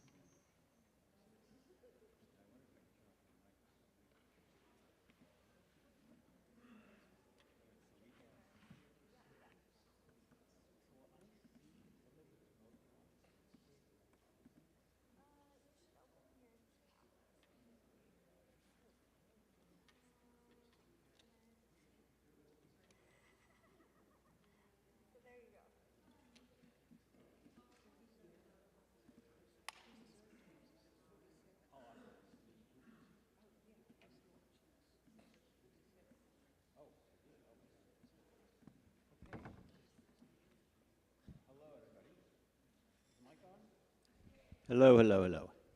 Hi, and welcome to our session. My name is Larry Magid, and I'm the CEO of ConnectSafely.org. And we're talking about the risks and benefits of AI, generative AI specifically, but AI in a broader sense. And I'm going to be introducing or allowing the speakers to introduce themselves in just a few minutes. But I just want to make a couple of opening remarks. That we hear a lot about AI. In fact, it's really the theme in many ways of this IGF, just as with the theme of Google's big developer conference this year and Meta's big developer conference this year. And just about every tech gathering you go to, people are talking about generative AI. And in addition to all the positive things that people are saying, and I might add some of the hype, there are also the naysayers. In fact, even some of the leaders of the GAI industry have talked about it being an existential threat, along with climate change and nuclear war. Strikes me as a bit of an exaggeration, but nevertheless, I literally saw that online, so it must be true. Or at least must be true that it was said. But you know, I've been, in addition to starting an NGO a number of years ago, I've also been a technology journalist since, believe it or not, 1981. I go back a long way.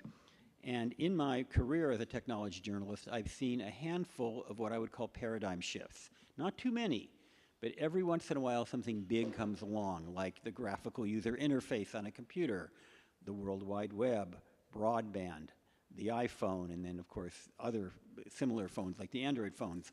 You can really count them on a couple of hands, major, major shifts in how we are talking about technology. And certainly generative AI is among them, in my opinion. I have never seen a paradigm shift get as much attention as quickly as this has.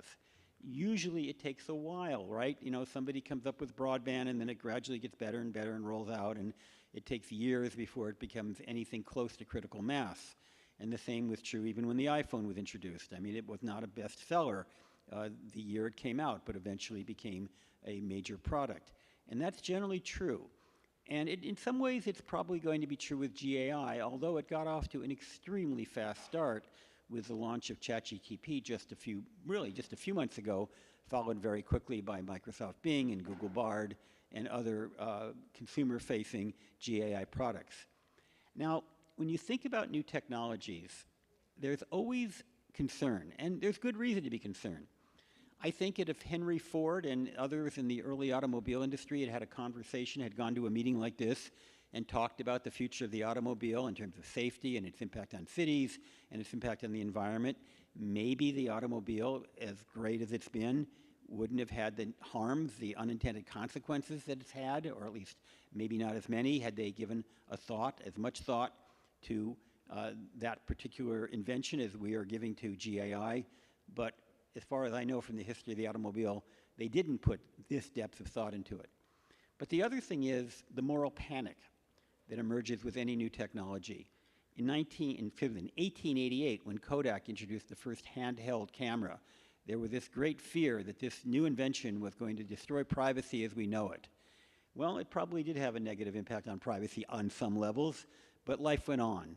And it's almost quaint to think back to the negative impact of the Brownie camera when we think about the privacy issues that we're struggling with today. And I don't think that you can blame Kodak for where we are today.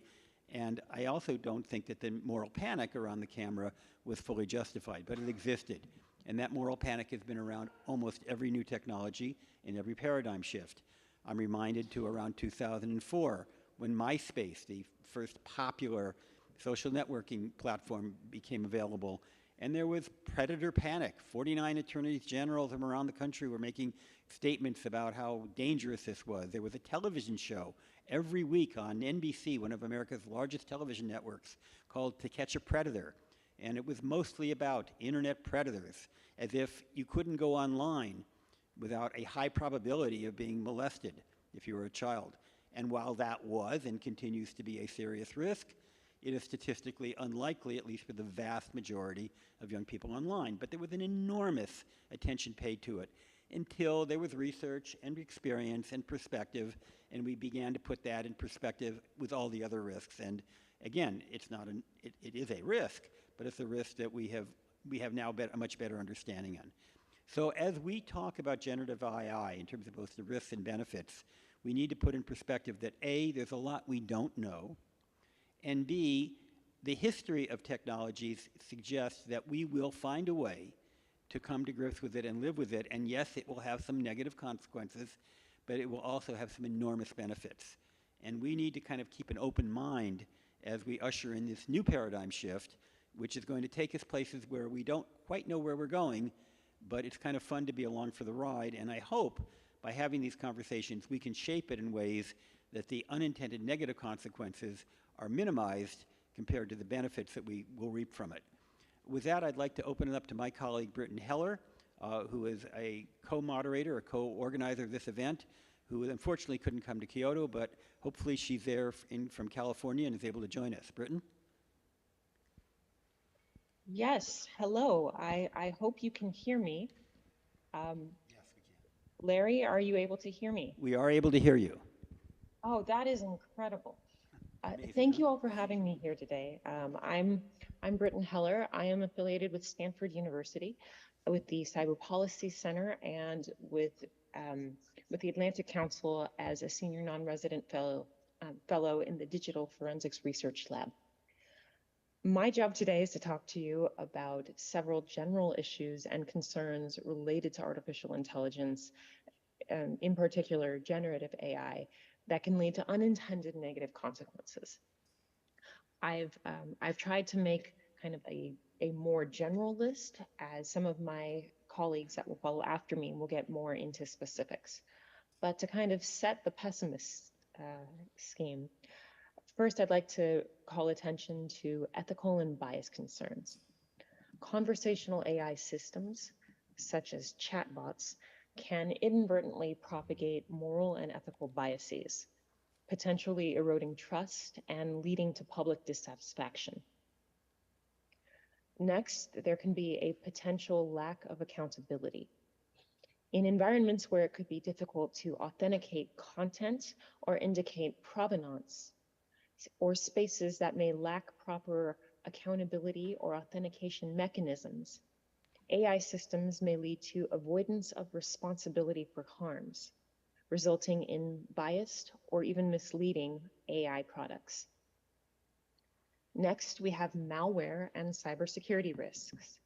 AI applications can become vehicles for malware, posing substantial cybersecurity risks. Malicious AI can compromise systems, damage critical infrastructure, or disseminate false information. We should also be aware of foreign interference. State actors may exploit generative AI for disruptive purposes, revealing the susceptibility of AI systems to foreign manipulation and emphasizing the need for robust security measures. This can also be a measure of disinformation on a domestic front as well. Related to that are concerns about synthetic media and deepfakes. The proliferation of AI-generated multimodal content, like synthetic audio and video content, can make it difficult to distinguish genuine media from manipulated media, undermining our trust in digital content. We should also be concerned about user vulnerabilities. Users who rely on AI for information and decision-making may be susceptible to misinformation and manipulation or exploitation by malicious actors. Social and economic impact can also come from generative AI. AI-related crises can have profound social and economic consequences, impacting public safety, causing panic, and disrupting critical services. There can be wider international implications from generative AI. The involvement of international partners in AI-related issues and in the war over the hardware and infrastructure needed to produce generative AI can have diplomatic and geopolitical implications, necessitating international cooperation to address AI-related threats. This can be challenging. Finally, we can look to extremism and disinformation as the last potential threat. AI can be leveraged by extremist groups to disseminate disinformation, potentially inciting social and political unrest. In response to these challenges, all types of stakeholders should prioritize responsible AI development, robust cybersecurity measures, and establish clear accountability mechanisms while promoting international cooperations. Addressing these concerns is crucial to mitigate the potential issues and risks associated with AI in national security, statecraft, and information dissemination. That is my doom and gloom summary. Thank you very much, and I'm looking forward to discussing this further. Well, you got us off to a rollicking start here. I'm not sure whether to crawl under the table yet, but I'll stick with it at least through the session. Our next speaker is Daniel Castaño, who joined us remotely, I believe from Colombia. And Daniel, would you mind introducing yourself briefly before your remarks? Daniel? Hola. I know he's there because he responded. While Daniel sorts out his whatever's going on, I'm going to skip him for a moment and go to Janice Richardson. And Janice, if you would briefly introduce yourself and your thoughts, please.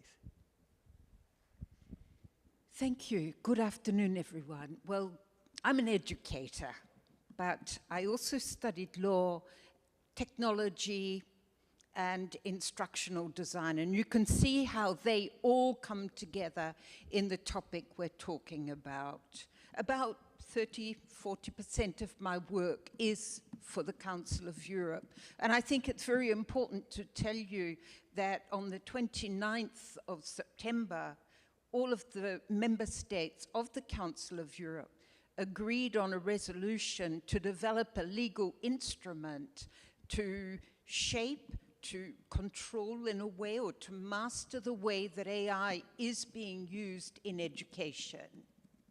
AI has a lot of advantages for education, or it could have.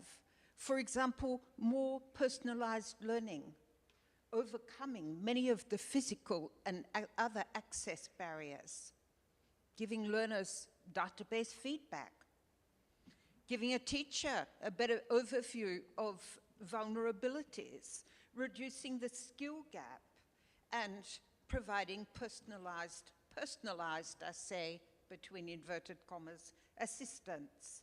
It does allow for much more exploration, creation of smart content, and of course we can't overlook the automation of repetitive tasks. But I think that my concerns are wrapped up in the words of UNICEF, the definition which now has become the definition of the OECD. This definition, AI refers to machine-based systems that can, given a set of human-defined objectives, make predictions, recommendations, or decisions that influence real or virtual environments. And there you see many of my concerns. Who are the humans who are defining the objectives? How can one make predictions when generative AI learns, but maybe I'm very, very different from other people? Pluralism, where is it? Will it really be taken into account? And why should generative AI or any other sort of machine make decisions that could influence the real or virtual environment that I move in? We're also, we see in this definition, AI systems interact with us, but where is the human?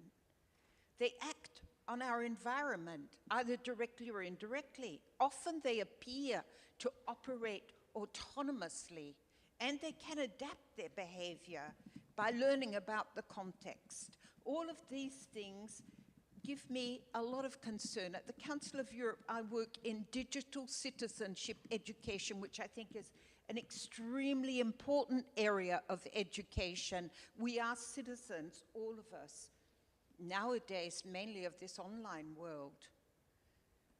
And we do need to know the impact that the environment is having on us and the impact that we are having on the environment. If I look at the first cluster of domains that we work with in the Council of Europe, access and inclusion, you can imagine all of the difficulties of those people who don't have access to this. I think that we're digging that digital divide even deeper. Then, when we look at well-being, which is the second set of clusters in the digital citizenship education model, do we really need more technology in our lives? Do we need someone, when I decide that I want to go to Japan, for instance, and I log in to ChatGPT or Bard or another, and it tells me you can go here and you can do this and this, but who is behind it? Who is giving that data? Which databases are being used? There is just not enough transparency for us to understand who would be guiding these decisions. And finally, rights, participation. Are we really actors in our own society? Do we really have democracy? Because the three underpinning elements of the Council of Europe are democracy, rights, human rights, and rule of law. And this really raises questions for me. We've seen in enough national elections the impact that technology has had. Won't this give technology an even greater impact? Consumer awareness is another domain in the DCE model. But what is generative AI going to do for consumers? Is it going to help them, or is it going to lead them in front of just too many opportunities? I read an interesting comparison recently, looking at George Orwell, 1984, Aldous Huxley, War of the Worlds, whereas Orwell was scared that we wouldn't have freedom in what we could read, that there would be boundaries placed around us. Aldous Huxley was scared that we wouldn't know how to read, that we wouldn't be reading anymore, and that we would be inundated with information to such an extent that it became meaningless. These are my fears. Back to you. Okay, another bright, cheery set of comments, but very good questions, questions that we do need to address. And speaking of that, I believe Daniel is now back online. So Daniel, take it away, if you would. Hey, Larry, Great. thank you very much. Because I'm here, we just have a little bit of a technical issue. We're all set. So I'm Daniel Castaño. I'm based in Bogota, Colombia. I'm a professor of law, and I'm also a consultant working around these topics with different local and international companies. So as we convene for this year's IFG, we are at a pivotal moment in the evolution of our digital landscape. Central to our discussion is the transformative power of generative AI, a technology with profound implications for our global society. So this is not only something to generate, a poem, to write an essay, or to try to come up with a new diet. This is really a life-changing technology. Firstly, we must ponder upon the role of our legislators, administrative agencies, and judiciaries. And here we might ask ourselves, how can they anchor the development and deployment of generative AI in ethics, especially when this technology has the potential to mold public policy and influence societal norms. Secondly, with the great power comes great responsibility. As generative AI presents avenues for misuse, what protective measures and regulatory frameworks should we instate, particularly when our concerns in safeguarding of our critical public sector domains? So here, it begs the question whether current frameworks that have been developed around the globe for AI in general terms, it is appropriate to regulate generative AI too. Furthermore, the discourse around AI is not solely for experts, and this is very important. It's imperative that we bridge the understanding between AI specialists and the larger public.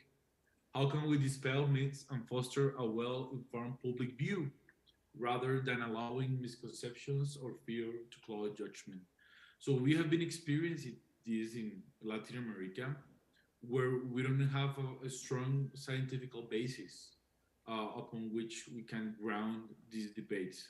So mostly what we have today is just speculation and taking foreign policies and try to translate them into our languages or with few adjustments. So lastly, we cannot overlook the borderless nature of AI innovation. In an interconnected world, how can we cultivate international cooperation? Let's envision platforms that encourages shared best practices and harmonizes strategies to address the intricate challenges posed by generative AI. So this is very important for my region, for Latin America. First, we need to bridge the technological gap. We need to improve education. We need to improve access to this technology so that we can really have a grasp of it. And based on this, we can have an informed conversation and we can actively participate in shaping the global conversation around these new technologies. Thank you, and I'm very looking forward to your questions.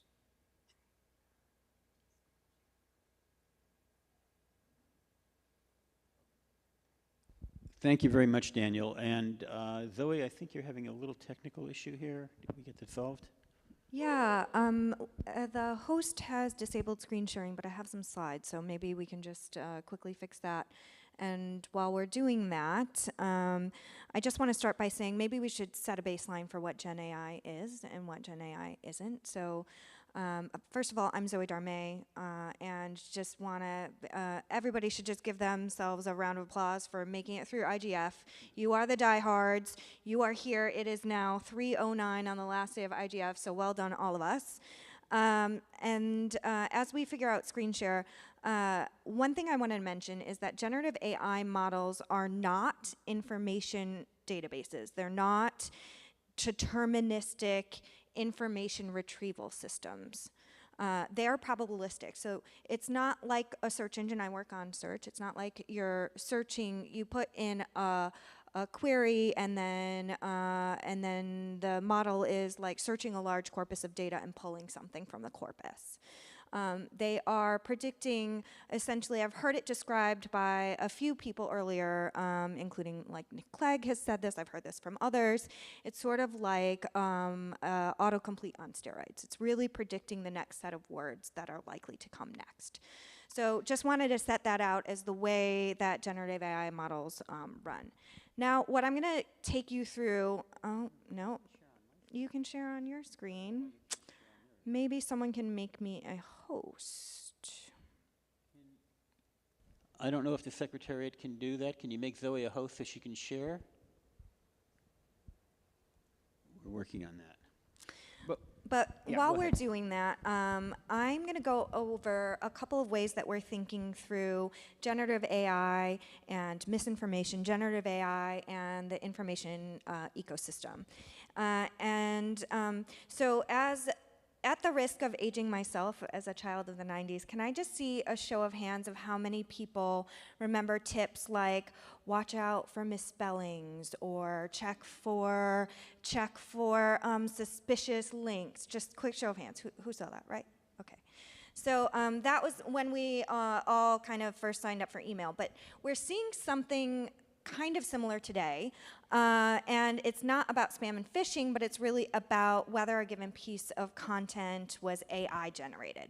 So what are people saying now? They're saying, ooh, look for weird fingers, right?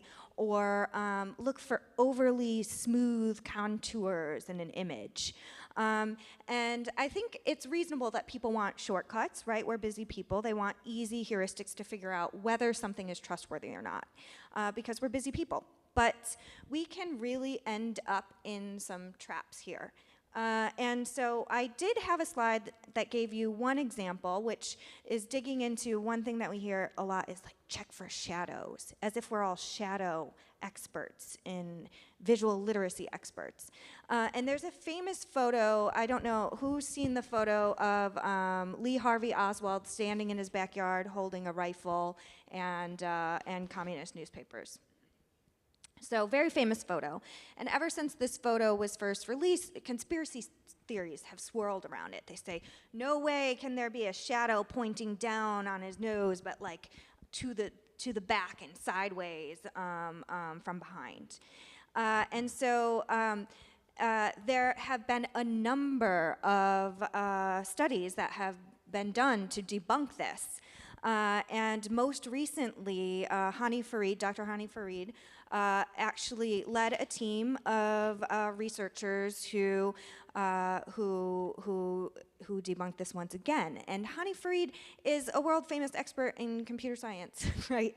And imagery. He's the father of photo-DNA. He's not your average human, and yet we're asking, or average user, I should say, not average human, average user, and yet we're asking average users to do something that actually takes a lot of compute power to do. And so what my point here is that these heuristics, these shortcuts that we hear, you know, top 5 tips to spot a fake, are not 100% reliable, and neither are they durable, right? Because we know that spammers learned how to use spell check. They figured out how to buy .org domains. And AI over time will learn how to figure out to create a picture of a human with 5 fingers. That's just going to happen. Mark Zuckerberg already has legs in the metaverse. So what we need to do is figure out how we adapt our information literacy best practices that we've honed over the years to really work in this landscape of generative AI. My screen sharing is working. Look, we're already technical experts here at IGF. So I'm going to give you a really quick quiz, and I want you to grade yourself. Janice is an educator, so you can what do you call it when you're administering a test? Proctor. You can proctor for us. So very quickly, just in your head, right, think, okay, which one of these has not been created with AI, A or B? I'm going to give you 10 seconds, because that's usually our attention span online. All right? Now, which one of these photos is more or less as it's described? Both purporting to be about climate change, for example.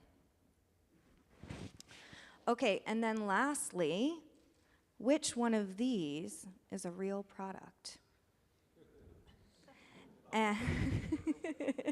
And the caption says, for those of us who don't read this, is spicy chicken wings flavor. Okay, so I expect you all to grade yourself.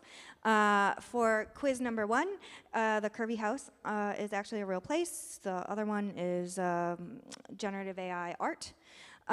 For the second one, it's actually the photo from WWF, which is misleading. This is actually a cropped photo from the same, it's the same photo. It's actually not from a different year. And, heaven help us, spicy chicken wing Oreo was a real thing. I did not eat them. So how many here of you got 100% of these correct? Congratulations. I see 2 hands. Okay? So does that mean we are all, well, what does that mean?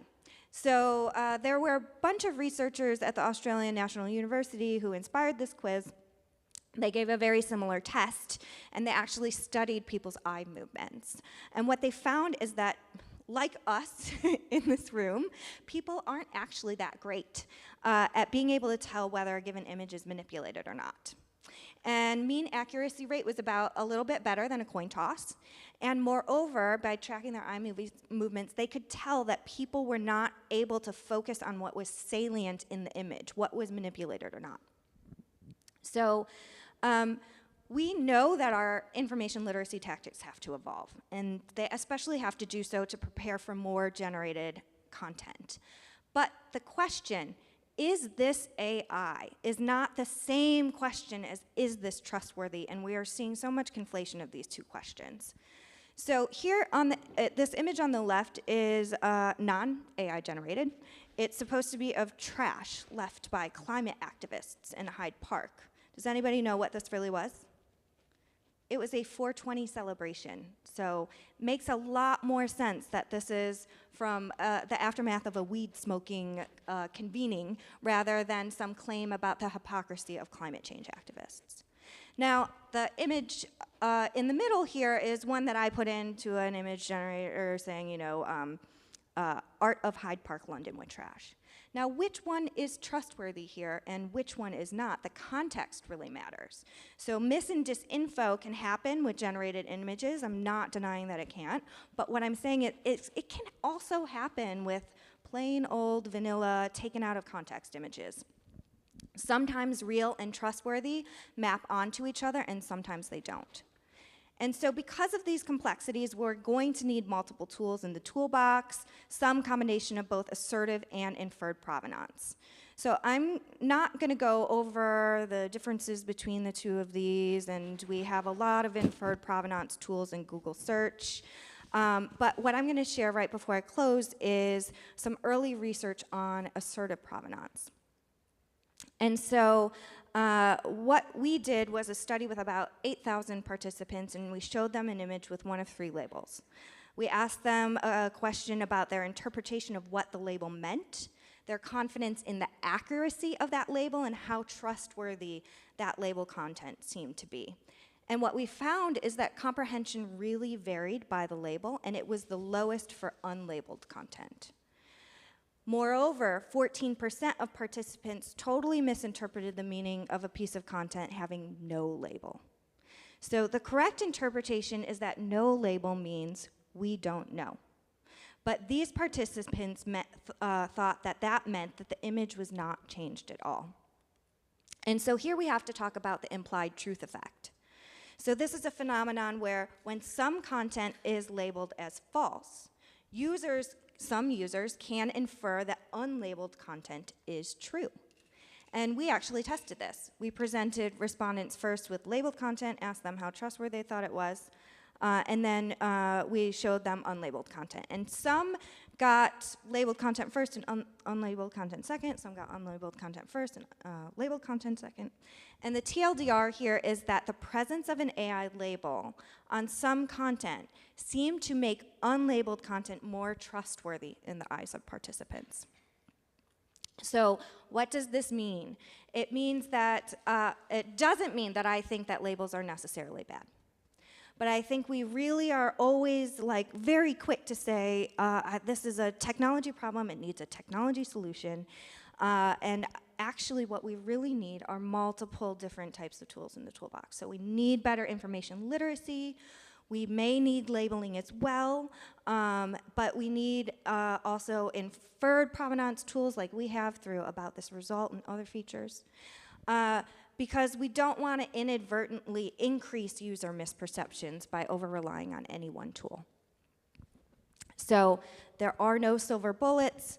Misinfo is sticky, it moves fast, people have low attention spans, but at the same time, we have to craft messages that appeal to all and will actually get read.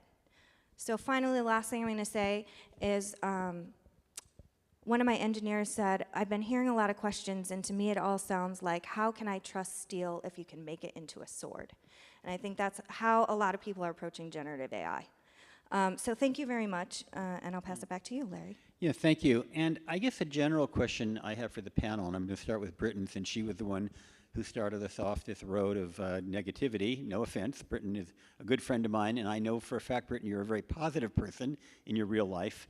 So let's talk a little bit about possible solutions. What can we do to mitigate the unintended consequences, or perhaps even intended consequences from some people that you talked about in your introduction? One of the best things I think we can do, and one that we are well situated to do at IGF, is to try to take more of a global perspective on these problems. This is part of my personal bias since I'm an international law professor, and I tend to look at certain types of governance regimes that are built on global participation and international consensus as having more validity, and because they have wider participation. There's I think the point that's been brought up about AI unintentionally furthering the digital divide is a very salient one. Right now, 2 billion people around the world do not have access to the internet. And I think that working on some of the foundational access-related issues to get everybody as level as we can before we move one click forward beyond the internet into what comes next would be a very useful step. So creating schemas where international voices can be heard and valued, and allowing the technological means so that international voices can have equal participation. Thank you. And Daniel, you're speaking of international voices, you're the one representative from the Global South on this panel. What's your perspective in terms of the comment Britton made about the haves and have-not of technology, and how generative AI is going to affect people outside of, Europe and the United States and some of the more wealthy countries? Well, that's actually a very interesting question. Thanks for that. I would like to elaborate more on what Britton mentioned about the digital divide.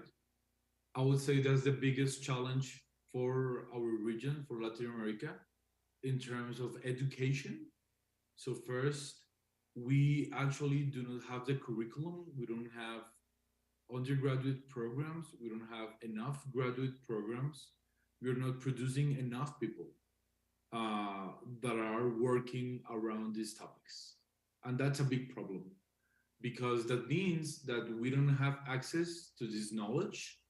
Our companies, local companies, don't have access to this knowledge, and our governments do not have access to this knowledge either. So with that being said, I think it's very hard to even start having a conversation on how we can regulate how we can govern generative AI. And second, I will say infrastructure. Um, that's one of the biggest challenges. We have access to one of a few models that have been released lately, but I can see in the future that that's going to deepen the digital divide in terms that some people might have access to the free version, whereas other ones are going to have access to the paid version with new or more specific features. That's going to deepen the digital divide um, in our region. And I think that's already happening when it comes to the access, for example, to ChatGPT and to Claude. We just had access to Anthropic's Claude 2 last week when it was released 3 months ago.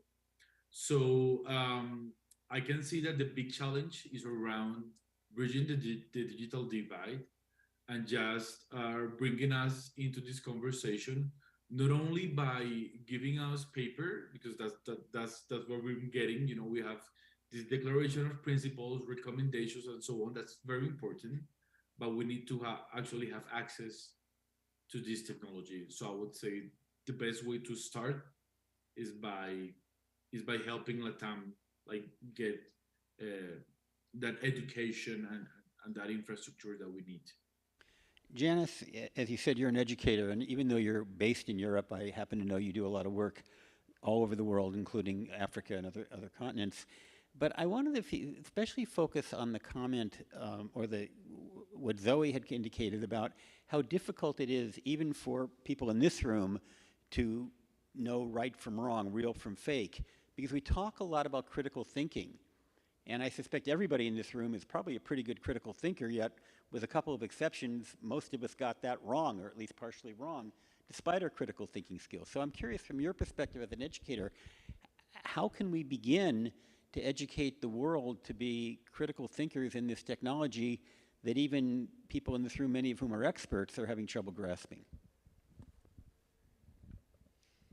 So, yeah, it's an extremely important question, but I think we're going around it the wrong way. Because creativity, it's sort of the elephant in the room here. Creativity is reducing all the time. About 7 years ago, 4% of the activities young people were doing online were creative activities. Now it's getting even less. And yet, if you know how to create these pictures, if you know how to create, how to write, then you are much more discerning in what you see, the information brought to you. So I'd say, first of all, push creativity so that we really become creators and not consumers. And I think we'll see a difference there. And this counts for all the countries I work in Africa, in Asia. Young people are not creating. The second thing is teachers have never been taught in most countries, even including Europe and America, about how to develop critical thinking. Teacher training institutions have not really changed their agenda or their cursus to bring this into the training. So I think it's very important that our educators are educated, get a much bigger opportunity to know how to develop critical thinking. Now, putting kids in front of videos from the age of 2 or 3 is not the way to do it. We are getting so many fast-moving images and sounds. We're developing the lateral lobes of our brain. And we're totally forgetting the prefrontal lobe, which is the one that we have to use to be critical thinkers. So I think there I've got 3 different approaches: how to develop critical thinking, well, teacher training, more creativity, and thinking what we're doing to our kids when we sit them in front of all of those videos. Okay, before I turn to Zoe, I want to make a comment, more or less in response to Janice. When it comes to the issue of creativity, I mean, I personally write. I'm a writer, which is a creative endeavor. And I have found that tools like Bard and ChatGPT and Bing are incredibly powerful in helping me generate ideas, do my research, and actually enhance my creativity. that in fact I feel more creative as a result of being able to use these tools. The only challenge that I have is I have to go out of my way to make sure that I don't plagiarize these tools, and I use them as background information as opposed to content generation. But that's me, and that's now. And I guess the question I have for Zoe is, looking forward, as these things get better and better and better, will that in fact make even the most creative people redundant? So I am not a software engineer. I am an English PhD dropout. So I like to pretend that I still am creative. The way that I use some of these tools is to automate some of the most mundane tasks. So, I have to recycle the set of TPs or craft this into a vision statement, someone's asked me to do. And that frees me up to have more of my own creative free time where I'm painting, where I'm reading, where I'm doing the things that I like to do on my own time. So I'm not actually that worried about it. We are incredibly curious humans. One stat about search, I work on search, is that 15% of all searches are new. Now, a lot of that's misspellings, but a lot of that just shows like the limitless nature of human curiosity. So I'm very bullish on how creative, how curious we will continue to be. So does that answer your question, Larry? It begins to. And in fact, my theory is that if ChatGPT or Bard or any of these tools is going to replace people, it's the people who are not particularly good at their game. I mean, I suspect, if you're a hack writer putting out press releases based on, or just trying to regurgitate stock prices or things like that, you may wind up being redundant. But I doubt very much whether it's going to replace people who are highly creative. But, that remains to be seen. Yeah, the way that I would think about this is, do I think that generative AI could have created, for example, John Coltrane's Giant Steps? The reason that Giant Steps or the Tristan chord is so memorable in the pantheon of music history is because they were so path-breaking. Whereas a lot of these models, as I mentioned earlier, are probabilistic. So they're taking the training data and they're guessing which is the likely set of words to come next. And if you're doing that, how likely are you going to be the next Milton, the next Shakespeare? What makes them great is that they're so radically different from what came before. Okay, so I'm going to hopefully reserve a little bit of time for everybody to do a quick wrap up, but I want to open it up to the audience, both here in, where are we? Here in Kyoto, as well as around the world, for any questions or comments. So the floor is open. There are microphones in the room. And I believe with Britton, you're the online moderator. Are we going to be doing chat, or how are we going to get input from the remote audience? We are going to be doing chat. Earlier on, we asked the online audience if they had any questions to please put them in the chat. One question that I think we can start with comes from our colleague in Afghanistan, who asks, who states that generative AI is fantastic for developing education systems in developing countries, but digital culture and plagiarism remain big issues.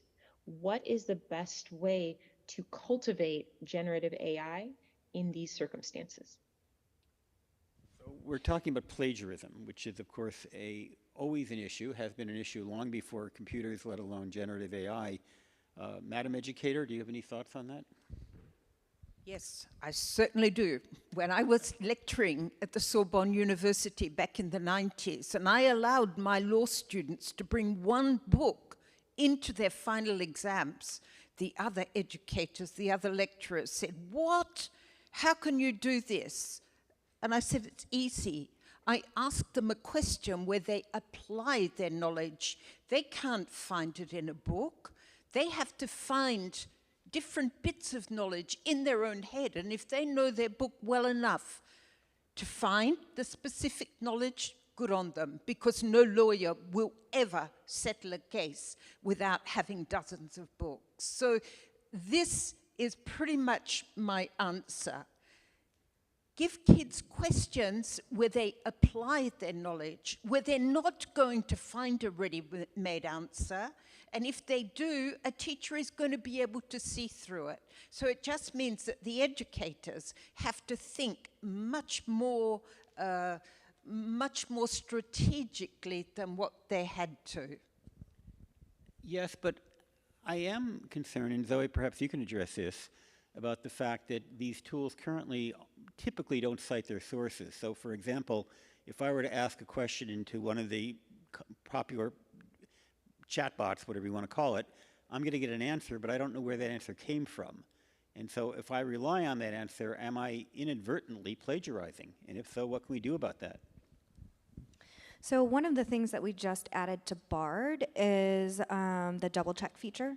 So if you ask it for a prompt, you know, like, give me an essay on John Coltrane's Giant Steps, for example, it will output a response, and then you can actually it's hooked up essentially to search so that you can highlight one of the sentences or part of a sentence and click on it, and it'll take you to the search results that will cover the same issue.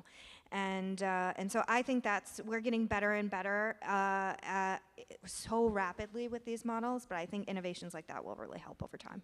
And with the gentleman right there, would you introduce yourself and then ask your question and make your comment? Surely. My name is Andrew Campling. I have the privilege of working on the intersection of internet standards, security, and privacy on the whole.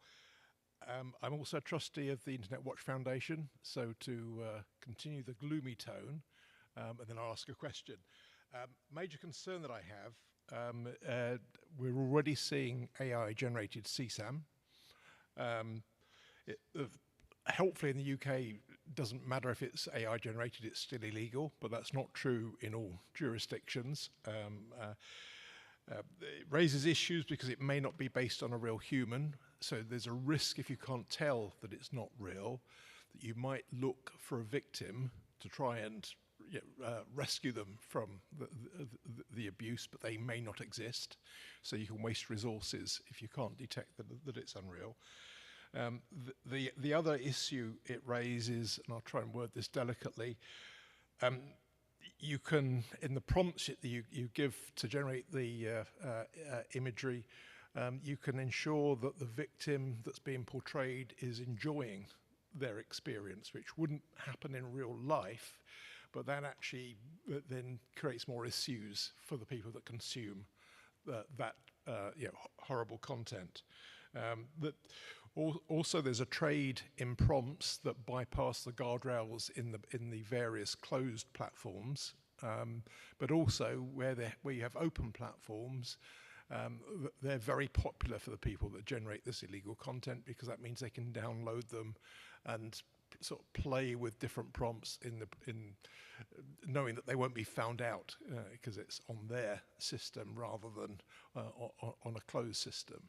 So yeah, it's a real concern, and it's getting worse as the image generation becomes more photorealistic. So I raise that question, though, which is sort of unrelated to that, but I think might be useful.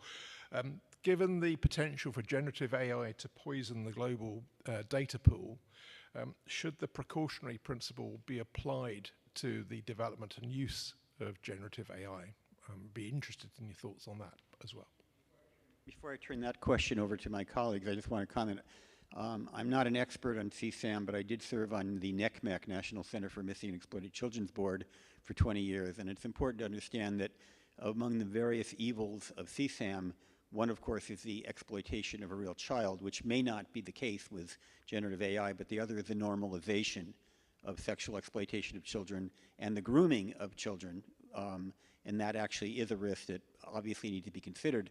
And as far as I remember, and perhaps the lawyers in the room can correct me, the U.S. Supreme Court does allow artificially generated images of child sexuality, I believe.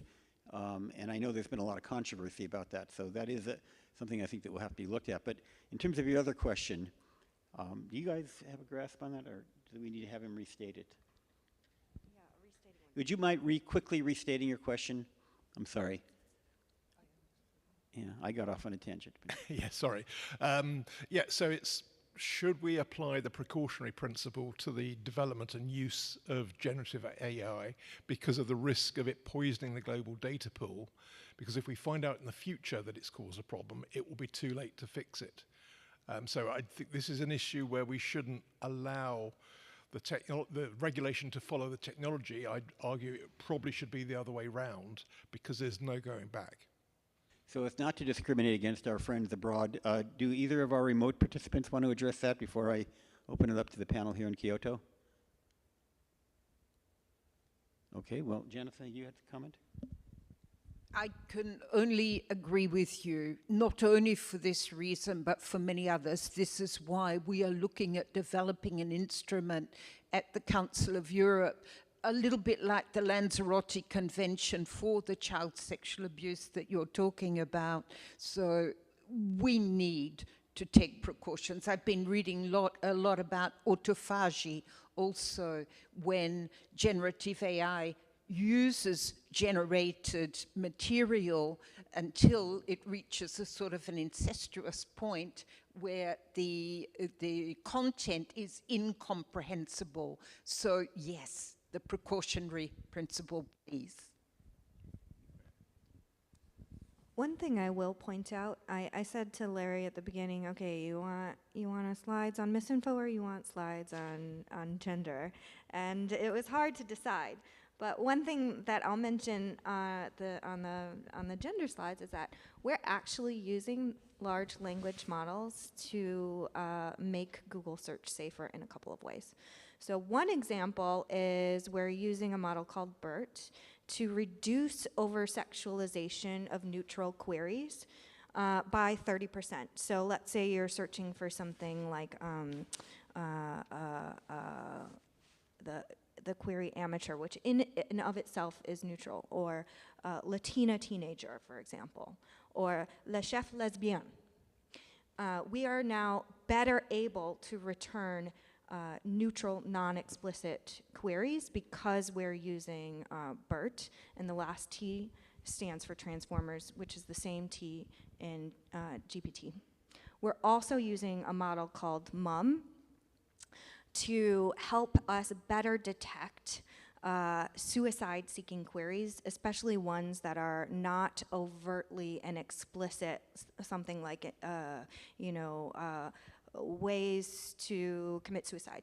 They can be more subtle, like, will 6 stories killed me, with stories misspelled. And so now, because we are using the same technology to better detect those types of queries, we're better able to trigger our resources for help, which in the UK includes the Samaritans. So I think regulation is needed.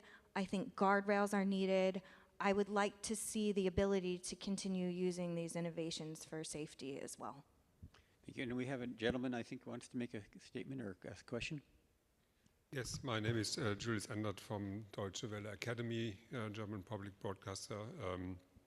So my question is, I asking myself, why are you doing this little test with us?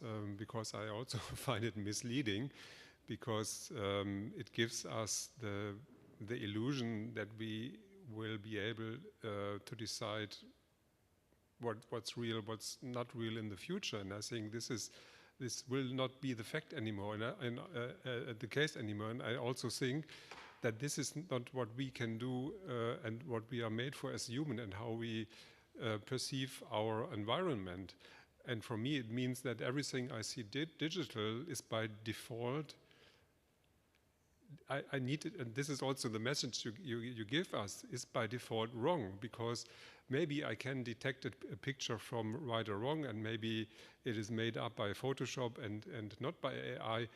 But when it comes to text or any other form of media or audio, how should I detect a fake audio of your voice with a generated text in my podcast? So this, for this, it means for me this: we are moving to a post-factual world online, And I don't know if you have any idea how to protect our society, and or maybe the question is too big, or our democracy, if everything what I see online, what I hear online could be generated. And I think it's remarkable that the actors in the US are the first who understand this, that they can be that they are needed any longer in the future, because everything can be synthesized from their voice, from the scripts, and even visually. So maybe it's more a statement, but. Well, that's a big question. Zoe, you were the one who asked the quiz, but I think just in general, that is a very big issue. I mean, I think it gets down to that issue of trust. You know, how does one authenticate, and how does one have trusted agents that can authenticate?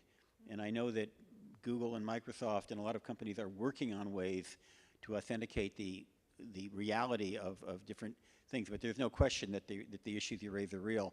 We're almost out of time. We actually are technically out of time. Do we have another? It doesn't look like we have anybody rushing in to come into the room, so let me say one quick, or maybe even two very quick comments from the audience, and then we're going to have to wrap up. Okay, thank you very much. My name is Valeris Kanevs. I'm currently the master degree student here in the KCJ in Kyoto. So my question is regarding the future and prospects of the generative AI. So as we all know that currently we're feeding a lot of data into the models, and we get those predictions, and based on that we get the generated text or imagery.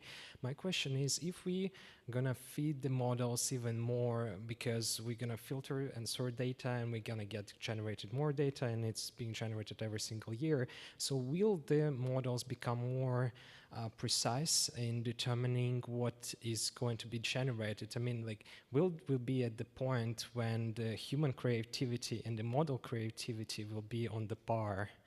Thank you. Is that a yes or no answer? I would say probably. Yes, sir.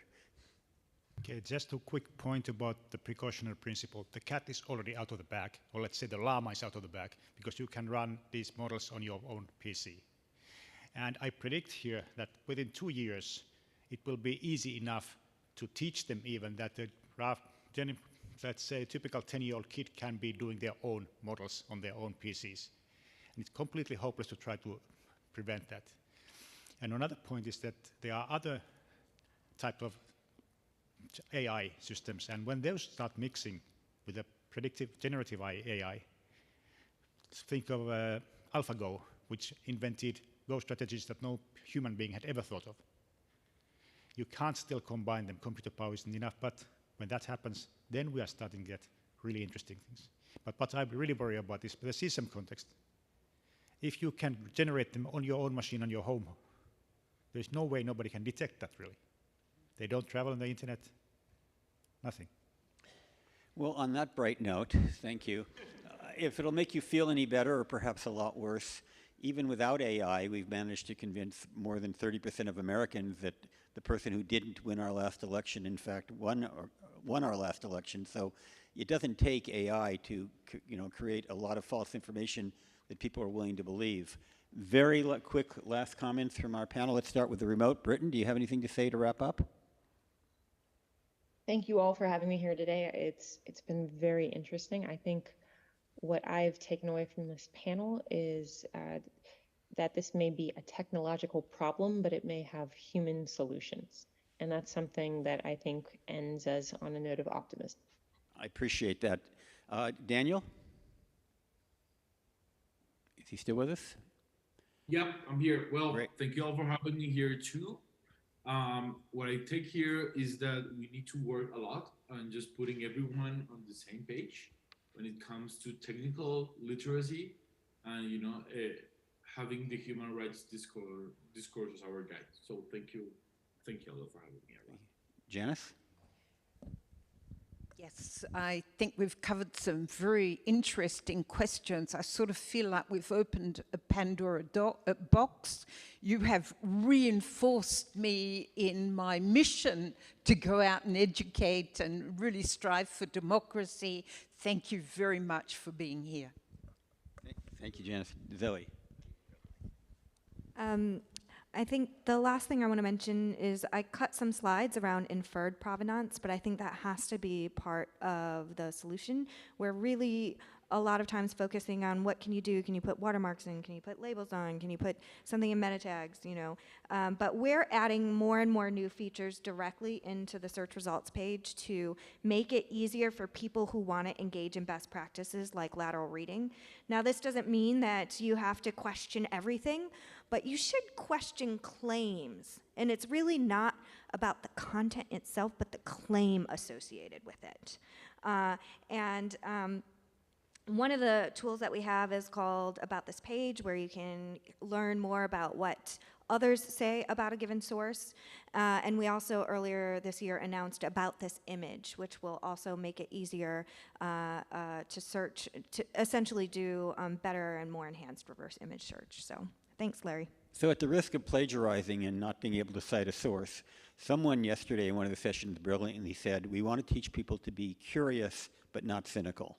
And I think that's an important part of, I think, take away from what you said and what you said, Janice. Thank you guys very much for being here. We really appreciate it, and enjoy what's left of IGF in your trip home or wherever you're going.